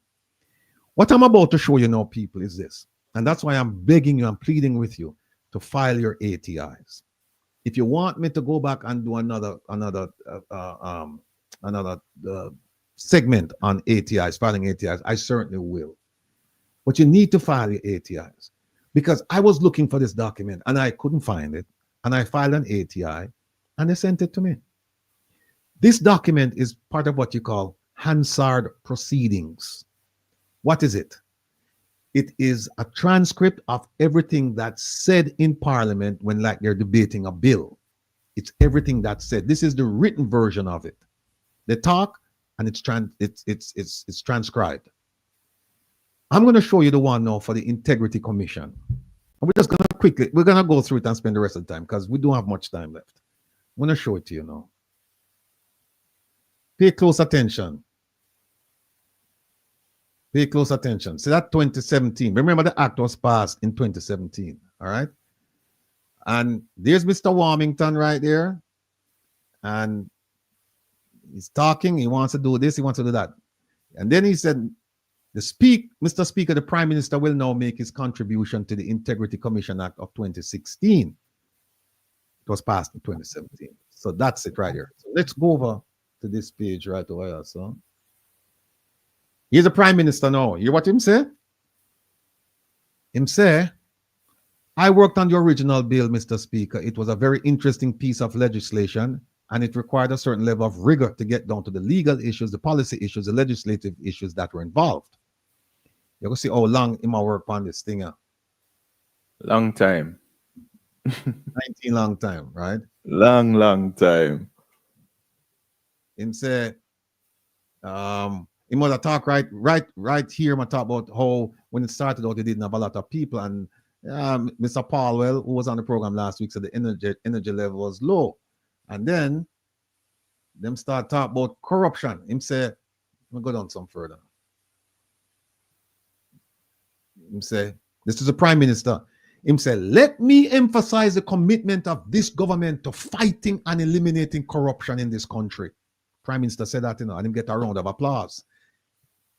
Him say, accountability, transparency, and integrity are hallmarks of all self-respecting democracies, and these principles must always be promoted and upheld in furtherance of good governance, social cohesion, and economic advancement. You can't believe this is a man who take the Integrity Commission to court. I said them things about the Integrity Commission a few years ago, right? Look at the next one. Him said, while we have made significant strides as a politically independent country, we could have achieved much more were it not for corruption in its many forms. I just want to tell him that based on what he's done, we're going to go down further on the corruption index. We have that document too, but we can't, we're not time to run out. We don't have time to show you. Him said, the bill which we are debating today is another critical step towards improving the anti-corruption ecosystem in Jamaica. And make we keep going down. We don't have time to go through all of this stuff right here. You talk about the Global Competitive Index and that Jamaica ranks 75th out of 138 countries. And him just keep chatting. Hold on a second, Kevin. Let me see. There was something else. Let me just go back up. There's something else when him talk about how long he's been working on it. Okay. Here it is. Here's the Prime Minister speaking right here. And you see what he said right there, the highlighted era. He said, before I go into my presentation, Mr. Speaker, this bill is long in coming, meaning that a long time we are working on it. And he said, I recall when the bill started somewhere around 2009, thereabouts, when we started to work on the bill, the first iteration, the first version of the bill. So he says, long time in my work on it, you know. Long time. Come on. Right? And I could go down. Him say, look at this. Him say right here, just the perception, first highlighted area, just the perception of the country being corrupt, that investors, when they're looking at the options, will say, I can't bother doing business with this country because the perception of corruption is just too high. Kevin, which part the corruption index thing there? It there?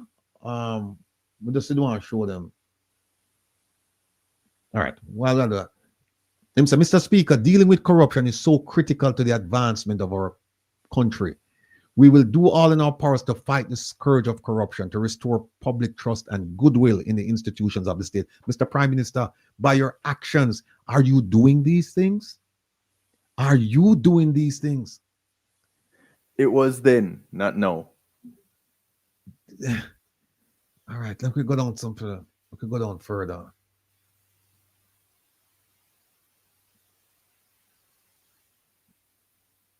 Go down further.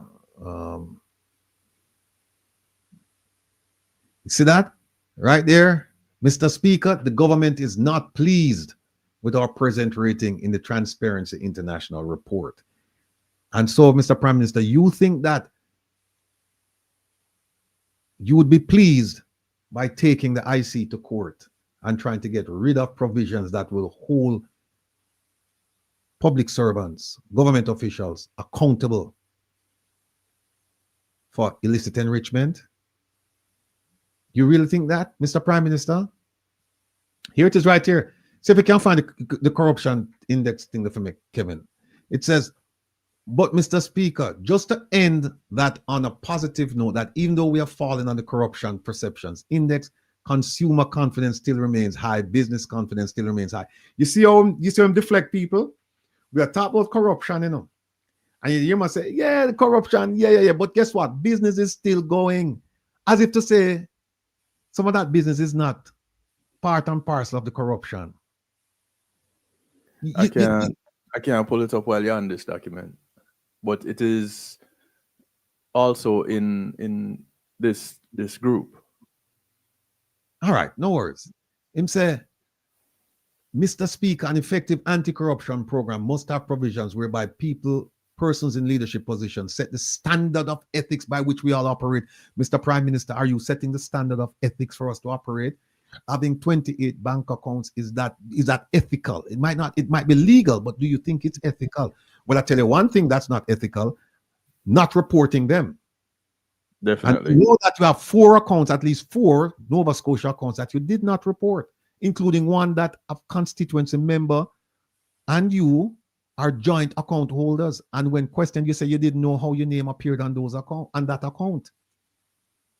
Is it ethical for you to start a construction site, and at the time that you were the majority shareholder in the company responsible for building that construction, new construction, that they submitted documents to get a permit, and then they violated the terms of the permit while you were the majority shareholder, and this construction site is down the road from where you live? Are you going to tell us you didn't know what was going on there? How about the Westcon investigation? The prosecutor didn't prosecute you. But look at the evidence in that case. I implore, I beg, I beseech everyone to look at the evidence in that case. And Mr. Prime Minister, there are so many things there. So many things that we're talking about ethics. And by the way, you didn't sign the code, the Nolan principles, even though you requested and received, you and your cabinet requested and received training. And then when it came time for you to sign the document saying, yes, we subscribe to these principles of good governance, you didn't. Is that ethical? Is that ethical? And then you talk about naming and shaming, where you can't prosecute people. And going back to Joe Blogg's thing, here it is where he said it is a commission. The Integrity Commission is a commission of Parliament, but it's still independent. And he said it's independent like all the other commissions, which have to be attached to some form of state authority, but the Parliament cannot interfere in or direct the commission as to what to do, in a similar way that there are other independent commissions which are attached to Parliament. So I guess he was trying to make a distinction there. And they tell you about how they're gonna, Mr. Warmington, I give a big cheer here. Let me show you something. Let me show you. He said he's advocating for public disclosure. That is the statutory declaration, and he was asking for it for the Minister of Finance and the opposition spokesperson on finance, as well as himself, and the opposition leader. So he was asking for 4 people to declare their statutory declarations, but in the end, they only did 2. Let me see. See this? Mr. Speaker, I brought in the Minister of Justice, that's Mr. Chuck, along with a team of our learned attorneys from the AG's office and from the Minister of Justice. And we had extensive discussions as to how this could be done. They're talking about a certain provision. If this is the best all of these learned attorneys can do, if this is the best, Jamaica, no wonder we have problem. And he said, look at this. The passage, he said, Mr. Speaker, over here on the right, I want to close my presentation on this matter. The passage of the bill is critical for the improvement of our ratings on the Corruption Perception Index. And if we can pull it up before we leave, we want to show you where it is. He said, it has been a critical benchmark to trigger several programs of funding from our international partners that depend on us meeting this critical benchmark. So there's a benchmark on the Corruption Perception Index that we have to meet. And I can tell you as I sit here that we have failed. We have failed. Now, here is where Mr. Chuck and all the others come in. But there's something I want to show you. Quickly want to get to it. I hope I highlighted it. Okay.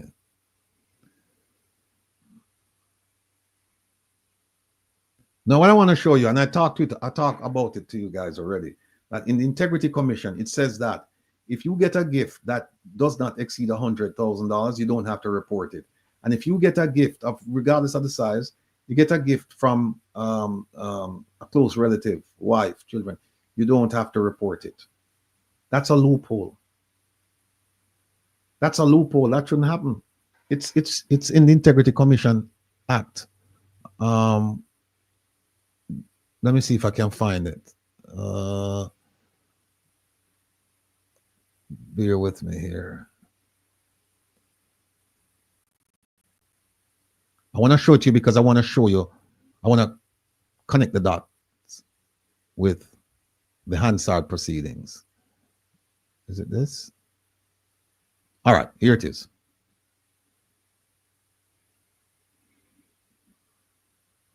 See that? This is the loophole I've been talking about. Says 3, subject to section 4, any parliamentarian or public official who receives a gift which exceeds in value the amount of $100,000 or such other amount prescribed by the minister by order shall declare the gift. So if the gift is under 100,000, you don't have to report it. And it says subject to subsection 4. Now look at subsection 4. It says subsection 3 does not include such gift as may be prescribed or any personal gift that is received by a parliamentarian or public official from a relative of that parliamentarian or public official. So what this is saying, if the gift is coming from a relative, it's not, you don't have to report it. It's right there in black and white. And I'll show you something else that's in black and white. Kevin gone again. All right, I got you.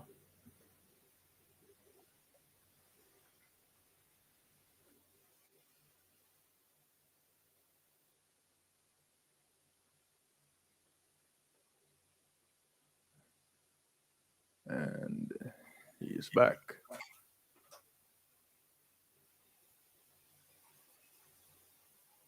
And Jillian is asking, well, no, Freedom is asking, is a gift over a certain time period or per gift? No, what they're saying is you can give this gift anytime as long as it's under a certain amount. That's how they wrote the law. That's how they wrote it. Now look at this. Now, Mr. Chuck, we know him have a problem with this I've been reading a whole bunch of Hansards with him. And look at what he said. You see where him said, when they were saying that it should be 50,000, remember it's 100,000, anything under, right? You don't have to report it. Him said, the feeling was that, first of all, public officials should not be accepting gifts, but there's no doubt that there are times, Christmas, Easter, people give you a bottle of rum or something like this.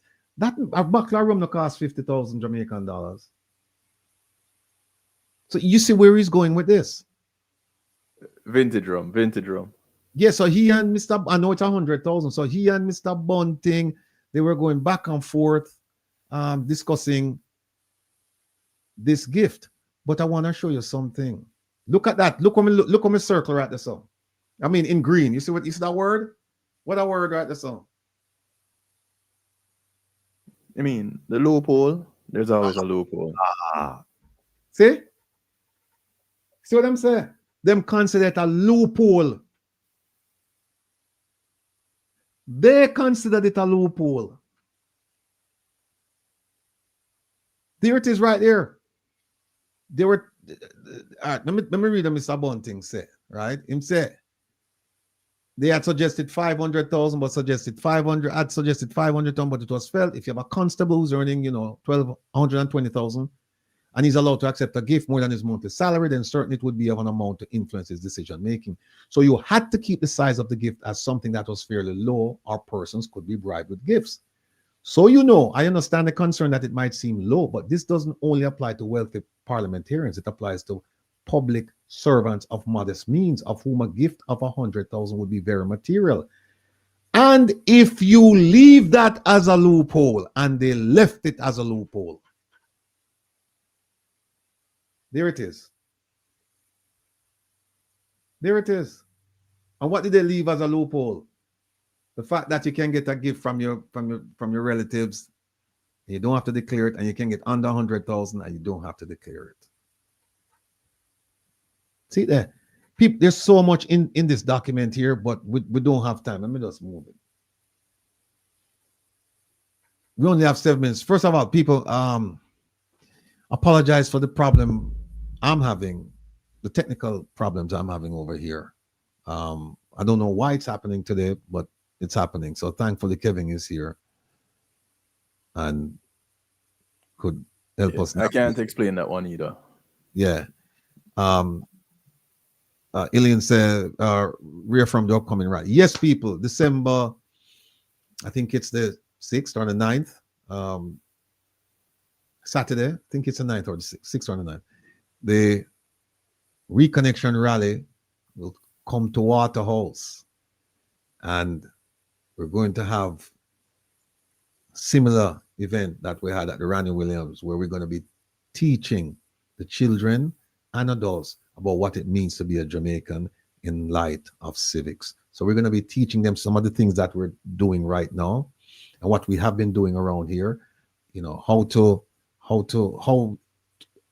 understanding of how laws are made, the roles and responsibilities of politicians, and also the role and responsibility of you as a concerned citizen, as a voter, as a young person.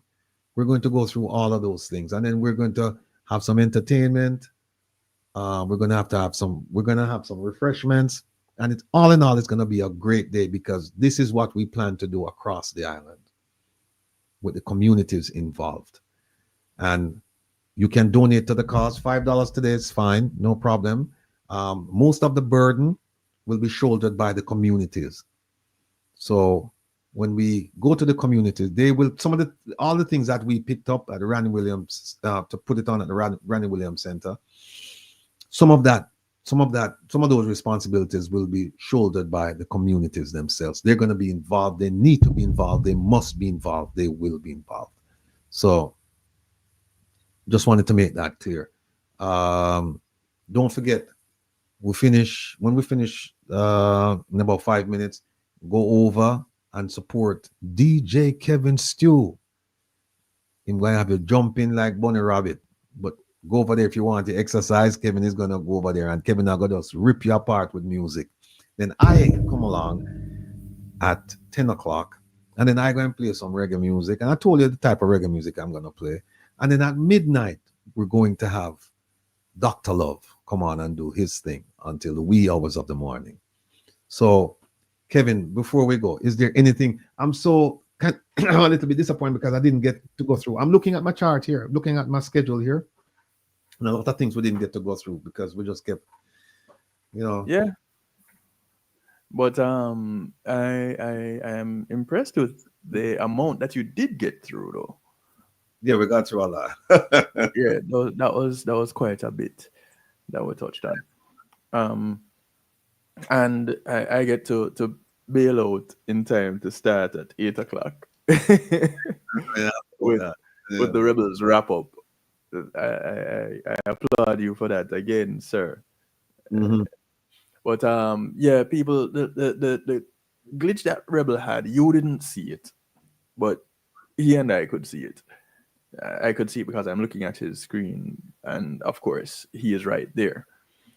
But we'll figure out what that is in a little bit. Just one quick thing before we go, Kevin. Let me show them one quick thing. See this right here? The same section we were talking about. Any parliamentarian or public official who receives a gift which exceeds in the value, they change it to 100,000, right? And then this gentleman here, Mr. Fagan, member of parliament, he was saying, okay, I see where you're talking about that. But he said, but it goes on now in section 4, where you said it does not include such gift as may be prescribed or any personal gift that is received by a parliamentarian. And look at the question that he asked right here. Here's a question he asked. And that question wasn't really answered.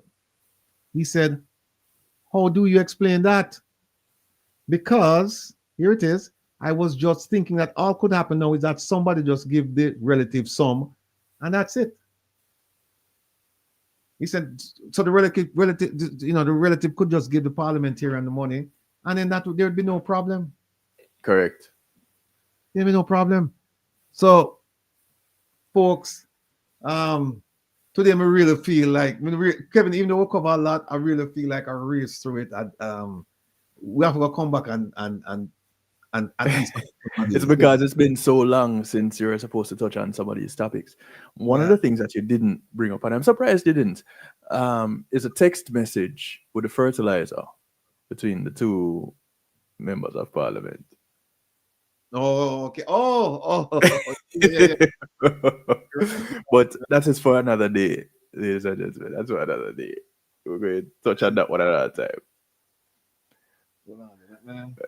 Don't go look for it. Don't go look for it. Oh, theme song. Wine we out there, but that's what we say, people. Open up your eyes and see for yourself. Yes. Open the eyes. Open the eyes. Know for yourself. So look at it and think about it. And trust me, in most instances, you won't go wrong. If you just look at it and follow, yes. If you look at it and you think it through, because that is one of the things that the politicians in Jamaica are so afraid of. An informed voter. Yes. Very, very afraid of us. So, folks, Go over and support Kevin now. It's 7:59, a minute, a few seconds left. And then I'll be back at 10 and I'll be doing my thing. So go over and get your exercise, and then you can come back and you kind of relax with me, and then you get ready again for Dr. Love. We'll take you into 3 hours of the morning and get you to bed. All right. So until then, open up your eyes, take yourself. Open up your eyes. Open up yourself. Kevin, thank you, yourself. We'll talk soon. Let's go.